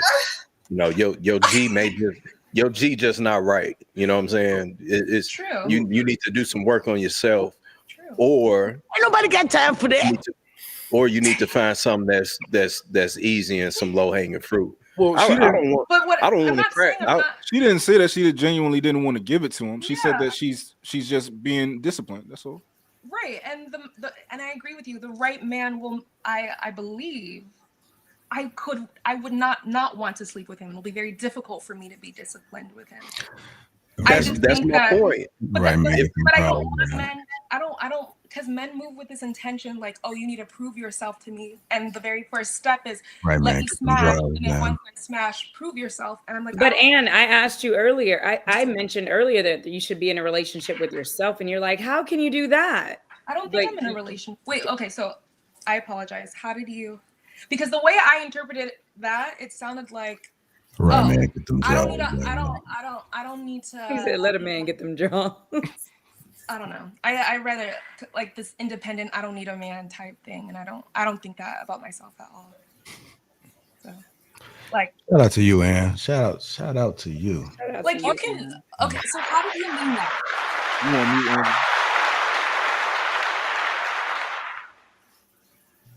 Shout out to you with the soundboard. That was awesome. Yeah. Najee, how can you help her with how she can be in a relationship with herself and why it's more important than thinking she's in a relationship with someone else? Because it's understanding the aspect of the person that you're in a relationship with only exists inside of your head, because you already have a preconceived idea of how you want a person to be based on that title that you label them, boyfriend, girlfriend. It's almost like that person is a character or an actor playing a role. But once that person no longer lives up to that role that you have for them to play, your perspective of them will shift. So now you start to realize you're never actually in a relationship with that person. You're in a relationship with the idea of who you wanted that person to be based on all the stuff you've experienced up until this point. So, I agree, and that's when the real love shows up. because then I have to get out of my own ego, the relationship and idea that I have of this person, and actually see who this man is and if I can love him regardless if he satisfies my fantasy. That's when the real love shows up. But that's where what I mean, or what she said, what she meant about being in a relationship with yourself. Because once you eliminate that fantasy idea of who that version of the guy that you wanted them to be, and you actually start to connect to him for who he is, you start to realize he's his own person, and you're your own person, and you're able to see them for who y'all are within yourselves versus almost like. I never heard Well, the relationship within yourself being that though. I never heard of that being, exactly. you know, that. What I really hear is, oh, you are asking me to change the relationship that I have with myself, therefore you must go. Where I think I am willing to recognize that I can love myself all I want, but until I enter that relationship with that person, I will not even be able to see the spaces and the gaps in who I am. I need to be in relation with him because his expectations and who he really is will actually mirror back to me how I can change and grow. I can.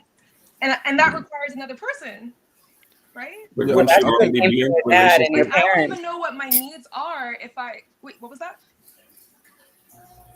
I think that starts with your dad and your parents, the validity of who you are. But the way my father No. validates me is not how my man is going to validate me. Yeah, I think we're removing the fact of, and I think somebody had mentioned this earlier, but I think we're removing the fact of everything in life is of polarity. It's of balance. So the person that me personally I would choose is going to be different from what I am, because that now creates a duality and where opposites attract. And just like a battery or a magnet, we are both now Bonded. powered to do something amazing. So I think that in my opinion, to her point, I understand what she's saying. And this goes back to what I was saying earlier. If this woman can't give me anything, then what the fuck are you here for? So I agree with her in that sense. If I can't understand and explore this other part of me that I may not have been aware of, then what benefit are you to me? So I think I agree with her to that extent. Yeah, That's but what I'm saying. Biz, when you explain that, you came right after us talking about leadership, though. Huh? And then you no, not you, Ann. I'm talking about Biz. When you inserted the fact that if a woman can't do this and a woman can't do that for me, that was under us talking about leadership. Every single person was speaking on leadership. And then that's what you came in and talked about, the value. And then Real Dope Daddy talked about what the way he leads his woman, his foundation. And then you came after leadership. So then now we're going back to the value of Anne choosing herself, but that doesn't have anything to do as it equates to sex. So you even added sex into something earlier. Yeah. And that didn't, everyone keeps adding sex as it comes to connection. And that's where I'm confused at, because immediately I said, I will have somebody for you. That doesn't mean sex, but immediately you took it to sex. I'm not going to have sex with them. I didn't immediately take it to sex. No, she's not talking about you. She's talking about Ann. Oh, okay. I was about to Ann. say I didn't lead it to sex. She mentioned that. I did. Yeah. Men, good, bad, and in between want sex. They want that is intimacy for men. Why? Well, I mean, they can It is a want sign sex. of, does she actually want me? Yeah, Wrong? and they can. I mean, of course, men want to have sex with us, right? But that But it's doesn't bigger mean than that. just like being in a hole. It's a validation of us being willing to surrender to him. It's a validation that we actually like him. Like men kind of need it. It's not just the act, though it's amazing. It's what it means too. I think she was she was being decent by saying that. Like most men would want to know up front, like, hey, are you celibate? Are you abstinent? Do I have it? Like they want to know that. Yeah, but so Wait, Well, I think it was the are setup. I think it was the men setup going of the are energy of the way that Najee's on the panel, and I said Najee's in the bay, and she's Oh, like, yeah, "Well, yeah, he's not going to want me because I'm not fucking," basically.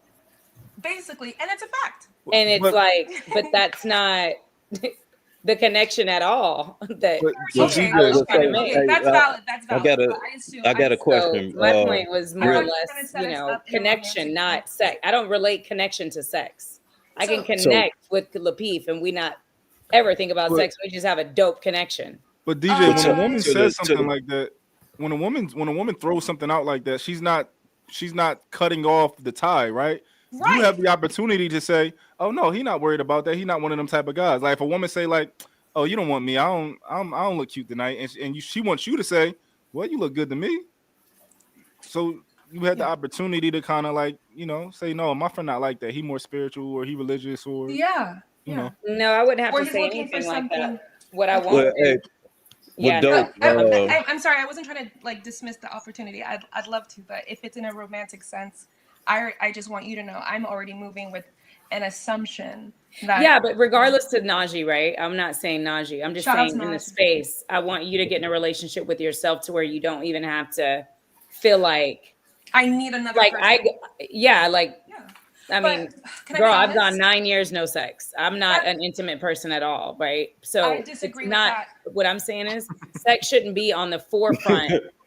Sex shouldn't be on the forefront of a connection at all. So I want people to just get into separating sex from everything. That's why she said it though, DJ, because she doesn't want it to be at the forefront. She wanted to make sure that man aligns with it. Yeah. Hey, but I got a question to the fellas. So real dope. There was something you said where you was like, man, men would want to know that up front. So are men nowadays walking up to women and asking them like, man, are you going? Type of deal. Low key. Like, is that? I think some men will, but I think just for a reasonable man, he won't ask that up front. But if a woman is willing to share that up front, of course he would. That's a benefit.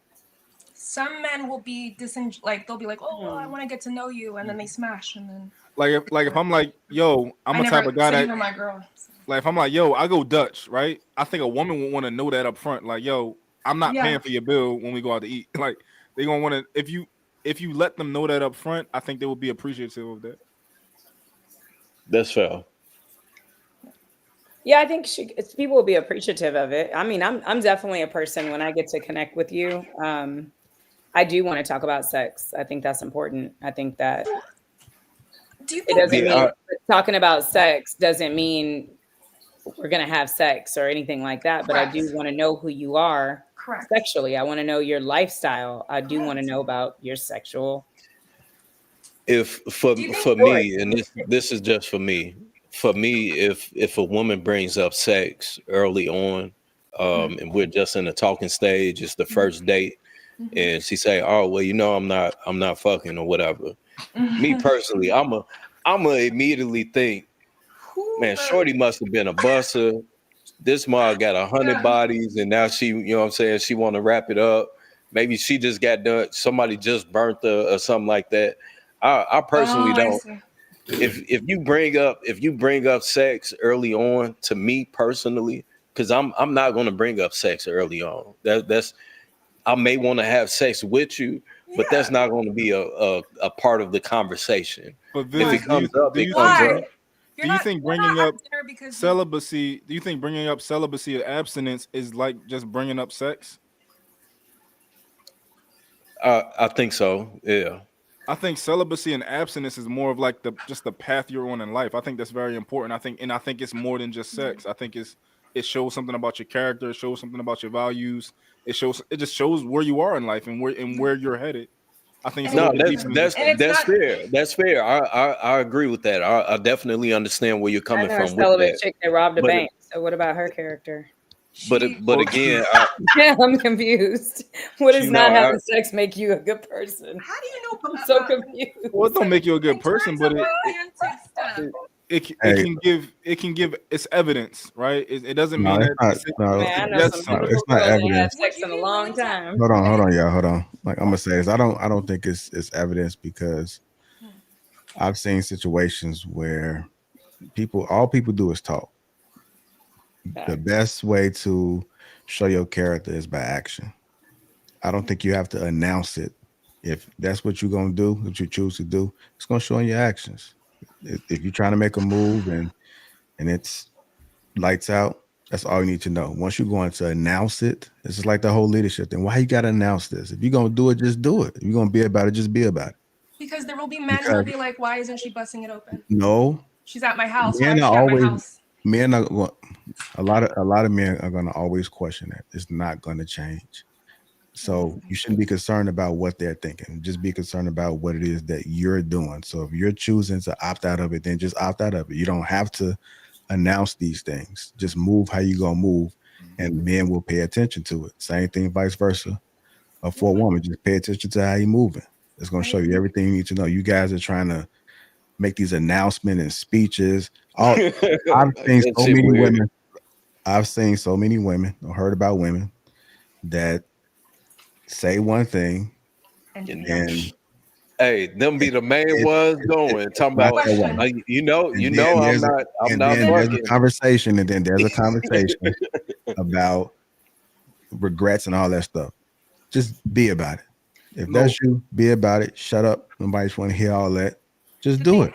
But the thing is, though, my journey right now isn't like everyone's, and I would hope that the man I'm dating would be curious to ask me why. It's not because I'm busting it open or any of that. Like, there's so much that goes into it that's not related to Christ, but it's part of it. Well, if he asks, like, I think it's worth right, sharing it's gonna because it's come up an in opportunity. conversation though. It's gonna come up in conversation. If he asks and inquire about it, it's a different story. But you just throwing it out there, it So means here's my nothing. question. So here's my question, right? Like, if I'm developing a bond with a man, and I like him, and maybe we've kissed, but nothing more, how can he trust, or how can a man feel affirmed that I do want him without the sex? Because Well, I'm you shouldn't coming be across kissing. a lot of men who You think shouldn't be it's kissing. huh? You shouldn't be kissing. Huh? You shouldn't be kissing. No, You I can't have, heard you, but I'm like, why you wouldn't I? can't have one foot in, one foot out. If this is the path that you're taking, then you gotta be equal across So the board then with it. I'm dating a guy. Otherwise, Never kissed. otherwise you're gonna cause confusion. Think about what kissing does. It's a form of intimacy. And Yeah, but it's not schmex. okay, well, No, I'm listening. It is for me. You got I it. don't know about you. So you're telling, okay, so may I ask you then? So I'm going on dates, he's paying, we're doing activities, there's no physical intimacy whatsoever. How does he know I actually like him versus, oh, this is just another broad using me? He knows. Jr. just said it. You notice that through your actions. You don't have to tell me this. You don't have to kiss me or do whatever for me to know that, okay, this woman is into me genuinely. You know, I'm not. She's not just being a plate pirate. You know, this is. So let me ask you: if he never took you on dates or anything like that, would you be interested in him? More than likely. Well, okay, the dates part is us getting to know each other. So I would want to spend time getting to see him in different environments. But if you're talking about like sitting down at dinner, no, that's not a requirement at all. Like, so taking you out is not okay. No, it's not. If I think he's, sorry, I don't know why I'm smiling. If I think he's worthy enough to even date in the first place, I already see something in him that has nothing to do with the performance. And then just spending more time together is just, I don't know. I think it's an opportunity to see the person I already like in different lights, and that's cool to me. Just curious, how old are you? I'm super old. Okay, that didn't sound convincing. Okay, sorry. I'm 32. You're how old? 32. Yeah. 32. Well, damn, I'm a senior citizen. No, you're not a senior citizen. Well, Jr. I want. Wait, why I did you ask? No. I saw the comments, and then I'm like, oh, hold on, I am curious. How old is she? Yeah, I want to know that because was the a good cereal you question. got on top of your refrigerator. Well, no, JR, I did slightly want to push back on your point. I do think that it's fair for people to add filters when they're dating. So, for example, if you have children, when should I bring that up? If I have children, when is it useful for that? When is that information useful for you, and when does it make sense for me to just kind of put that out there? See, I mean, that's on the first date. Yeah, I mean, typically And if you're a somebody. guy who's not looking for, oh, I sorry. think okay, y'all I'm sorry. got it. Who's Go first? ahead. Y'all got it. I'm sorry. Go ahead. Host. Typically, that question is asked, and so I've never volunteered and said that I had kids. It's always one of those questions that people will want to know and they will ask. So I don't Let's think say it's people. not asked. Let's say somebody doesn't ask you. When do you feel compelled to say it? It just all depends on if I'm dating like intentionally. Then I would want them to kind of know what it is that they will be getting themselves into. So if I sense it going serious, then I would just probably start having regular conversations. I may ask some questions. I may say, "Do you have any questions?" But I don't just walking around just announcing these things. I think it's something that kind of comes up like organically with the interest.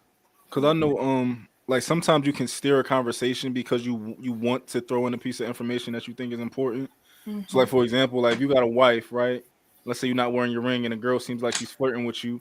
You don't want to be like, "Hey, miss, I got a wife." You might want to be like, say something to be like, "Yeah, me and my wife always go there." You might steer the conversation a little bit in that direction so that it becomes relevant.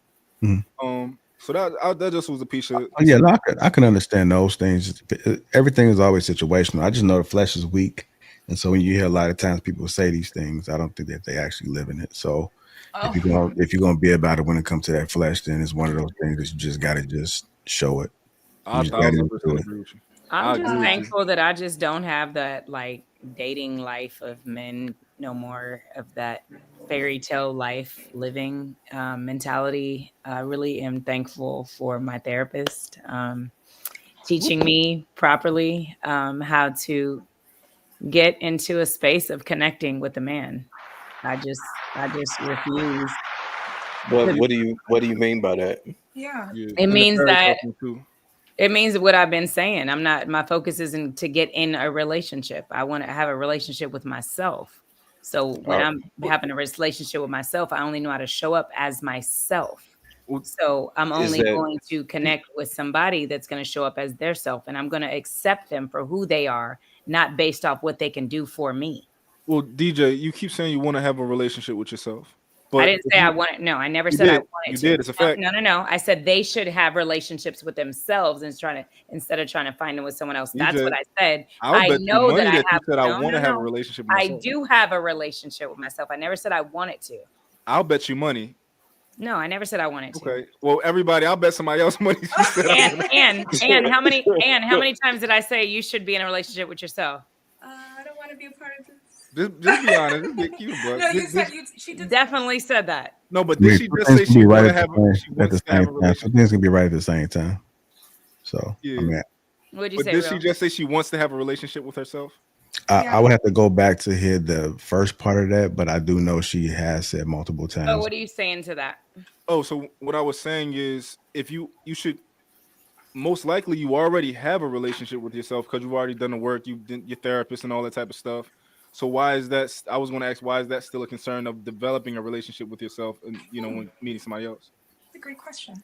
Well, because it should never stop when you meet the person, then you can also be you. So transparency and vulnerability starts with yourself. All the things that we look for in other people, we should have it with ourselves. And that's the problem. We go into relationships. Connect with people based on an image in their own head of what they want out of that person. And when that person don't show up, then I'm gonna leave that person. That does happen, but I'm not Every day. But that's immaturity, though. That man probably has Yeah, not said I don't that. know I don't if think it's that's immaturity. I think that it's natural. I think that people are transactional. Well, it's natural, but you got to think we mature. So as we mature means we become closer to our final form. So we gain wisdom and things like this. So you should know at least I know at this point that people will change, and over years and years and years, I will learn more and more about a person. But also, that person is continuously growing, so they may not know themselves because the person they was yesterday is different. So we're continuously experiencing people. So Exactly. that just comes with wisdom. Correct. And it doesn't have an we age either. interact, and we draw or we interact with people in different seasons of our lives. So this person may be here to show me something new in this season of my life that I'm going through. Correct. So I think that I think that I get what you're saying, but I think that you're also taken away from the experience of life in general, right? You may even come across somebody that you're not interested in sexually or in a committed relationship, but they're there to show you something different, There's that or sex to help. word. I'm just I'm saying. listening. I'm The just saying example from is a always sex with everybody. Everything is sex. romantic relationship, if you want to use that word. But If no, what what I meant it's a what I meant by connection. that is what I meant by that is, even in the sense of, um let's say when me and JR, when we met before, but once we developed a relationship to where he has my number, I have his number, we chop it up on the phone, you know what I'm saying, we go out to kick it, we're able to learn something from each other in the space that we're in. So I think that that's the part, even though yes, we may both know who we are, but we're still evolving, and due to the fact that we're coming into each other's lives, we may be able to use that to evolve even more to become who we truly are supposed to be. Cooking, and wholeheartedly agree. 100%. We don't get to our final form alone. We're a culmination of experiences that I we can have. barely hear her. Oh, I said. Oh, sorry. We don't get to our final form in a vacuum alone. That still didn't relate to what nothing I was saying about me though. No, but I just want to. You can have the relationship. Acceptance. Yeah, but it's still acceptance. I don't believe in relationships. But what if you meet someone who shows you some things you've accepted about yourself are actually very unacceptable? Like, What? How do you Right? what how do you not believe in relationships? I believe in a relationship. I don't believe in being in a relationship. So What does that you don't mean? believe in being exclusive as far as not having sex with other people or not dating other people? Sex again. she's saying that she doesn't even. Well, I'm saying what do you mean? Interesting. Yeah, let's do this. What do you I think mean the question about that she's asked? Well, I think the question that everybody is asking you, DJ, is like, what does that transition look like from single to marriage? Essentially, like, what does that look like in between? What do you call it, or like, how does that operate? What does the transition look like? Yeah. So if you're single, and if you do like somebody, you can see yourself in a relationship. If you're not in a relationship with them, then what does it look like from being single to becoming engaged? Like, what does that Being look like for you? being present and being connected to somebody that accepts me. And most people aren't really can even be accepted. Like people. Okay, what does that look like? So for me, a yeah, connection, 100% a connection. It just has no obligations and no commitments because I'm living in now. I still wouldn't understand if I was reading a book. But you're leading it to marriage because you don't know if I even believe in marriage. Like that's the difference. Well, that's the reason why I'm asking you the questions, so that the people that's watching may be able to gain some insight on how you view this whole connection thing. By Yeah. you don't mind being just explain it to us, just elaborate a little bit so that it's understood. Okay, again, first, a connection for me means I connect with somebody. Now, again, I know what I like. But again, if I connect with somebody, I'm looking at who the person is, not where they can do for me, but who they are. Okay, let's role play. Okay, so let's say you and I. role play? Yeah, so let's say you and I mean, not actually role playing, but I'm just trying to walk it Yeah. down. Using me as an example. You and I, like, how would you know that you're connected with me or that I'm connected with you? Like, what does that look like? It would look like consistency. It would look like building a friendship. I know Okay. exactly what she's talking about too. I know. I think I know what she's talking about. Just building a friendship, because You're- it's hard for me to hear women sit here and say, "Oh, I was his friend. I loved him, but when he went broke." I'm just saying. I hear this all the time.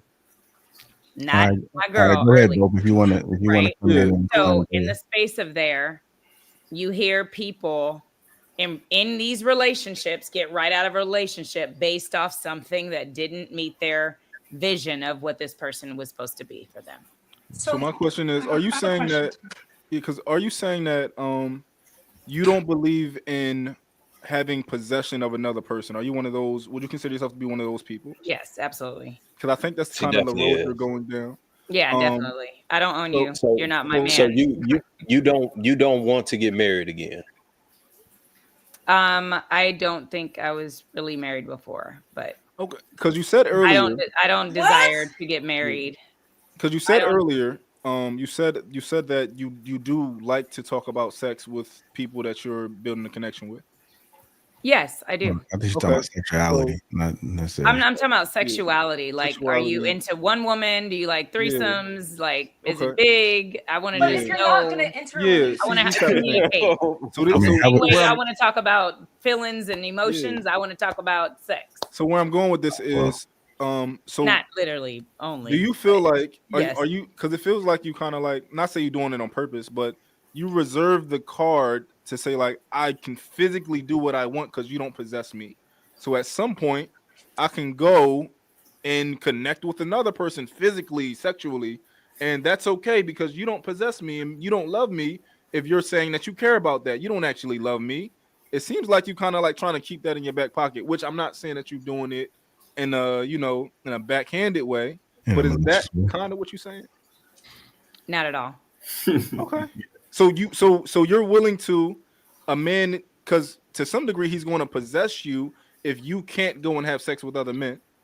If you and this person that you build a connection with, is that a line that y'all can have?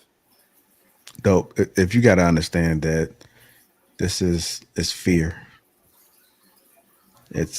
You have to be vulnerable. That's a vulnerable state. It's very delicate. I don't think. Oh, it's fear. You're saying I got fear? That's what it sounds like. I call it fear. I got fear of what? A Of relationship. something. hurt. Yeah, Yeah, of it sounds like commitment. fear. It sounds hurt. like there's a of fear being of commitment. reliant on someone else again. Well, just being. Oh, I've never relied on no one, but go ahead. Is I mean, that just being. I mean, just being You vulnerable. just Just being in that vulnerable state where you don't have that control. Got it. The No? control. Yes? Wait, the control. well, In you question, Definitely said not. But I you- like the perspective because honestly, this is the standard responses I get, and Okay, well then go ahead and elaborate because yeah, it's a standard. we're response. Everyone. seeking understanding. So in order to eliminate that, paint Like the when picture men have so the that same. most of us will be able to understand what it is you're saying. Because it's almost like one of those questions of when somebody be like, "Well, what do you bring to the table?" Well, I bring, and it's like, "Well, what is that saying?" Well, when a man says the same thing, then they put in the comments, "Oh, he just wants to have the ability to fuck who he wants, or he wants to not be locked down by nobody. He wants to have." Is the same thing as him saying in my back pocket type thing. So when a man says it, he's free to do what he wants. So it's the same thing, right? But Najee, help me, please. Okay, talk to her. Yeah, So DJ, so you're yeah, because I'm kind of confused at the fact that very masculine. the whole concept of if a person's not going to have sex with another person, they're going to do that based on them choosing not to do that, not because okay, I'm in this relationship now in my head, so therefore my body's being controlled by this other person. Like if you're not going to have sex with a person, you're not going to have sex with a person whether you're in a relationship or not. So I think that's where it's kind of confusing, because at the end of the day, if you're not going to make that decision based on you not wanting to have sex, you're going to make that decision based on you not wanting to have sex, whether you're in a relationship or not. That's why men can be married and not have sex with their wives for years because she chooses not to have sex with them. Najee, So it's like, I disagree Okay, with but that. you're not. Hold on. like I was under the impression that he was speaking to give us clarity on what we were just discussing. Yeah, that was So a yeah, we still didn't get clarity as far as when she said help me out, like what would I don't think you helped us out. I think On you the just being went in a back. relationship, which aspect? it's just I confusing mean, that's what you just said was the obvious, right? It's clear. If she doesn't want to have sex with someone, she's not going to have sex with them. I think the question is the reason why you don't want to commit or be in a relationship with someone or to have sex with them, is that because of No, Viz. We don't want to throw anything out there. We want to If get y'all back. let me We cook want to for a get Well, second, I'll Viz, get to the it's bottom of okay. it. I don't mind Viz because I've been on long enough with Viz to understand the way that he metaphorically speaks. So I'm okay with Viz doing that. I love that he does But it's that. almost like Viz is that's throwing in more He does, and I more understand. resources for I understand it. resources for other people to latch on to, and we still not getting it from getting to you. the meat of Right. it. Well, If y'all let me cook for a that's what I'm second, I'll trying get to to the bottom of this, understand. bro. Can we all? That's what I'm trying to I'll get to the bottom of understand. it. Well, well, we thought Najee was going to explain it for us, Yeah, but I was. yeah, I I would can prefer explain it. her to explain it to us. But Yeah, speak for I thought maybe Najee might have had a No, I thought I was. connection that we had, I where was he was able to responding explain to. it. Yeah, I was responding to something else. I didn't know you were talking about that aspect of. I can ask the right questions now. I can All right, go ahead, Real. All right, so DJ, are you saying that like when you guys build this connection, right? Mhm. Are you saying that is it okay for a man to say that you're his woman or no? That's not okay. Yes. That's okay. If you have to say it. I mean, I've Okay, been in so- relationships and he don't walk around saying this is my woman. So to a degree, and you'll accept that you're his If we're at woman. ballet, I got to go get my Yeah. woman. Like, You'll Well, accept that no, you're his he's woman, talking and you about won't. exclusiveness. Yeah, like so not a cape, but and you won't physically ever have sex with anybody else beside him. huh? If a man says that you're my woman, will you agree to not ever having sex with anybody else but him? Not because he thinks I'm his woman. It's because of the connection we have and because I'm Yeah. true to him, and I accept him for who he is. And maybe I just want to only have sex with him. No, but not what you wanted. Are you okay with saying to him, right, with the understanding that you'll never have sex with anybody else? I don't believe in commitment. I think we're getting to the bottom of it. I believe in character. I believe in people showing up and being themselves. So if I'm good to you, I'm gonna just be good to you. Why do you need a word to validate being good? So the moment that word is gone, now I'm gonna change. So is commitment a Like word or is it y'all an love action? words. Y'all love marriage. Marriage Wait, makes D- me do DJ, this. I it could ain't buy a gotta be house. marriage. I could buy a But house DJ right now. We can. Me and Lapeef, me and JR. I'm calling JR because everybody else is calling him JR.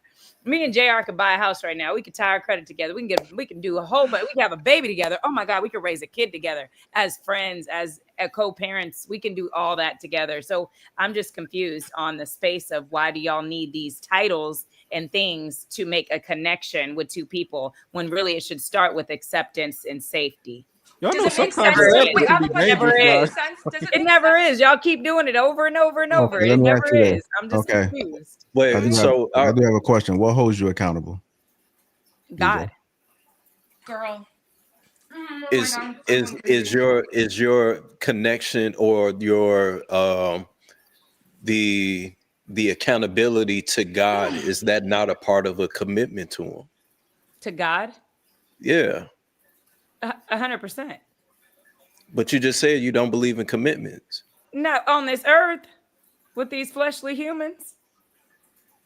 So you're willing to give, so you're willing to have a child, you're willing to sign a lease, a mortgage rather, with JR, but you're not willing to commit to him. I didn't tell you what I'm willing to do. What I said is people go and get in relationships. wasn't Oh, willing I'm to your do. girlfriend now. Now I'm going to treat you like this because now I'm your girlfriend. Yeah, because there's Yeah, there's you level get of access to accountability. this. You get Well, my no, vagina because I'm I'm your wife. No, it's no, listen, accountability no, though. I'm focusing on you saying that you don't believe in commitment.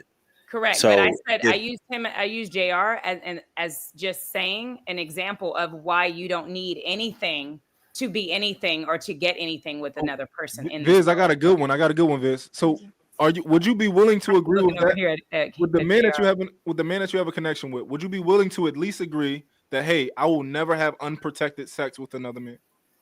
Why does sex It's a have to be commitment, the though. only? Please just answer the question.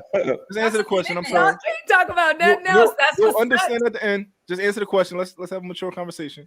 I'm not going to answer the question because I cannot stand the sex. Everything is sex. Okay, so remove sex out of it. So just all like right? y'all say y'all lie to women. Yeah, I'll lie to him. I'll tell him that if No, it no, makes him no, makes but him would feel you good. seriously I'll tell him agree- that if it makes him feel good. No, just because like you don't want to give him an STD. Like, would you agree to like, hey, I won't be reckless out here with what I'm doing? Would you agree to him with that? That I won't bring you back If an he STD. needs I that won't... agreement, absolutely. Okay, so it's not the fact. I would honestly hope if we have a connection, we Yeah. definitely What if the have each connection? other. No. I would think we would have each other's charts. I wanted to clarify that it's not the fact that you're not willing to make an agreement with somebody, right? You're willing to make an agreement and hold yourselves accountable to something, but sex is No, I different. never said I'm agree. It's not we're not going in a contract. What I'm saying is if you want to have the conversation and you're interested about me and what I'm doing, I'm willing to be open to you. I thought you said you agreed. Can I ask you a question? Is it the connection that prevents you? No, I from said I'll tell him what he wants to hear if I have to, but I wouldn't connect with somebody like that. If you're so free, why would you lie to somebody? If you're so, So that's asking a question. You said you would tell him what he wants to hear. No, I said I wouldn't deal with someone that would just ask me that question. You're making a question out of something. Najee, would you ever ask somebody that you connect with who they're sleeping with, or for them to only sleep with you? No. I get you guys have an Right, alternative so you're lifestyle. asking these questions. I hate this gray area because Wait, hold on. Y'all gotta stop letting her say she didn't say stuff she just said. Didn't say it though. Yeah, wait. So you're saying that if Najee says, "Hey, and I want to be in a committed relationship with you," that he wouldn't have the expectation that she's not having sex with someone else? I think Najee her therapist, and he ain't telling us. it got to be something because she keep going to him like, man.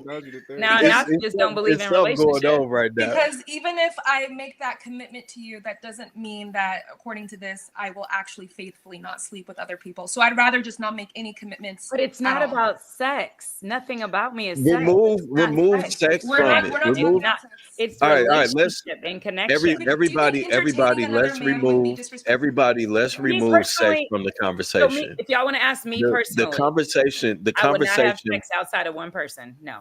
The conversation. So is that not commitment? No, if you're willing, because that's a choice I'm making. I have the relationship with myself. So if I want to choose to sleep with one person that I connect with, then that's y'all have to understand, you can't control people, and y'all want to control each other. So then if you connect with someone else tomorrow, and then y'all break up soon as someone ain't showing up the way that your mind thinks they're supposed to be. It's not I about have a question. It don't make sense. Okay. Yeah, it sounds like you've developed, and I'm no therapist. It just sounds like you're afraid of commitment to where, whatever it is that you experience, it sounds like you're afraid of commitment to where there's an expectation that, hey, us two, me, you and Najee, we're in this together. And if I just so happen to see real dope down the street and this nigga looking good and I want to, do something with him, I can be able to do that with him because I'm not committed to you. Back on sex. I'm not. I didn't say sex. Okay. This could be just what else am we want to do? This could just be us just going out on a date. It could be as simple as that. It could be y'all sitting up on the phone for 3-4 hours at night. So what? You know That's what I'm a saying? connection then that's a connection. Right. So again, with people. We all should have connections. Right. So I'm not going to stop you. So If I meet JR and JR is connected to somebody that he just is connected to, I'm not going to tell him to cut that person off for me. But you so you don't believe in boundaries. But you wouldn't mind sleeping with him because you have a connection. And if you choose Well, to, no, and he no, we chooses can't. to, No, All these no, people and we ain't got can't nothing to bring do up with sex. me. We can't bring up sex anymore. okay. That's So all y'all can bring up, though. okay. So That's not Jr. what There's no what I'm trying to competition if bring we have up. to take The sex out. question still So stands, are though. we? Hold So on, y'all. Like I think Nadia's trying to say something. Yeah, quick. yeah. I'm curious because everything that y'all are saying is like more so pointing towards being fearful. So it's like without a commitment, then you got the freedom to go have sex, or you can do whatever you want. It sounds like more fear-based from my perspective, I agree. because if that commitment wasn't there, then it's like then you have the freedom to do whatever you want, as if people don't in committed relationships don't do that already. That's why it's kind of like the fear to me seems more so from not having a commitment than having a commitment. I think we need to be talking to is it Najee. That's fear what we or need to be talking to. or is it safety? The aspect is that's a fear thing. You're afraid for your safety, correct? Not even fear, because Najee, it seems like you guys fear removing an option that you have with Correct. entering into a agreement with somebody else. Thank you. Exactly. But the aspect of an agreement is your ability to keep your word. So if I say I'm committed to you and you say you're committed to me, the commitment isn't to the person. Your commitment is your relationship to your word and your ability to keep your word. So if I don't keep my word, I'm not committed to you. I'm just not keeping my word based on my commitment to myself. Oh, it's both. It's both, and also But, it can be. No, it but can listen, be even but, more than, What? it's both. But if I say, okay, if I say I'm not going to do something to you, and I tell you I'm not going to do something, and I go back and I do it, I'm doing that because of you, or is that something that I'm doing based on myself? You're doing it because you wanted to do that, and you violated whatever agreement we had, and of course there should be some sort of repercussion on the other side that I'll have to now do. But that's what I'm saying. It wouldn't be based on you. It would be based on me. That's all I'm saying. So when people, you succumb to whatever weakness you had, or at the moment, or But Right. So is that not you going against the very commitment to yourself in that case? Because if we have the conversation to where, hey, look, I only want you, you only want me, and something else happens outside of that, you give your attention to someone else, you're on the phone with them, you're going out on dates with this other person, is that not you now breaking the commitment to yourself that you made with this other person? not necessarily, because people lie. What? But you have a relationship. Hold on. Let me lie. It's because people lie. People lie. So a lot of times a guy might be like, yeah, I'm committed to you. I'm not gonna mess with nobody else. I'm only messing with you, and you're the only person I'm dealing with. But deep inside, they know that, okay, I'm gonna mess with this person. I'm gonna call this. Like, people lie all the time. This is why we have contracts and we have things in place. we have things in But place. you have contracts of the government. Let's be real. We have Go things ahead. in place to hold people accountable, right? when they're You don't have feeling all the leverage in these situations. Well, you shouldn't let somebody have all the leverage in these situations and just go in. That's why people do get married. That's why people do have agreements and they sign things and stuff like that for that reason. But Najee, I don't truly think that because this is reminiscent of me. I remember when Nipsey Hussle died and his girlfriend, what's her name? Lauren London. She said that Nipsey always told her that you can't possess people, you can only experience them, right? Exactly. And I was like that nigga, that's smooth. I'm like, But he got it, huh? You can't. You're possess only people. experiencing. No, that's crazy. But you and I coming together in a possess a contract person? isn't possessing you. It's us making a mutual agreement. You of course there takes a certain level of self-discipline, right? But somebody has to agree. Like if I get married and I get down on one knee, right? My wife to a degree possesses me. I am hers. I am her husband, right? And of course there's something, I have a part that I play in that. But also we have paperwork, we have other things that'll hold me accountable. Because I'll be accountable if I ever do something wrong. But I'm not afraid of that, right? I'm okay with saying, you know what? I want something from you, which is you, and you're going to need something from me. So we kind of, if that makes sense. But I guess what you guys are saying is like, yo, I don't want anything from you outside of our physical connection and our, other connection. Outside of that, I don't want anything from you, but also don't expect nothing from me. But people shouldn't. Expectations are crazy to me anyway. What? Or Do you expect your daughter to behave expectations a without certain a way? communication? Yeah. Why are you those comparing a crazy. daughter to somebody that I would be with as a man? Because we all have It's a expectations when it comes relationship. to relationships. No. And you've already disqualified the But we're only romantic talking one. about grown Okay, up. so We're even not in talking about even children. in a romantic We're not relationship. don't talk about sex and don't talk about kids. But let's have a conversation. So in a So romantic so you relationship, don't have an expectation for your parents. Let's say your parents. You don't have an expectation of your parents. We're talking about solely being in a relationship with a man or woman. Okay, so We're not your talking about commitment. parents. We're not talking Okay, about so your kids. commitment issues is solely based on relationships. a romantic relationship with someone of the opposite sex. A connection with somebody. Yo, this is making my stomach upset. How can you have, I know, I bet how it can you is. have a connection with somebody, right? What's If it's contingent upon the other person, right? Because you can feel connected to me. You can feel connected to me, but it's No, I contingent couldn't. upon me. It's What's the contingent upon me difference? also having a connection to you if we have a connection, right? So to a degree, Yeah, it takes two people to me. it takes two people. 100%. So to a degree, it's kind of like the same thing of possessing somebody to a degree. No. But No, how do you, it's that's not. what, like how do you possess, Because you were talking about how can you possess somebody and the other person has a part to play in possessing somebody. I have to be like, it's like this. Can you own a car? Can you possess a car? Yeah, with People aren't cars, cars. we're not talking about Oh my tangible God. What's goods. going to stop me from taking that car and stealing it? No, we're Pause. talking about human beings, not But there's items. We're consequences, talking legal about human consequences. conscious beings who can make their own decisions. And How there's do a you social how do you contract. possess a person? Somebody can take your car. No, I said how do you possess a human being? How do you possess another grown human being? Hey, You I got a possess, question. you I got a possess question a for you. human being by committing to them in marriage. So committing to them But is your way of possessing them in Yeah, marriage. committing to a person through marriage is a form of you possessing them. Yeah. But that's what I'm When you so when you're you saying say having a when you introduce, let's say me and Ann is married. Hey Najee, this is my wife Ann. This is my wife Ann.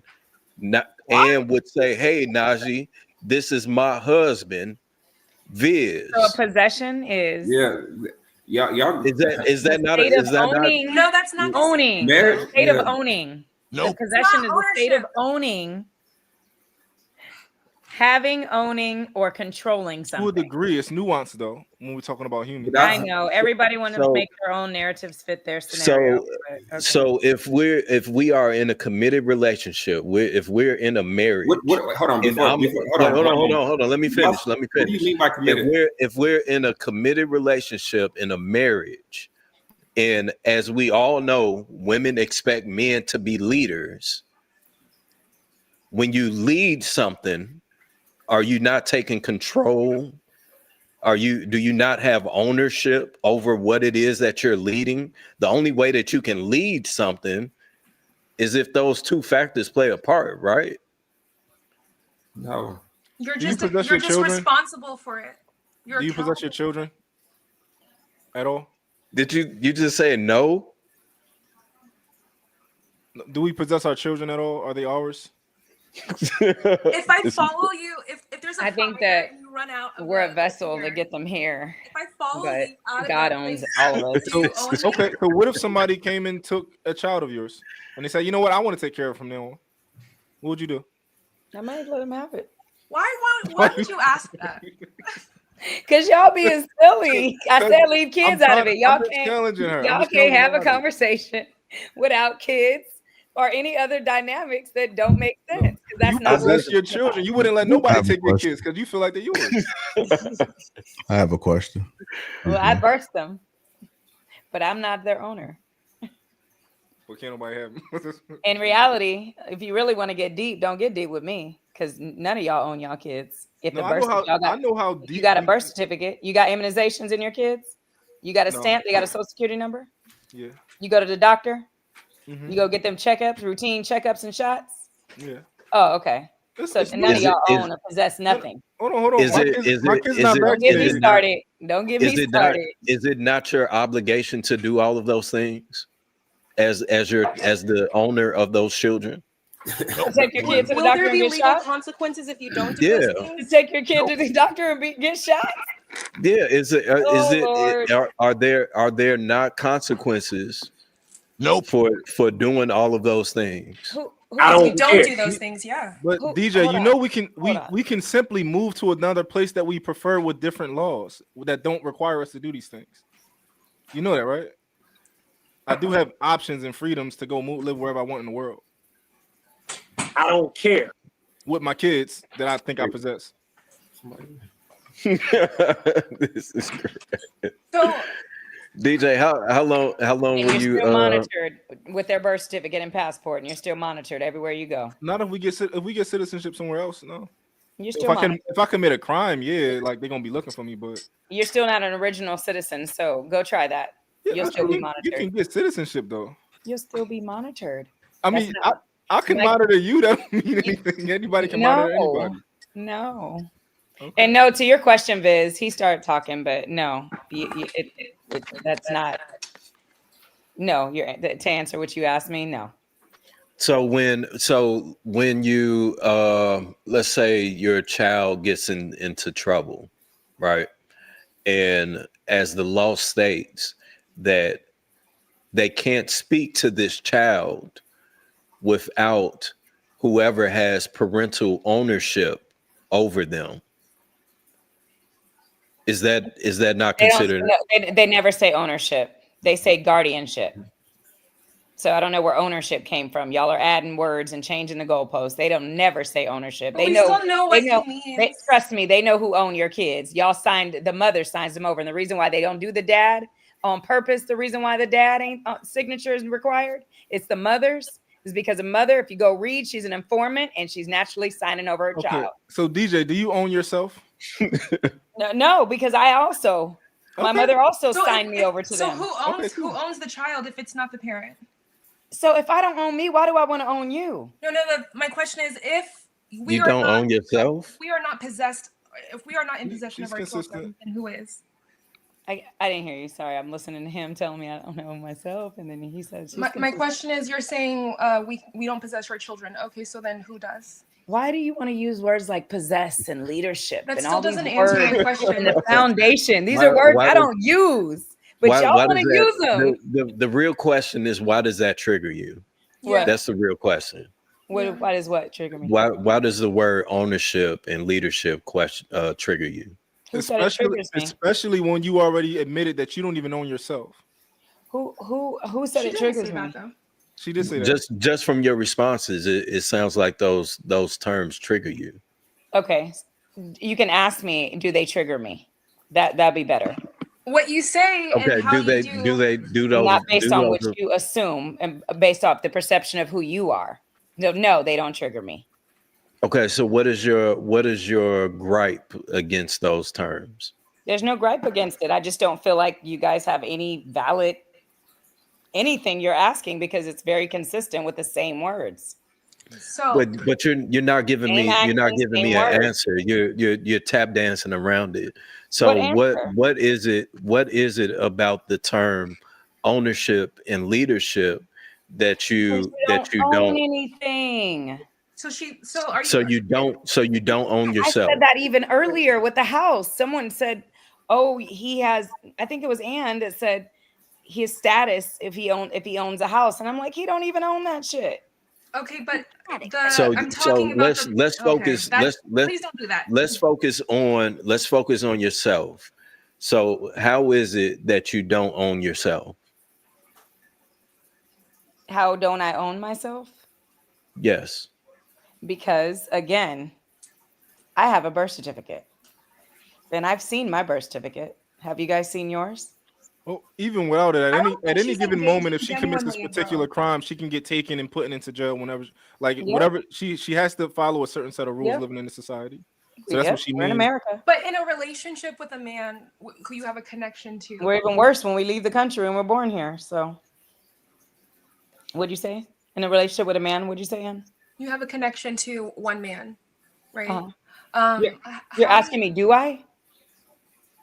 Or you're just giving me an example. You're telling a story. I'm trying to understand you and your Got it. perspective in Okay. how you can be connected but not committed, but then not possessed, but then also I'm if you committed to me. choose. So I guess my question is, if you're connected to a man and you are choosing to stay exclusive with him, what would prevent you, other than your obvious choice, what would prevent you from establishing other connections with other men? What would stop you from doing that in an intimate relationship? Or I guess my question is, do you think that it would stop you? Would a connection with one man prevent you from establishing others, or do you think that's him possessing, owning, controlling you? Because you're avoiding the entire, title of girlfriend, boyfriend. So, could you still establish connections with other men? Got and it. not I see be 100%. Told you.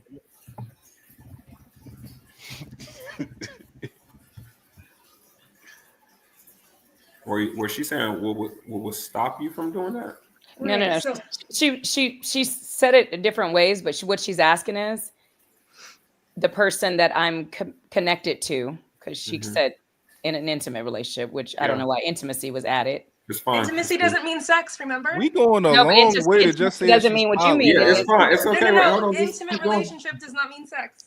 It means She got a point there. She got a point there. That intimacy doesn't even mean what she's saying either. Intimacy is connection. Is intimacy not connection? Yes. Listen, DJ, you don't have to ask Najee anymore what it is that you guys are describing. Y'all are just poly. That's all. Definitely not. And it's poly. That's all it is. Do you know the definition of poly? Go look it up. No. It's not even. No, she not poly, bro. She not having sex. Not. We can't bring up sex. She says she want to talk about. Poly is not sex either. Y'all are crazy. See, she know what she's well versed in poly. She's only poly. in love with herself. Remember, everyone else is just poly. She's not. She's only. Are you committed to yourself? I'm naturally hella possessive. I would never be poly. What? No, You're possessive, but you don't believe in commitment. I'm naturally possessive. I said. Wait, hold on, man. Hold on. How do you feel about that? Her being naturally possessive. Wait, hold on. Wait. We can't just gloss. How do you feel about her being possessive? I get it. We can't just gloss over this. How can you be possessive, but you don't believe in commitment and you don't believe in ownership? Anymore. I told you that I just recently changed my entire approach to relationships. And the reason why, because every woman and every man do nothing but sit and talk about, especially our people, fucking relationships every day. Y'all ain't in them. Y'all in and out of them. Y'all are miserable in them. Y'all throw them away at any given cost. Y'all marry them and then people are raising kids by themselves. I mean, it's just, everything is just, you're waiting all your whole life to go get married and oh shit, the plane crashed. Isn't that nice? I understand. Did you give up? DJ, have you given up on? I've given up hope. Have you given up on love or connection? No, because I believe in love is acceptance. So whoever I connect with, I love them. Listen, I know what it is now. Just because people are people and they make mistakes does not mean you shouldn't. Now me as an individual, now I'm just gonna cut everybody off and just do me and be in a relationship with myself, and I'm just gonna connect with people. No, because I wouldn't. No, I don't think that's a. I don't think that's. I'm not Maya. I'm not Maya. I'm not the singer. I don't want to marry myself. No, ma'am. I didn't say that. When I say be in a relationship, just because people are shitty at relationships, that doesn't mean DJ will be shitty. It means DJ needs to be aware of the situation and plan accordingly and learn how to build a relationship with commitment so she feels safe, so she doesn't have that experience. So it doesn't mean run away from everything. So when you can tell me what love is, then I can tell you what love is. Because you were aligning with the other young lady, but what's love? No. I'm letting you know. I have a definition of love that you your don't. Love, okay. Right? So I can tell you what love is from my perspective, not from what the other lady that you're associating with me said. Well, you agreed with her the whole time. We weren't talking. Okay, so to be clear, I have an understanding of love. she has an understanding of love. I am not her. I am me. Associating me with her definition of love is her definition, not mine. I can tell you what love is. Does that From make you feel answer good? to Because really, What's, what I what's said your is, definition? what's It's your cool. It's cool. It's definition of cool. It's love? cool. What's your I definition of said, love? what's your definition of love? I love with that. Okay, so love to me is the surrendering into another person. It is when you and I have decided to abandon our egos, and I'm committed to your growth beyond whether or not I get an expectation or a reward. Love is a gift that I give to you that you don't have to earn. I simply just give you love because you exist. Me being committed to your best interests and your growth without expecting anything in return, to me is love.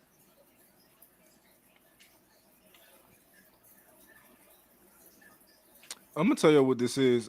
DJ is practicing a new ideology that she recently learned, and she's just putting it into the field. Actually, I And just she- started really reading the Bible, which most of y'all don't. Yeah, no, the Bible and That's a all the really big religious books are assumption. good things to study, but she just recently learned something and she's trying to fill it out. So, you know, So what was the event that put you on this path?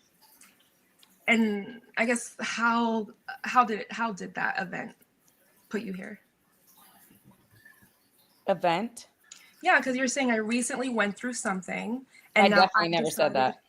to practice this new. You No, didn't? never. Okay. No. I also think this is I know exactly everybody how- wants.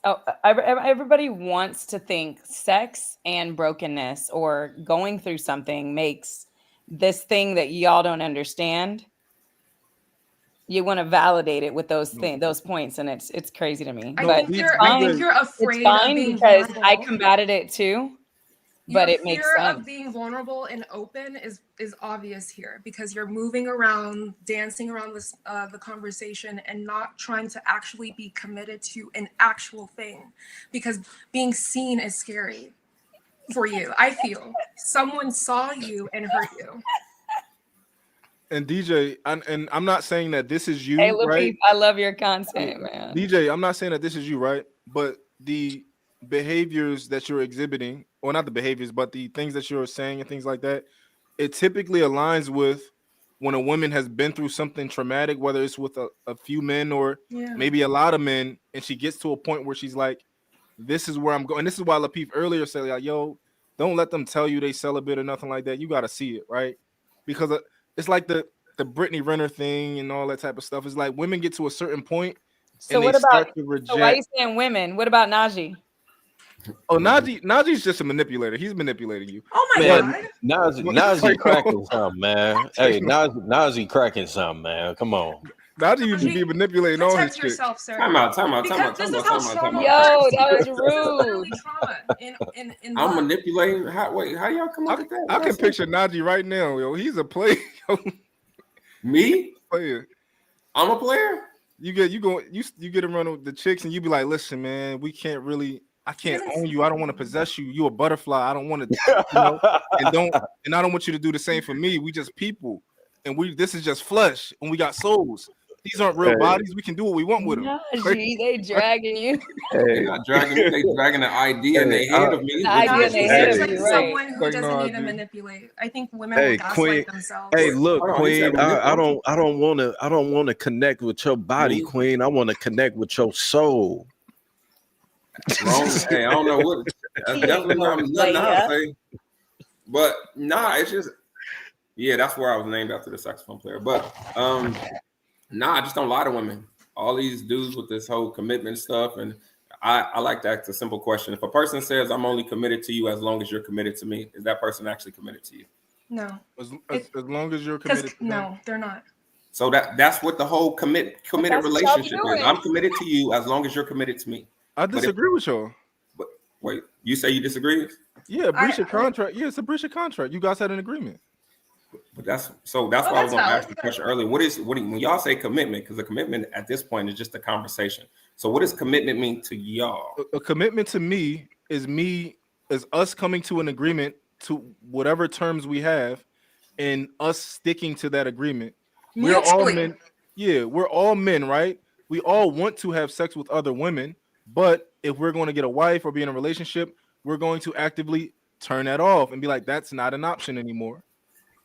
And within that, it requires two people coming together and sitting at the table to define what the terms will be.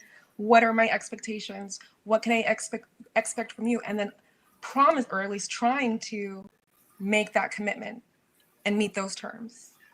And then there's consequences if you don't. But would that be so? Y'all don't see that as more of a fear-based thing than not having that? How? If I tell Because you, hold on, I'll explain. I'm Because listening. what is the reason why you want to establish that commitment?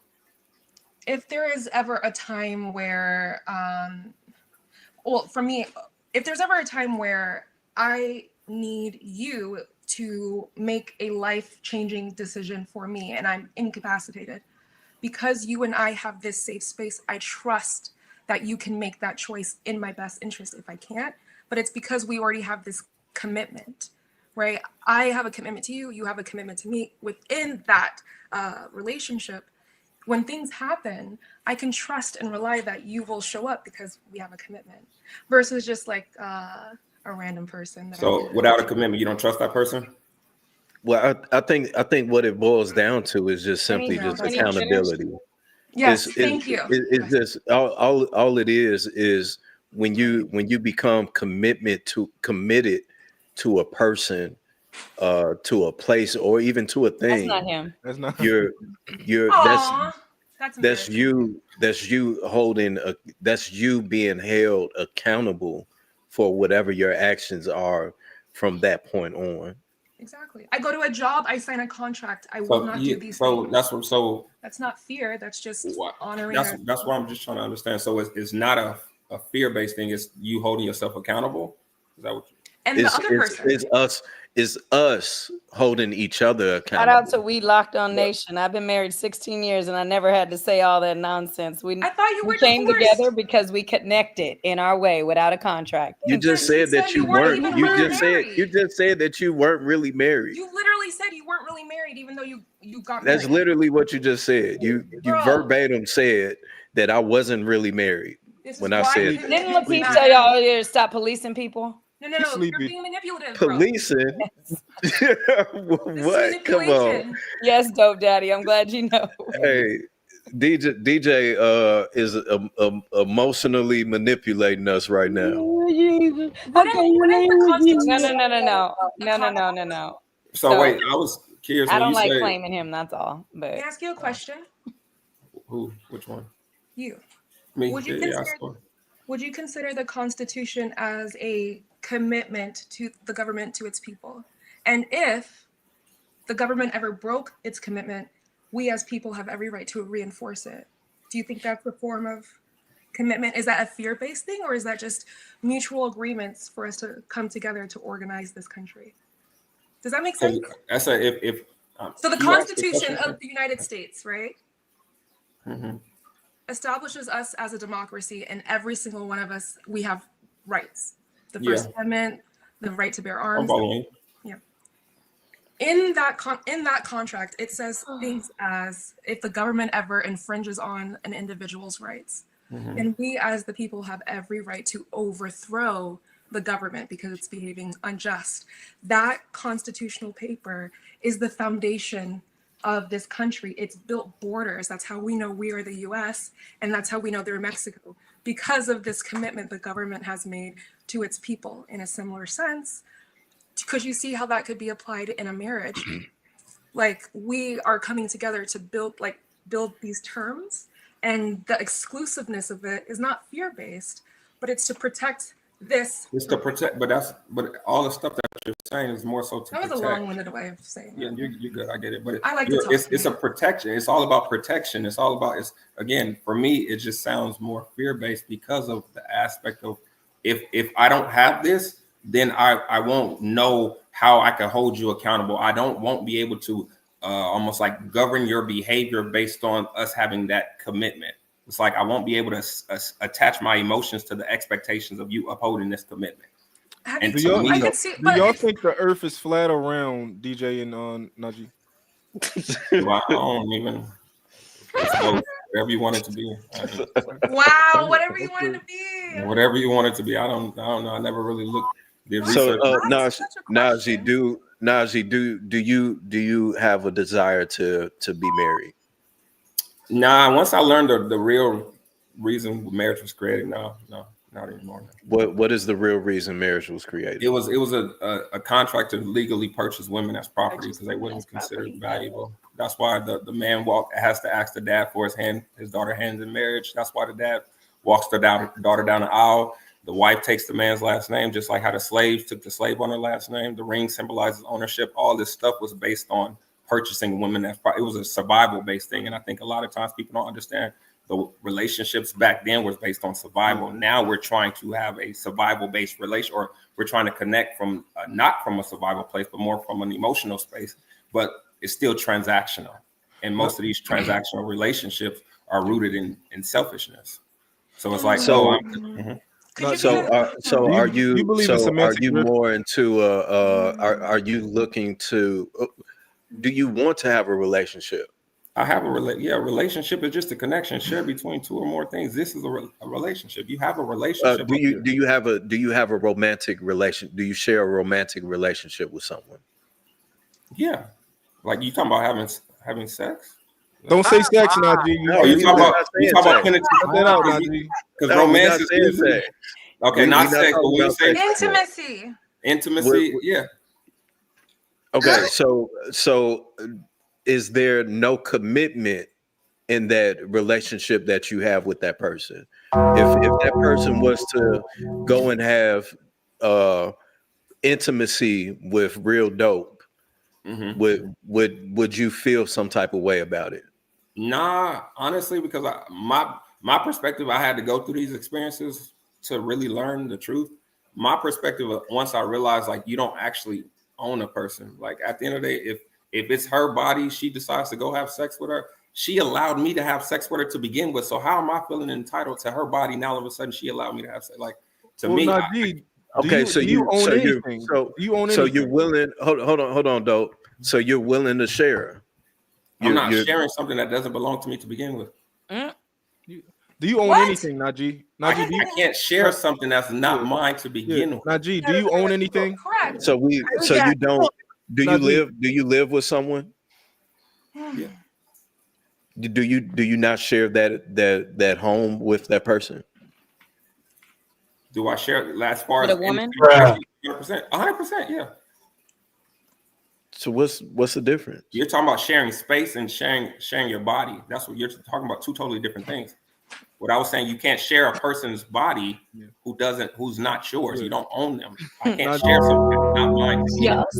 Najee, do you own anything? The things on your wall, the trophies and stuff like that. Do you own them? We're talking about people. We're not talking about tangible. No, I get it. I own the trophies. Now, how do you own those if they can be taken from you? Because then I can get them back because I own them. How can you get them No, back? that doesn't answer the question. How can you have a piece of paper that says you own it? Yes, they're a piece of paper. That's not real. We're talking about tangible items here. If I own them, that means they stole them from me, and then I would have to go get them back because I own them. How are you going to get them back? I said I'll take it back. What if I say no? It's in my possession. You just said if somebody take them from me, and then I'm gonna take them back. So you'll physically take them back. Wait. Hold on. Dope. Yeah. Hey, hold on, dope. Wait, you can do the same thing with his woman. You can physically go get your woman. Wait. Hold on, dope. What you're not getting is the trophies ain't gonna walk away. The trophies don't have a mind of their own. The trophies. Right, but Najee,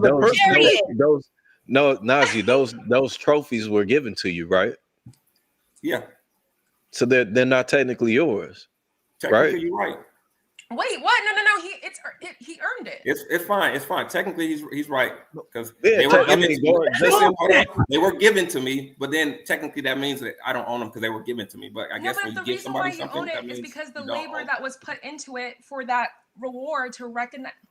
Okay, you own your time, you own your energy, and only you get to direct where you put those resources. Whatever you had to do to get those awards, It's merely a recognition of that Wait, effort and that process. wait, So yeah, you own it because of the and work no, you you put into it. and no, we don't own time because time isn't real. Yo. And no, and Wait, hold the on. thing is, right? Hey, He said that come on, his now. woman is not his gotta, possession. Let me ask y'all a question since we you asked gotta, us we gotta was the stay, Earth we gotta flat. stay on course here. Can I ask you guys a question since y'all asked us is the Earth flat? You can't own your own time because time isn't real. Oh, okay. No, Can I ask y'all a question since y'all asked us if the Earth is flat? Real quick, because the difference between possessing a woman, his difference between possessing a woman was that this another person can commit a transgression, meaning that she can go and give her body to somebody else. So it's like, I don't own that. The reality is possessing the trophies behind you, somebody else, it takes another person to commit a transgression and take those things from you, and then you have to go physically get them back. Which is the same thing as like you can go physically get your woman back. Some niggas get into that. But you can't if she say she don't want to go. How you get her back? You about to get physical over the trophies. You can get physical over her if you want to. But I'm saying that doesn't answer his own, question. That's what I'm saying. You don't own her. I'm saying you don't own her body. So when you say you own a person, what do you own? Their mind, their body? Like what do you own? The same way you own no trophies. No, that's not the same way. No. And it's the same. Because the only thing keeping those trophies right there is the fact that nobody took it. Right? The trophies can't get up and walk away because they don't have their own. They can't get up and walk. They can't get up and walk away. But another human being has the power to take them, like the same way that she has the power to give her box to somebody else. But it's hers. But your wife does too. Like that's the thing. Listen. It takes another person to remove that possession, whether it's his woman or whether it's his trophies. It's another human being. It takes one brain to make it move. That's what I'm saying. She has to go with him. No. She don't. No, she can do it herself. It don't take another guy. She can go and do what she want to do. In order for us to break this, for me to be possessed by someone else, I have to also allow him to.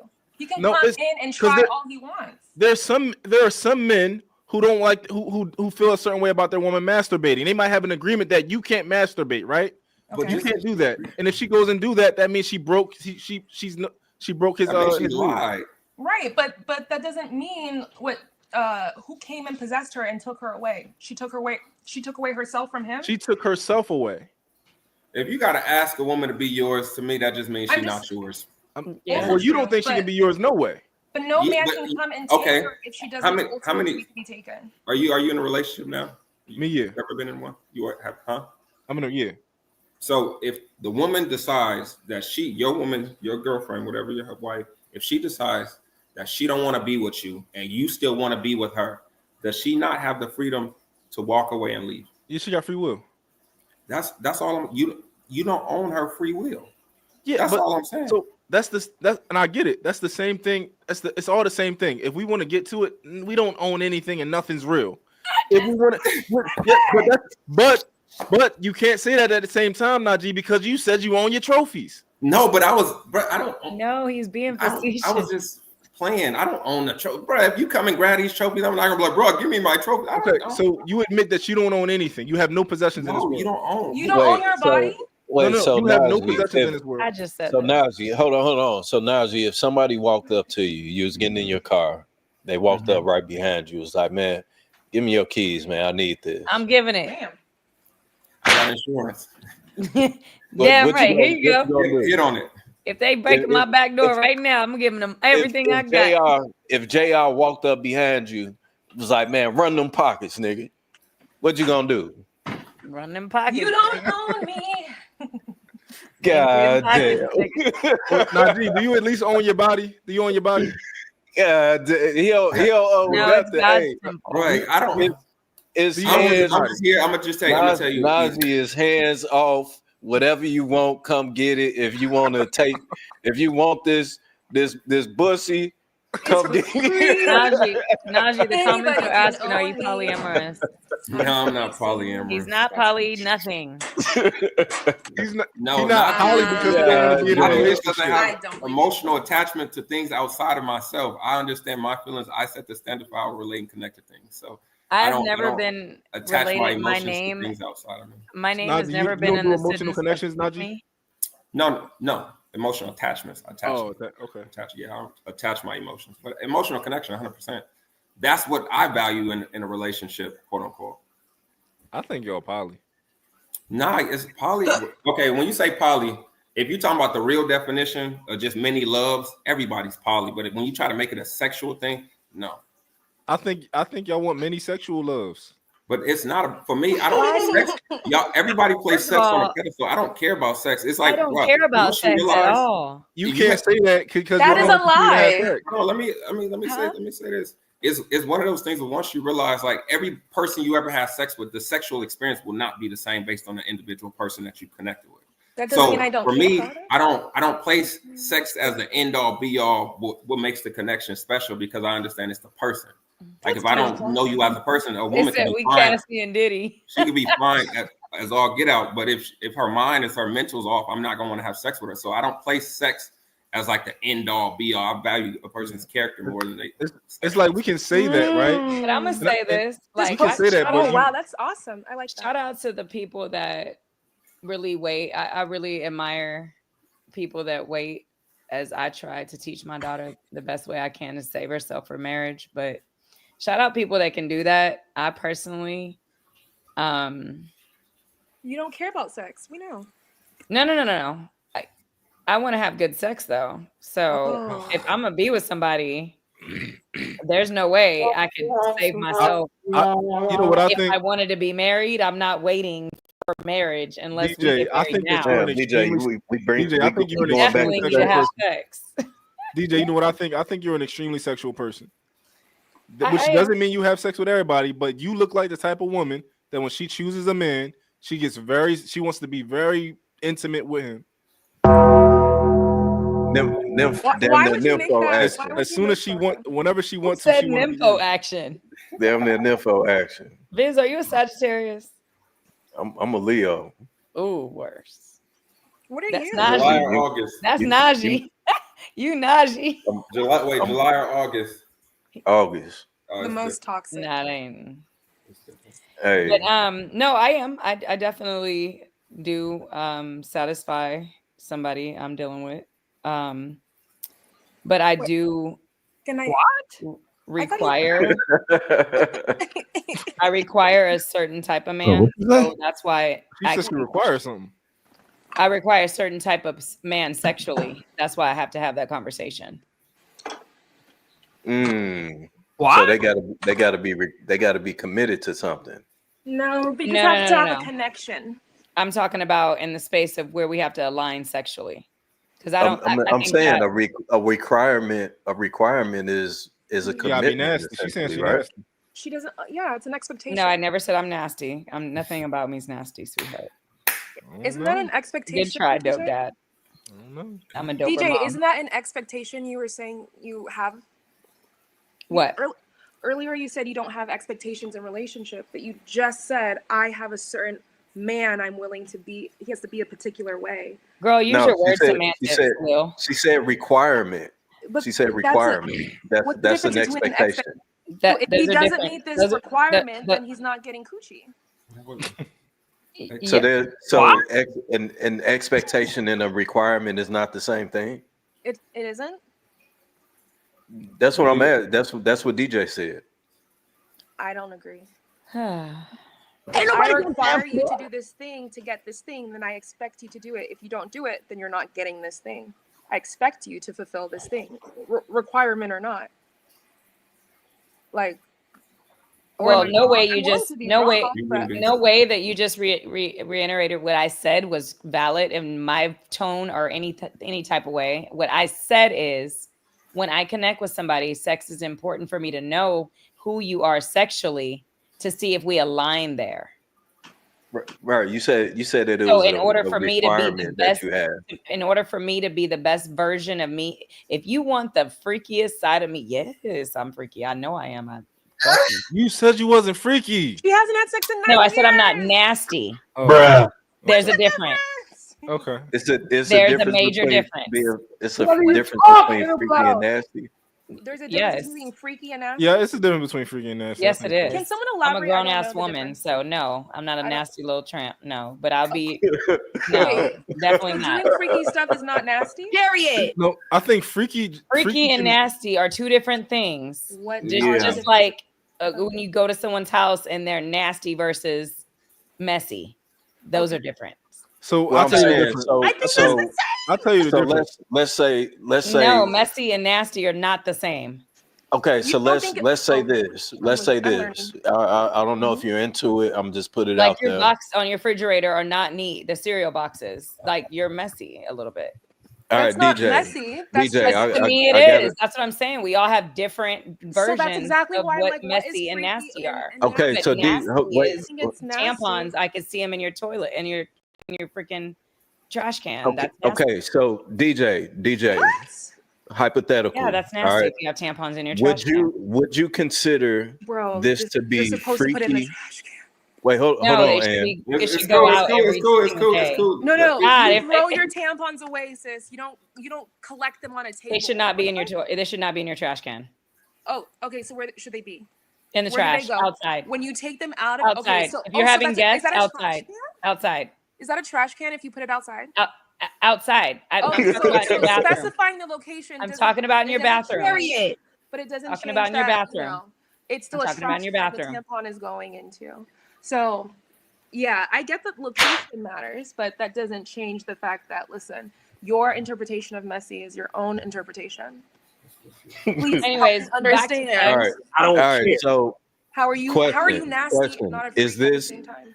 is They're this different. nasty? And I never Is said I this- was nasty. And I said Yeah, I'm you not said you were nasty. freaky, but I'm not freaky. nasty, but it's the same You said thing. you're freaky. No, it's not All the right. same thing. All right. so we're about to Hey, learn. hold We're on, about hold to on, hold on. So, JR, all right.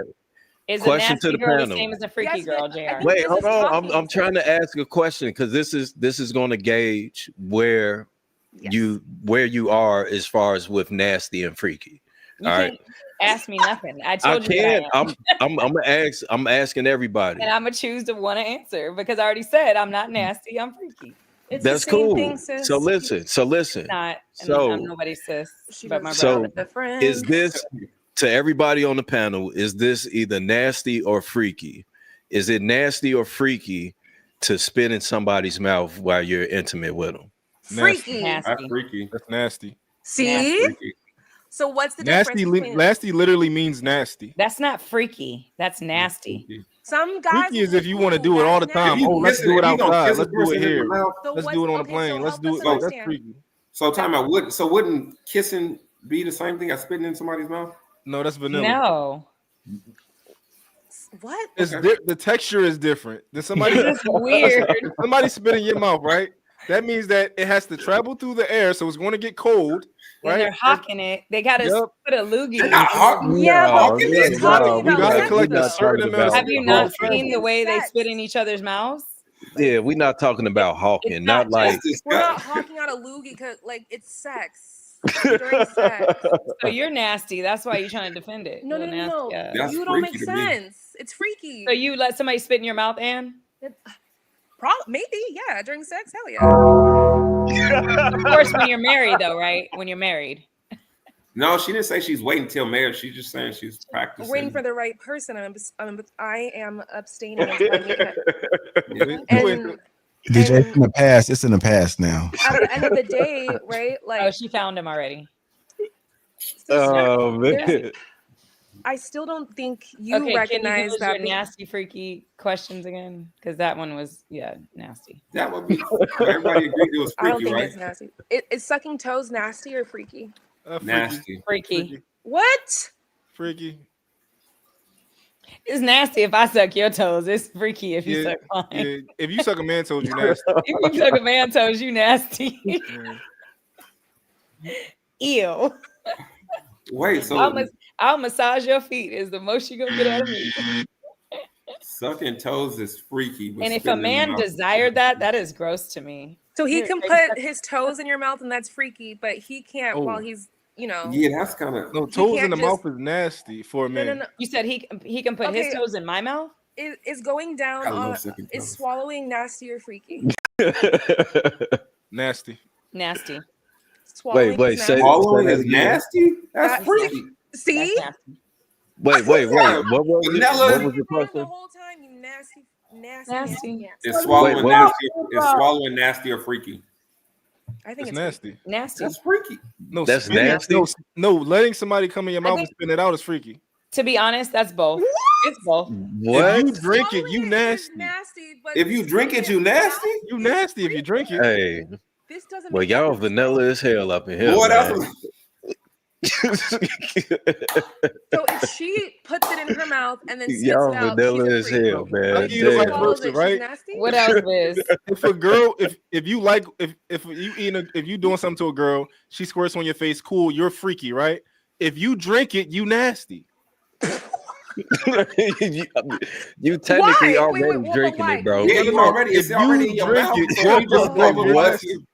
If she comes in your mouth and you let her, that's nasty. No, if you gulp it, you're nasty. Wait. It's already- But if you spit it back on her, that's freaky. That's freaky. That means you got a line. What? Yeah. Wait, so it means as you long as drew you the She line. squirts in your mouth Wait, and you so swallow if- it. That's nasty. wait, hold on. So you just said that if she in your mouth Mhm. and you spit it back out on her, Mm-hmm. That's then freaky. That means that's that freaky? means you got a line that you're not willing to cross. Now, But if if you you But swallow swallow it, you're Mhm. spitting it back on her, but that's Mhm. not I don't That's believe not in that's not fellatio nasty. and cunnilingus. No, it's just So none of freaky. this matters. I don't see it doesn't make sense. And so trying to make this arbitrary, well, I'm freaky, but I'm not nasty, it doesn't make sense. Well, it just depends on her perception and definition. Point proven. the So way that I define it is nasty is literally when you start getting nasty, like things that people will say that's gross, right? Sucking Versus, toes. Like eating So- ass is nasty. is having pubic I hair don't know nasty? these days. What you say? Ain't no these days. It's nasty. It's not like in the 80s. It's Oh like Lord. Eating ass is it's nasty. different Not now. like the 80s. See, that's where so eating the booty is not nasty, but sucking toes is. It's no, because eating I the feel like booty is that's almost nasty. becoming standard. It's it's almost becoming What? you know, Who like made that like standard? I Wait, bet Ew. in the Bro, you 1940s, know- the woman's average body was probably like 1 or 2. Now the standard is like 12. And that's It's nasty, disgusting. right? I different. cannot. Or is that Yeah. freaky? Wait. So bro, so This is crazy. sucking somebody toes is nasty, but eating somewhere where doo-doo come out of It's freaky. it's freaky. No, You're no, What? sucking traumatizing toes is Biz. freaky. Sucking toes is freaky. Man, you tripping, bro. Sucking toes is freaky, bro. How is that? No, look, No, it's no. nasty. I'll give you a distinction now. Now, if you eat butt, you freaky. If you tell your girl don't shower and then you eat butt, you nasty. That's disgusting. That's foul. But Yeah, why? that's But you're still nasty. but you're still putting your tongue in a place where someone, does shit. Like Yeah, but it's it's still different if she gross washed it either off. way. It's just a degree of grossness. It's different if she wash it off. It's freaky. If it's not washed off, you nasty. Does the intent of why you're doing it matter? Yeah. You nasty if you're doing it for you. You freaky if you're doing it for her. Okay, thank you. You doing it for you. You Okay. nasty. So if you're doing it for yourself, so if I'm okay. Interesting. Told y'all why they like white women. So if she's swallowing it, but just because she knows you like it, she's just a freak. But if she's doing it because she just loves swallowing nuts, she's nasty. She's a demon. That's freaky, right? No, that means she no. nasty. So Because y'all I think did that's y'all hear Glorilla say that like she like when niggas come on her French fries and she eat it? What? Yeah. She's nasty. No, I've never So that would be nasty. That's No, nasty. that's nasty. That's nasty. That's nasty. That's nasty. That ain't freaky. That's nasty. Because there's no way in the world that you're going to have some fresh hot fries. Bro. Well, you can. Let me. I'll pass on the ranch. You could be cooking in the kitchen and take them out the grease, and then you gotta be doing that with some cold fries, and that's some whole other level shit right there. Because Cool it's soggy cold. fries. That's crazy. Cold fries. Damn, y'all really been on live for fries? 6 hours? God damn. Is this Getting it normal? in. Yeah. Is this freaky? It looks or like nasty? we all are in a connection.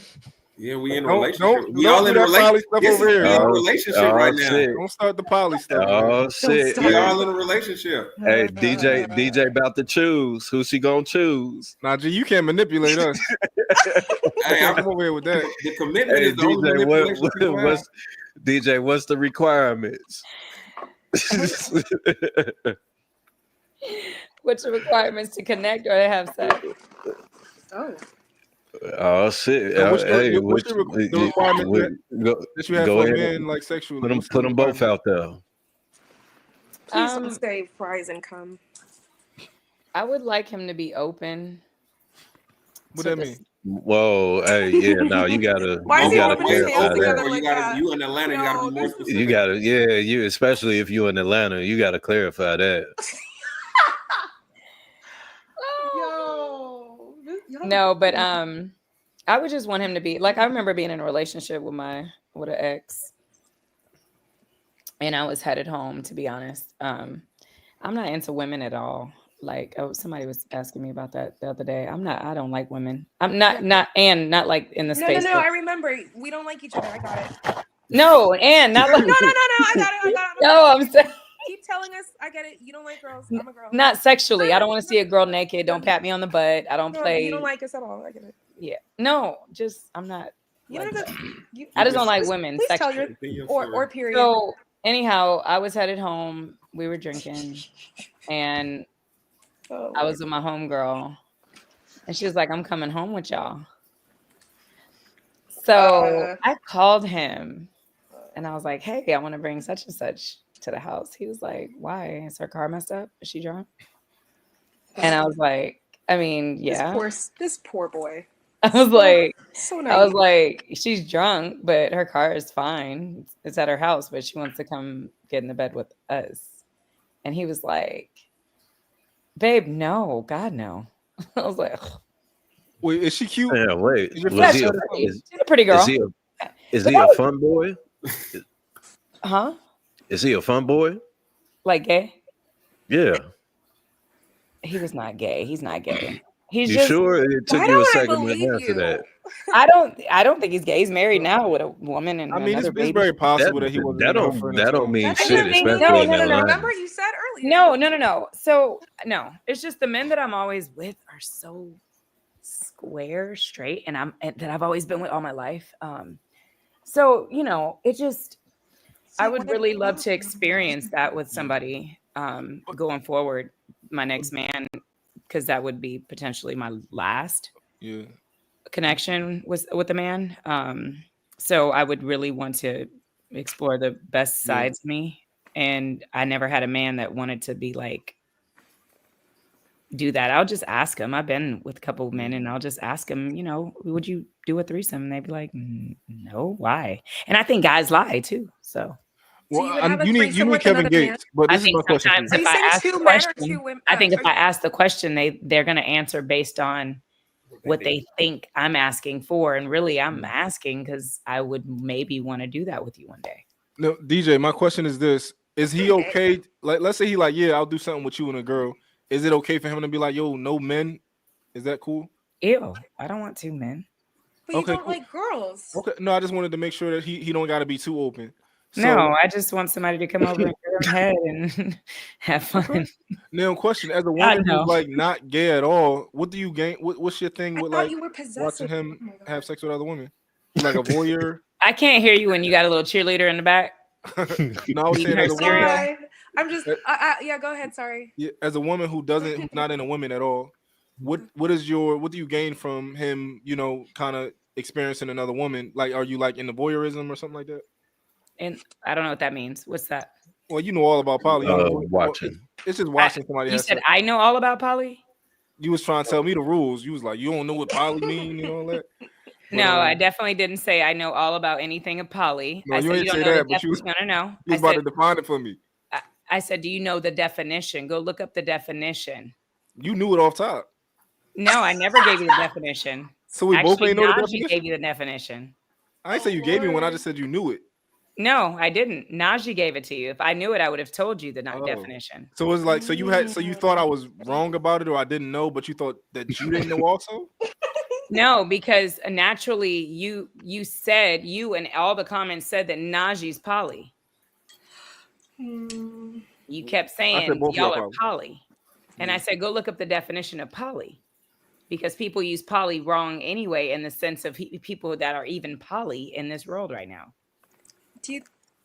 Can you answer his question? Yeah. Are you like into watching your man pleasure another woman? Is that like get you? I wouldn't say I'm into something I haven't experienced. You've been trying to Like manipulate all your guys to do it though. Correct. Yeah, so I can't be what's the interest? into something I haven't experienced once again. But you're So I might interested in it. I might You've been asking really for want it for to this try long, I mean. pumpkin pie. I never had it, but I want to try it. But Hey, why? so DJ, so you're into squares?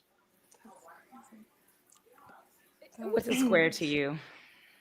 Oh, that's what you said. So what would you consider a square?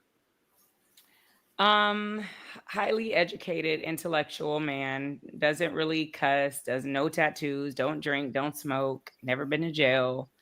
Usually went to military, Air Force type of lawyer, something very straight, narrow, no tattoos, no There's nothing. no such thing as a sober person that went to the military. Is it not? Clock it. No. My Is it not? Oh, that's my homie wild. never. He sober. I'm he sorry, never my drank. grandfather never has. That you know of. You sure about that? I'm positive about that. I got a He, homie he who never don't he drink. never had a drink. He does not like liquor at all. He's very stern about that. And his birthday is 4/20, and no, he does not. That doesn't change that the military is a different place. And neither does my ex-husband. He does not drink liquor at all and never has. And he served 16 years in the United States Air Force, and he never did. The Air Force? Don't call it the chair force. Well, DJ, one thing I do want to say is like, if you've been asking for something for so long, you into it. I wouldn't say I asked for it for so long. I said I asked a couple of guys. You've been pitching it though. You've been going on a campaign. All right, so DJ, I'm not responding to you no DJ, more. if I watch foot fetish porn all the time, would you say that I'm into feet? Yeah, you a freaky little. Oh no, you're nasty. He like But- toes. He like feet. But what if I said, Yeah. I never actually did it? I'm just interested. You never did what? You just watching. There's people that want to just watch it. That's actually a thing. So am I into that? I don't think they want to see them. They just want to look at them. They don't want to have them in their hand and put them in their mouth. But he's only watching feet porn? Yeah, there's people that actually pay. There's a girl that's rich right now, and no one's ever touched her toes. But in this case, But am I into it though? It's really a thing. But am I into it? Is that like my thing? I don't know. I don't get paid to judge you. I don't care. I'm not a podcasting person. Would you just? I'm not gonna sit around and say, "Hey, the real Hope Daddy likes feet." Like, who cares? I don't care. So, Right. Do you just randomly want to give your You guy look a like, threesome? I don't because- care. So there's no interest in. So I guess what's the motivation in experiencing the threesome? But wait. Also, there's also an inconsistency because she said she was possessive, Extremely earlier, possessive. That's but what she now said. it's like she wants to share her. You That's can't be not trusted, sharing. DJ. That's not reverse sharing. Quit psychology saying I thing, want like to you share wanna- something. You Like, can't are be you- trusted, DJ. Yeah, this is. I'm not sharing a man. I'm sharing the bed. Okay. Shit. So you're not doing anything with him, but you're just watching him do it with other people. And I But don't. that- And he's not mine. Wait, DJ, is it You don't is like it him your enough. bed? You said I Is don't it like your- him enough. Yeah, no The- woman who actually likes a man would ever tolerate that at all. So you have to be there for other reasons. Because if you really like him, there's no way you're gonna be comfortable just sitting in the corner like Diddy watching him. What? That's You crazy. said I'm gonna be sitting in the corner. I could be on his face. But okay. I guess you could do that. Yeah. Yeah, there's a lot of positions two women can be in with a man. I'm confused. But ultimately, Why would I sit in the but corner? ultimately, Bad? you're right. I don't know why. No, Diddy. I apologize, DJ. So did he? I'm Hey. saying Hey, Dub I'm just Will said asking. Like the thing that I envision when it happens is not that, not sad in the So you're corner. saying you would that's so crazy. Like you would just let him It's get so crazy that I would have a threesome. Oh my god. Yeah, but are you Wow. really having a threesome or are you just getting fucked while he's fucking someone else in the same room? Getting Like fucked while he's fucking 2 other women, you're just Why are you getting so masculine about it? Why can't we just keep it as a threesome? That's a little racist. Yikes. Well, you made me a So, little nasty. hey, so, Made me a so, little nasty Ann, cramp as if No, this no, ain't my man and we because don't the make thing love. is, because you. wait, so, earlier Ann, are said you were- are you saying that you wouldn't have a threesome, Ann? So No. She's probably possessive. No. Yes, very possessive. But I want to know if y'all agree with me, right? Because this is what I've pretty much gathered, right? So you would not have a threesome, Ann? She lying. With the, okay, hold on. The man And I'm you look like committed- you'd be such a happy threesome. Listen. That's Take crazy. a break and go eat your cereal. She'd be like the loudest person in the room. Won't she? You think She'll be in the corner mad. Wait, She's what do you so I'm curious to But hear what he came up with. this is one thing I noticed though throughout the night with all the DJ's inconsistencies. I think that she's like the next real nigga she meet. He gonna have her to, like whatever his Man, ideology is. hey, You gonna it's marry him going- if he wants you to marry him. You gonna it's you gonna going be on down. whatever he on. Like I It just is. think that's like your type of personality. Whatever he on, you gonna be on. If you in love, yeah, he gonna be like, what you talking about? Like you Oh, my I'm a you my chameleon. woman. You ain't doing nothing. Get in this house. Like that's what Oh, you gonna be okay. on. Whatever he on, you gonna be on. Oh yeah, And well, I hope he he definitely ain't gonna be a square. He ain't gonna be a square. No, he ain't gonna be no square. Are your exes like squares? I would say 100%. Yeah. Okay, no tattoos. No, I never dated a man with a tattoo. Interesting. Okay. What do you have against tattoos? I don't have anything. Why wouldn't I say something that it becomes something I have against? It just happened to be, I looked at all of them and they don't have any. I didn't say this is what I want or this is what I desire. I didn't say that. No, either. I said, do you have something And against not tattoos? you. He said, did I have anything against, what do I have against him? And I said, I'm explaining that just because I've dated people with common similarities of each other doesn't mean that this is something that I asked for. Yeah, This is just a style. It's a style of type of man that is usually attracted to me. DJ, you just want a threesome. You ain't even poly and all that. You just want a threesome, and you ain't been able to have it this whole I time. mean, I really don't care. You've to been have on it. this journey. I really because you want a threesome. This is the point. I said I want him open. It doesn't mean that I want to. It just means I want to talk to see who you are. If you're going to be the same straight square dude that I've dated all my life, I probably don't want a sexual relationship with you because that ain't here today. So I don't want you. Well, that's why I just said you probably more than likely not going to get a square dude. Probably not. I feel like the square dudes are the freakiest. They just don't trust you. No, they're the ones who weird are on freakiest though. They freak are. Square dudes don't trust you? Yeah, because squares they're are insecure. always controlled, right? They're always on code. It is only in the bedroom I've noticed the squares get to be their freakiest selves, and if he can't do that with you, he doesn't trust you enough. He has to go like buy it or get an escort or OF shit like that. Like I feel like the squares are the ones who are actually the freakiest ones, in my opinion. Yeah. What? Okay. You know That makes sense. I get where you're coming from. So do you date squares? Is that why you're saying it? I have in the past. Consistently or just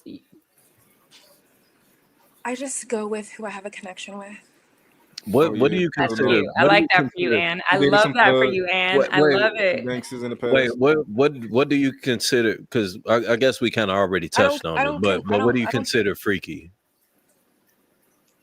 Who? And Me? yeah, you saying that the square dudes are the freakiest? Yeah, the things that You said that they're gonna go. They're gonna go and pay for She's saying they like to get paid. So that's what she's trying to say. No. What I'm saying is, okay. So I'm not sure if you're into kink culture or any of that, but there are certain things that how do I say this? there are certain things where you explore different versions of yourself that might not be how do I say this? It's called power dynamics. It's called sex play. It's exploration using sex to it's how do I You say this? saying Talking about like BDSM? are you It's talking not are just you talking that. like Like, BDSM? well, yes, but also like the willingness to Dominance? Are you a dominatrix? Why you ain't answered Okay. yet? All right. She a no. What dominatrix. I'm saying is what I consider freaky is anything that is abnormal. It's outside like the realm of So basicness, you I want a guess. man that's fluid. No. What I'm saying is when I consider the lames are the ones who feel like they always have to be in order. These are the ones who are the freakiest because they're the most like in the sex world, they're more willing to break that order, to break norms, to like use sex as a way to invert power. They're freaky. They cuckolds. That's what she mean to say. Does that make sense or no? No, it doesn't. Okay. If every single day at work there's constantly people demanding stuff from you, right? You come home, people demand stuff from you. Every single space you are in, people expect you to perform, like give something to them. Sometimes you kind of need a break, and oftentimes men use sex as that way to explore how does it feel to have that in reverse, and Wait. it's So not always just vanilla sex. so you saying you that? Oh, go ahead. so it just sounds like you're saying that you want a man to be open to being dominated. No, not necessarily. So I want someone who's open to power play. What is power play? Can he be the powerful one with you, or you got to be powerful with him? Yeah, he could definitely. Is that not the normal dynamic?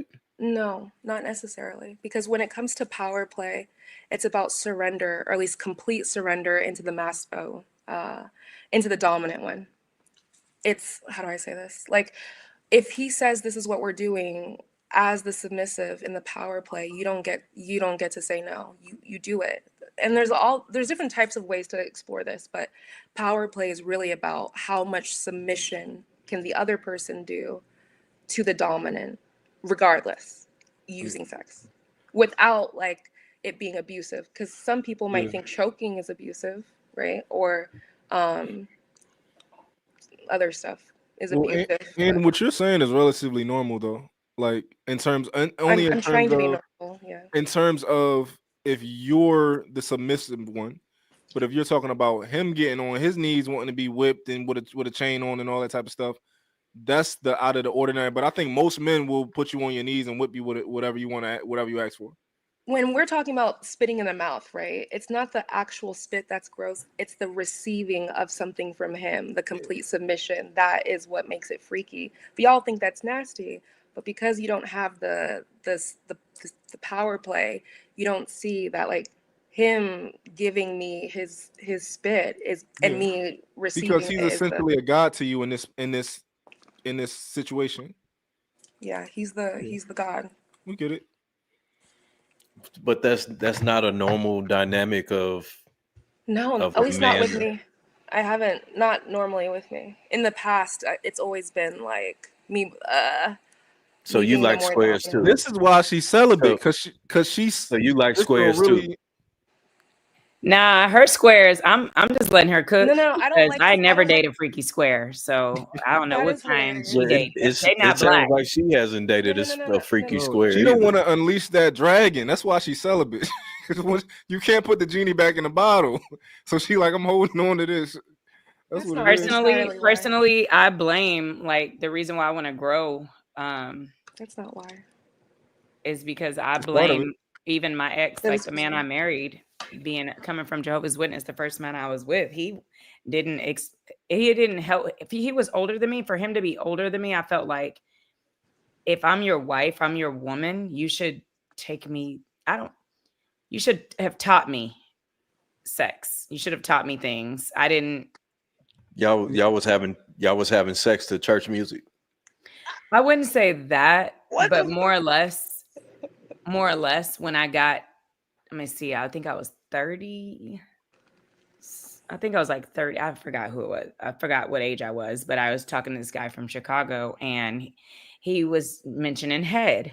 And I'm like, yeah, I don't do that.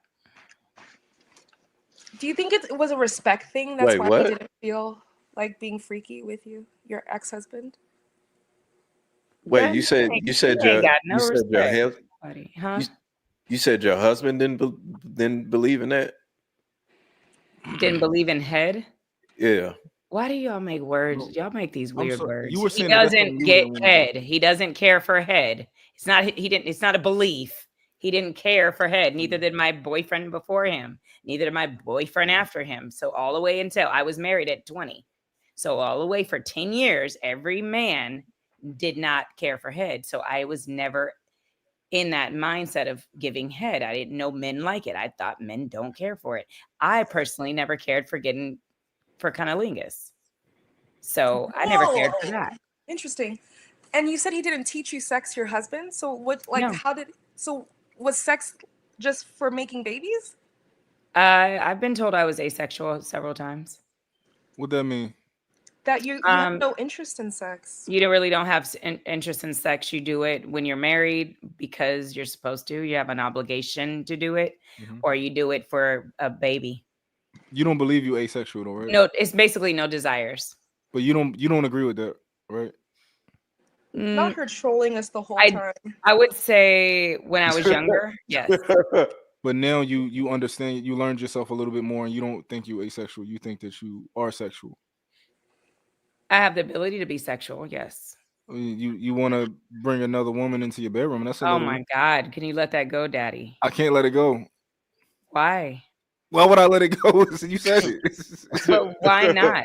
That I mean, it's such, real. but it's like a 12-year-old boy in you saying it. No, it's part of the what we framed so far. It's part of, why would that's so we supposed to ignore the fact that you tried to solicit 3 threesomes in your past and say that you're just not a sexual person.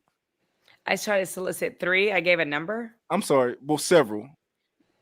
Yeah, you said all of your exes. I'm not trying to be, and I I didn't don't say view you in all. a way I said a forward. couple of them.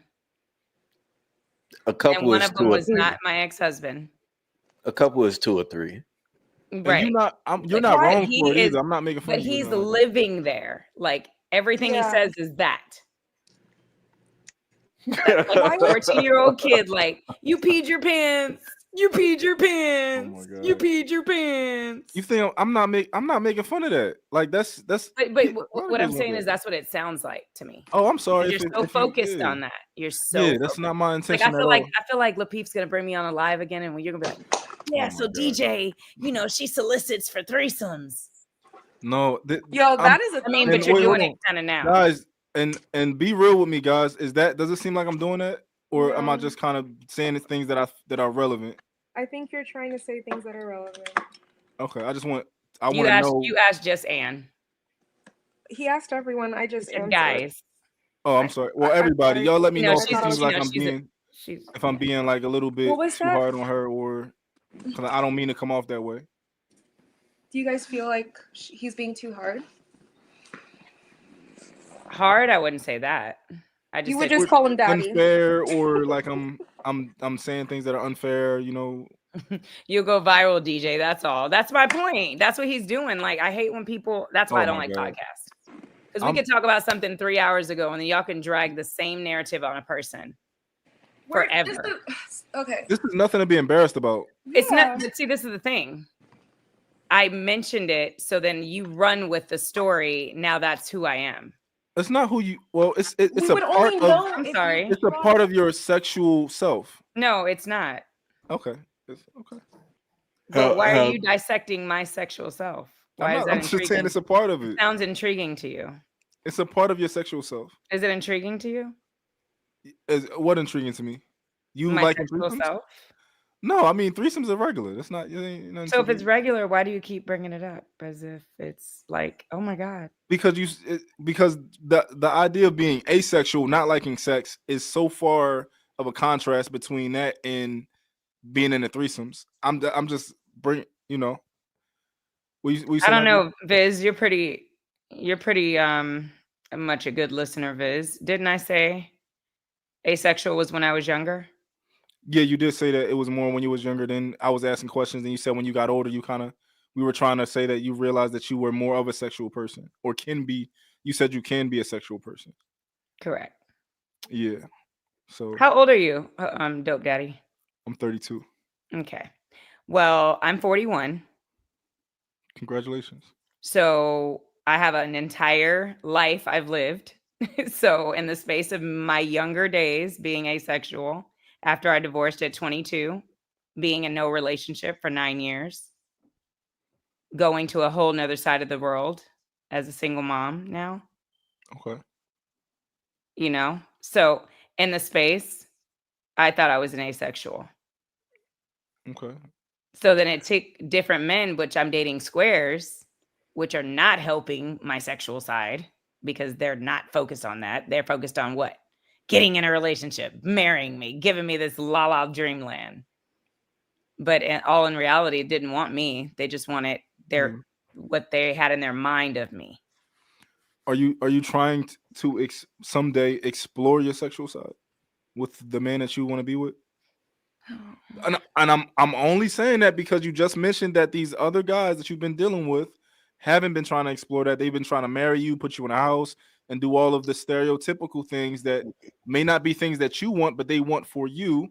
But you've been expressing that you have requirements sexually for a man to be open. So I'm just saying, are you trying to explore your sexuality with the man that you one day want to be with? I don't think that was an unfair question to say, but maybe I should shut up. I don't know. Well, yeah, no, I mean, I actually said that she earlier, very technically, clear. yeah, she technically already been saying I that. already said all that. So what? Yeah. I said the last man I'm gonna be with sexually, I would love to explore. So it's important for me to talk about sex on the forefront because I want to know certain things. And I only went there, and then you flew with it, but that was not the only requirements. Well, for how sex. come when I just said it, you put your hands on your face like Because you I didn't already see it, but he now just it's like, said that I already said it. all right. I don't know Yeah, why you can't just be like, yeah. it just gotta not be a square. It gotta be one of the guys with some tattoos. You know what I'm saying? That's with the shits. Why I gotta be tattoos? And why you gotta be with the shit? That ain't gonna work for me. It can't be too far off. I mean, I'm saying this just because he with the shits don't mean is that he gotta be too far off. Give me an example of a man being with the shits. You guys are men. I'm not. So what kind of ways do men be with the shits? I mean, I can't say threesome no more. So I'm taking threesome is with the shit. I can't say it no more. So that's I can't with even the shit though. No, I think it's more than that. You know, being with the shits it's not on you, it's in you. You know what I'm saying? Like it's just one of those things that people can tell in your persona and how you carry yourself that you with the shits. I wouldn't be attracted. I wouldn't be attracted to somebody like that. Well, it's different levels to it. I like character, good character, so that won't work for me. But that is being with the shits though. That's a part of your character. Just now, I'm not saying some nigga that's like yo, hey red bone, hey, yo little Fifi joint, yo come holler at. Right? I'm not saying like one of them type of guys. Somebody that can actually articulate themselves in a manner they can go in any type of room, be it business, be it church, or be it somewhere in the streets where it's clear that they can handle and carry themselves to be able to stand out or not feel intimidated by other people in the room. I think were y'all talking about with the shits like sexually, or you was just talking about like just in general? In general, okay, yeah. Just somebody who That's what I'm trying to figure out. Like, how can you be? He said most Negroes cannot handle two women. She Yeah, that's said true. yes like 20 times. So he talking about as far as like somebody who has a higher risk tolerance than the man that you're used to dealing with. I think that's what he's talking about. It's just all to come down to risk tolerance of like, yeah, I'm not so square. I'm not so like inside of a box. We can go do this. We can go do that. You know. Someone said, just not a scary nigga. She don't want a scary nigga. Yeah, that's what it sounds like. What, a scary man? That's weird. Well, no, but she's been attracted to scary niggas though. So now I'm giving off that I masturbate a lot. Thank you, Gerard. Yeah. If I masturbate a lot, trust me, I'd be masturbating right now rather than being in this conversation because all we're talking about is sex and it would make me really horny and I'd love to go grab my shower head and video chat Najee. Okay. Najee, you on mute. People say the funniest stuff. Who said that? Hold on. Gerard Braxton. And he's talking to Marcus. Y'all are funny. I love your chats. Y'all could buy some dollars or whatever he was doing earlier. I never seen that before. See, Najee hitting that. Najee, you hitting this. All the way from Sacramento, you hitting this. Najee know he on mute. He's doing that on purpose. He know he on mute. Oh no, we can't hear you. Damn. Najee? Yeah, he just we can't hear him. He not on mute. Oh no, we can't hear him. Oh, I was on mute. I hit it on my laptop. Oh. But wait, did you? He's getting flued out. He's getting flew out. That's crazy. How did y'all come up with that conclusion? That's crazy. Wow. That's interesting. Let me know when you take a trip. Let me know when I back, get DJ. I'm 2 again. hours away. He said he's 2 hours from Sac. Where you at, Oakland? Definitely don't want nobody from Oakland. I like classy. I like classy cities. No. You gotta be from classy cities. Heck no. I'm not into West Coast men at all. I never have been, even when I was in Cali. Sorry. No thanks. What's a classy city? Classy city for me would be like Chicago.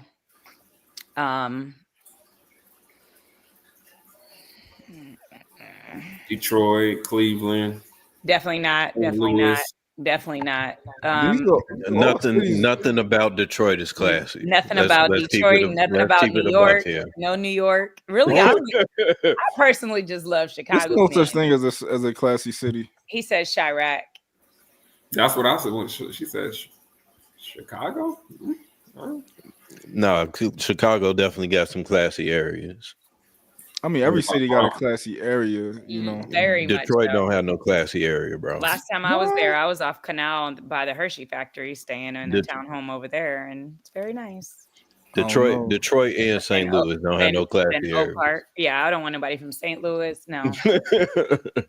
I would say Chicago. Second place I like men from is Dallas, Texas.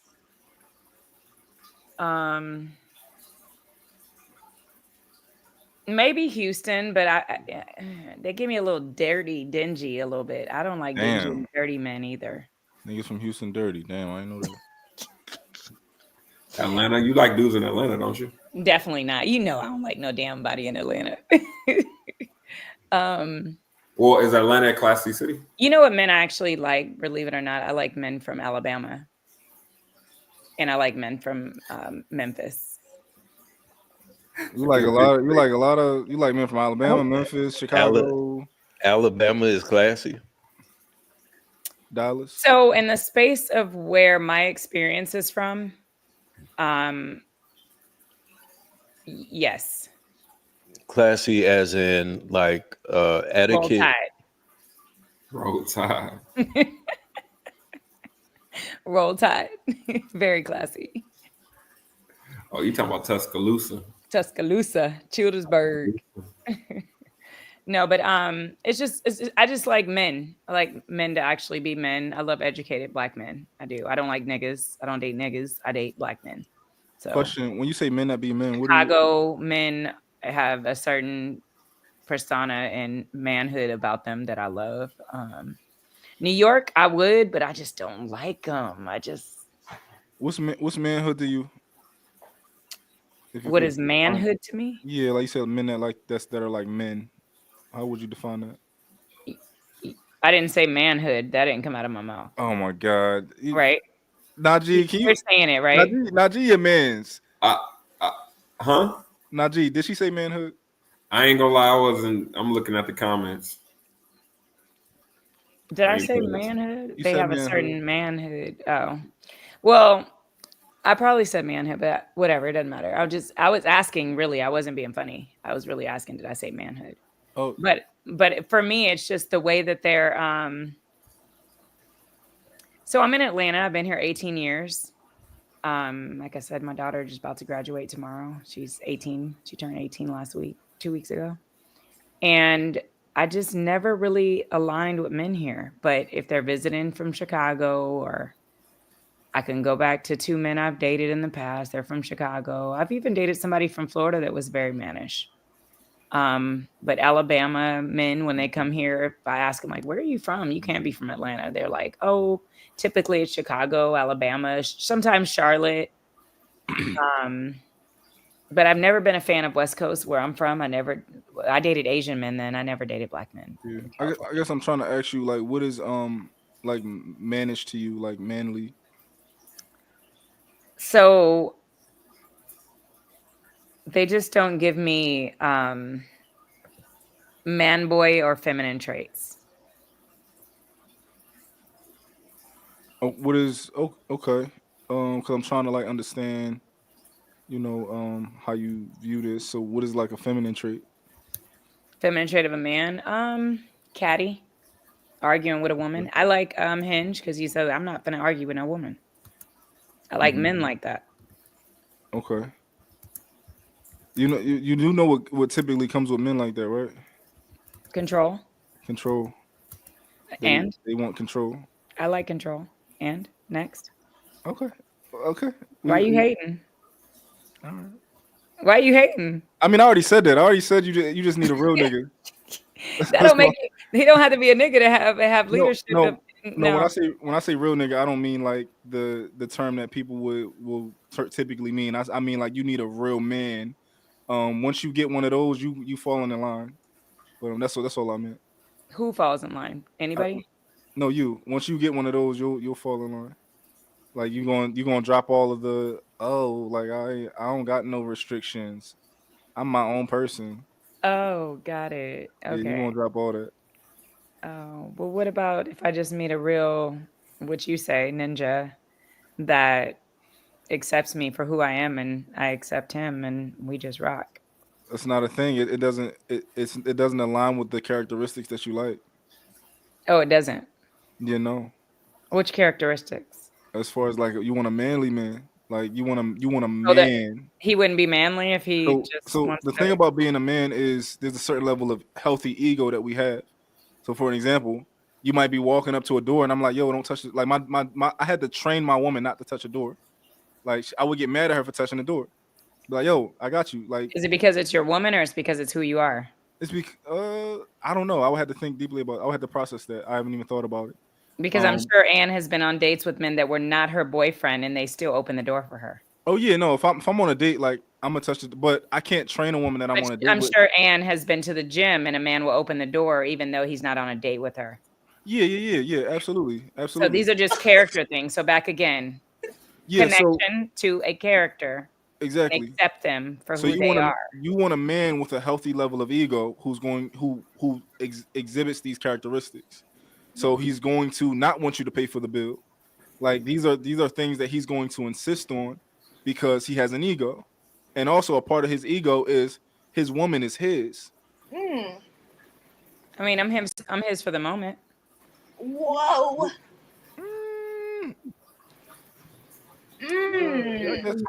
That's not what you were saying earlier. The minute I walk away, you're going to work, right? That's not what you were saying earlier. Oh God, what did I say earlier? Police me. You said that I need a new. own. Next time I come on here, I'm gonna have a hoodie on and say "Police me." I love that about you, by the way. You and Najee, y'all both said that you can't own somebody. Women, did you hear him about Dope, like real training? dope daddy? He said the same thing. You can't own a person's free will. When you No, have free will, listen. people have No, their I own want to be autonomy. owned. Like you don't own. Listen, if we was on, if she had a man, and he said get off this live, she'd be off this live in a second. She'd be talking to Immediately. us. Absolutely. I love that type shit. Yeah, In fact, she'd she be would off have this- gotten off an hour ago. He don't just even gotta because be my he doesn't man have any though. problems. Yeah, He could just be somebody I was like, okay, cool. that's Do you all I'm think saying. it makes it harder to let a man in if you have these, like, how do I say this? Like if you've always dated lames and men don't do this, like, do you think it's gonna I've be never more dated a challenging lame. for him? I've Oh, never dated a lame. I thought you only Squares. No, there's a difference, sweetheart. I don't know these words. Yeah, I'm they would sorry. never. I think they all mean the same thing, right? Like a guy who like is not a rule breaker, who won't. Isn't that what you mean, sis? Or No, is that I what don't you use mean? those type of words. You said a hoe breaker? Rule A breaker. rule A breaker. rule breaker. Oh, We've okay. never I'm like, been with a what? hoe breaker. She meant square, yeah. So a square would never train you, would never encourage you to submit to him. Like, and so my question for you is, You don't. at No this, one can. No. Submission is within self, sweetheart. No, I it's think not. no, it's not. Y'all are crazy. No, you Wait, have submission is experience. not. This is what I'm Submission means to saying. come under. So you don't choose to come That's under what I'm somebody. saying. No. You do have to choose to, but also it's a requirement of that man. So you don't have an option if you want to be with him. Thank you. What? And if you've had, if you've only had experiences with men, I'm who are done. like Good night, y'all. I'm saying if you see a man that you want, and he's this masculine man that you've been talking about, you don't have an option if you want him. You have to submit yourself to him. You have to complete give him surrender. everything. But wouldn't that be what she wants to? Yeah, it's a mutual relationship and it's a mutual respect. It's perfect. But that would be based on her wanting to do that. It wouldn't be based on her. No. It's based on her wanting to do that and him aligning with a woman who wants to do that. Because Correct, but I have to naturally possess that. No, That's the difference. I mean, he you can- naturally you can possesses say it. that. You cannot He's falling train. in line. She said, "Train me to be submissive." No. I said no. He's going to train you in what he likes because that's who he is.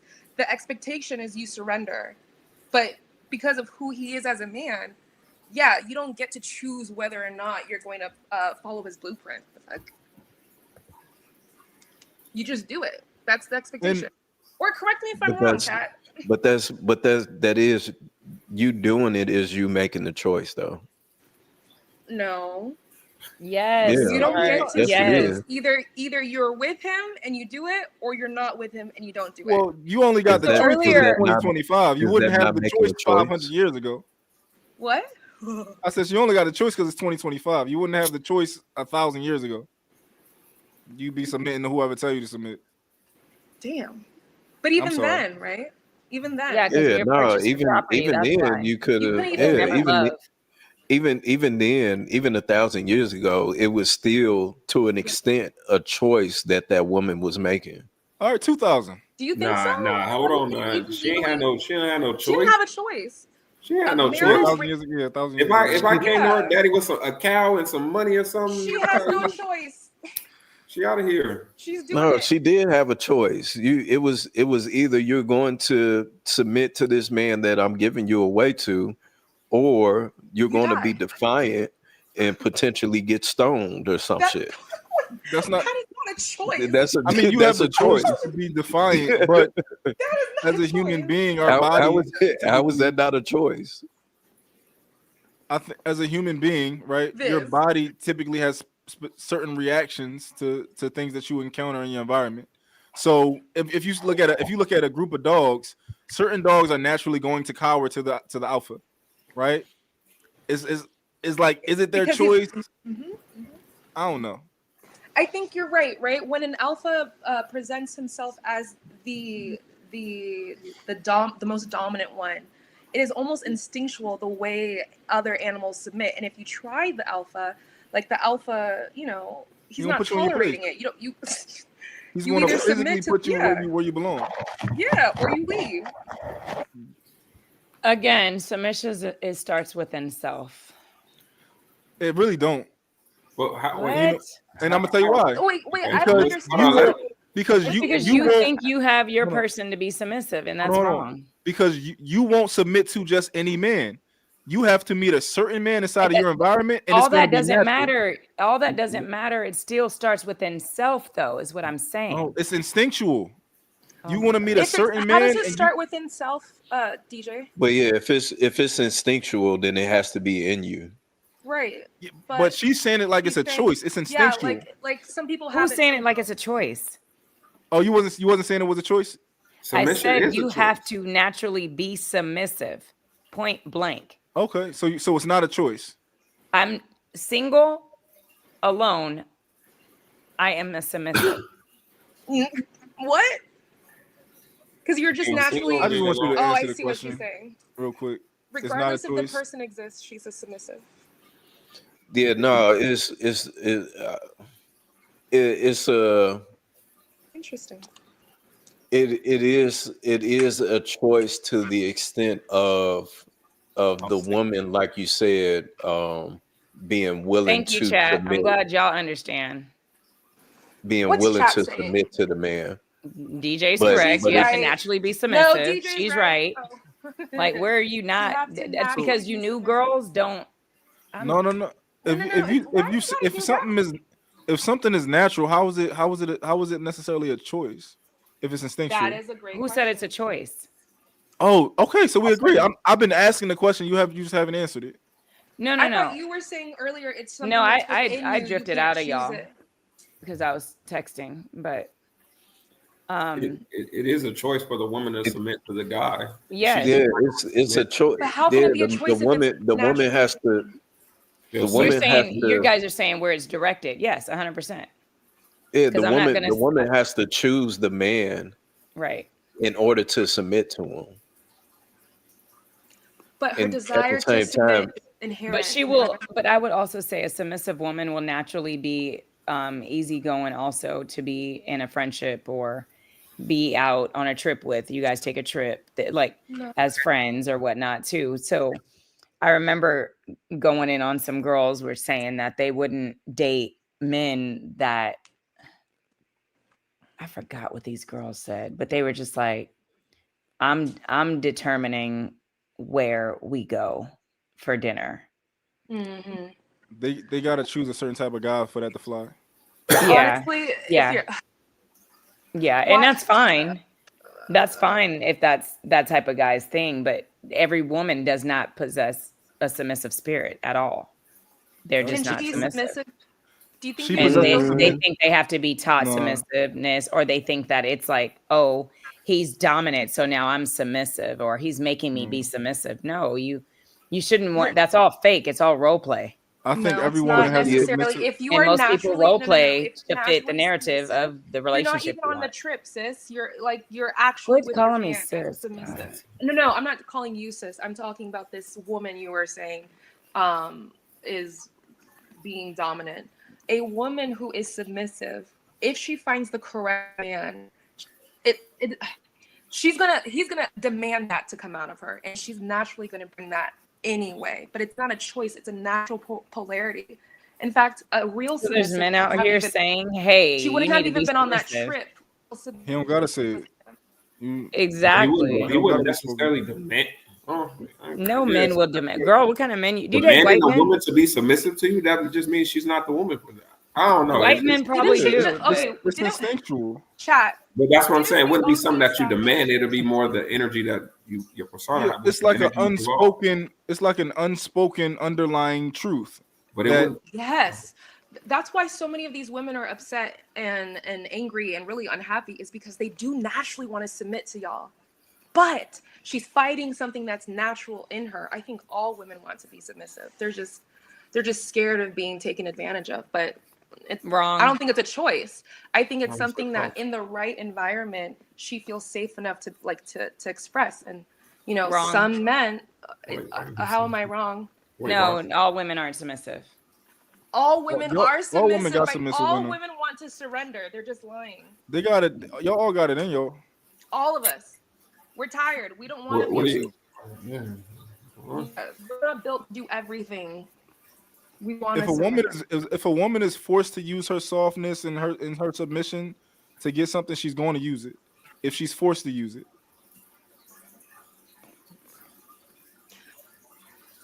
So are some people just born submissive as women? I think people do got different spirits. Some people are a little bit more, like it's the same thing with dogs. Like some dogs got different prey drive. Some dogs are crazy. Some dogs you just got to get rid of. Like when it, because they all got different characteristics. Yeah, but yes, I understand. I But as think a I would dog, say but all dogs have 4 legs, right? And that's what I'm saying. If you are really a woman, your biological imperative requires you to be submissive. Your nervous system is not going to be at ease if you have to be aware and controlling everything.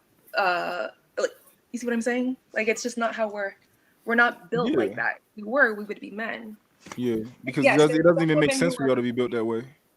So, some women are Yeah. assertive. Some women can have leadership qualities. Some women can be independent.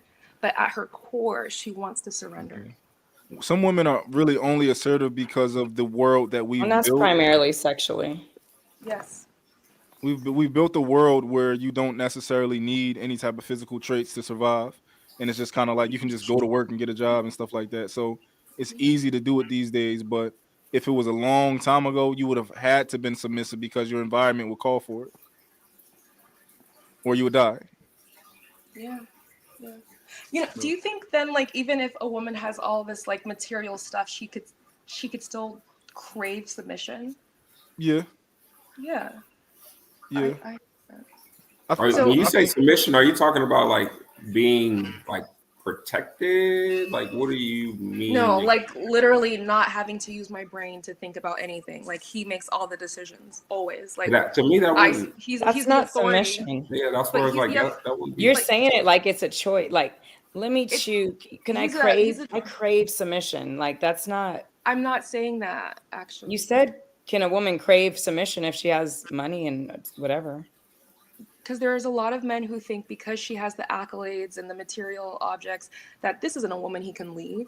But honestly, all women have that desire to surrender and let men lead, regardless of what she Yeah. has. That's why women are so unhappy, because they do want men to lead. Well, they're And not wrong. You just said you crave it. That's not you. I would never say I crave submission. Yes, you I do. I am didn't a say that. I No, said submissive. you do. surrender. It means literally to not have to think about anything. It's like, do you have faith that God will show up? Yes. So I don't have to worry about anything. Surrender. Submission is simply like respecting an So when authority figure. Submission is a hierarchy. It means at the end of the day, you Yes. do what he Yes. say. He Yes. might not tell you what Submission to do all is. day. And all women Submission. have this regardless of how much money she has. Like all women want that. The problem is, right? Typically, No, they don't. typically women with women with that money, because you can work with that, right? But typically, women with that money, it's more work than you have to do with other women. Like I got to do so much work to make you realize that it doesn't mean I don't care about your degrees. It doesn't mean anything.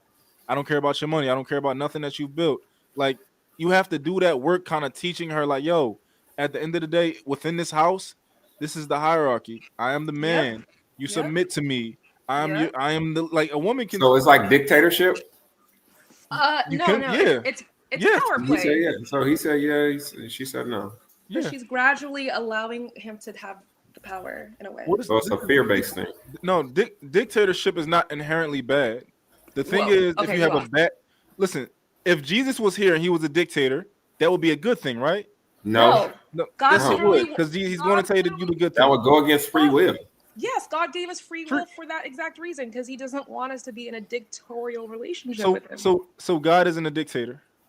God loves us always, but we have to choose God. No. God gives you consequences for not following what he says. You can do what you want, but at the He end of the gives day, you you're going to consequences, but he doesn't stop got a loving you concentration camp waiting for you on the other side if you don't do what he say. because you use your free will. That's not because Nah, that's you not free didn't will do if what you he get said. punished for using it. It's because God loves you and he has the way for you, and you can choose to follow it or not. But there will be consequences, but that doesn't mean God doesn't like. But then love that wouldn't you. be based on love if there's consequences behind not following what I say you're supposed to do. Really? So I want to say I love something you that and give you choice. Dot. That's love. I want to say something that S. Dot said. He said, "I think virgins are born with it, lose it, and then they lose it, but then they can hold on to a submissive spirit, but lose that too with feminism." That's why I say not all women have it, because majority of there's a women in difference with the feminism movement and hold on to definitely are not submissive women. I think she's saying it's an innate thing that's in every woman instinctually, based on her survival. You have to women, and especially in a patriarchal society, women are the weaker species. So it's understanding the aspect of if you want to survive in today's society, that innate ability of survival would be to submit, to come under somebody. and that feels the most natural. This feminist thing is a it's dysfunctional. It's abuse of the feminine. That's why Yeah, it's it's horrible. so. But I don't think we're naturally dominant. I think we're sick. I think we're pushed into, like, feminism lies to us about our biology. It lies to women about our actual needs. We're not supposed to be doing 9 to 5s. We're not supposed to be doing any of this. But feminism lied. Yeah, I think it's understanding what actual feminism represents, and I think most women don't understand that. It's based on how they relate and how they move in this world, so they think that they can turn it on and turn it off, and I think that's where the disconnect is, where it's like, oh, I'm feminine today, but then I want to be masculine. It's just like, how do you keep playing? That's why Oh, you're it's like a guy. If a guy wants to be feminine and masculine in the same, but you're not going to be. It's going to be confusing, but in today's society, that's how people almost like they can choose how they want to move, and there's nothing wrong with it. It just doesn't work. As a man, do you feel like there are sides of you that aren't completely like masculine? And how do you feel like you could share that with the woman you love? Or is it me? Yeah, or men in general? Like, is it dysfunctional for men to have that, in your opinion, or no? Wait, can you ask it again? Yeah, sure. So, like, we're talking about masculinity being dysfunctional in women, right? Or at least the way it's presented. The opposite, men. Do you guys have a feminine side, and are you familiar with it, or do you guys like think that's just gross, dysfunctional? I don't relate to anything within me that's feminine. Like, is there a feminine side to you that's also inherent, or no? 100%. There isn't. You want to go 100% for me because I understand what feminine and masculine actually represents. Can you Feminine is based on how you feel inside of your body, and masculine is more so your mind. So it's understanding that embodiment of the two is what it's really understanding. It's all about. Wow. So it's that's why the mind is the protector of the feminine, which is how you feel inside of your body. But most people don't realize the sensations that we feel inside of our body governs how we think about certain things. Wow. I'll give you my opinion. I think, I think a lot of men have feminine, sides of them. Like, for example, like when you cuddling with your girl, you're not being masculine, or you can a little bit, but for the most part, if you cuddling or you kissing up on your kids, that's not you. You're the masculine side of you. But also, I don't think it's like the stereotypical feminine side of a man. But I do think these nurturing traits that we do have, like I'm nurturing to my kids.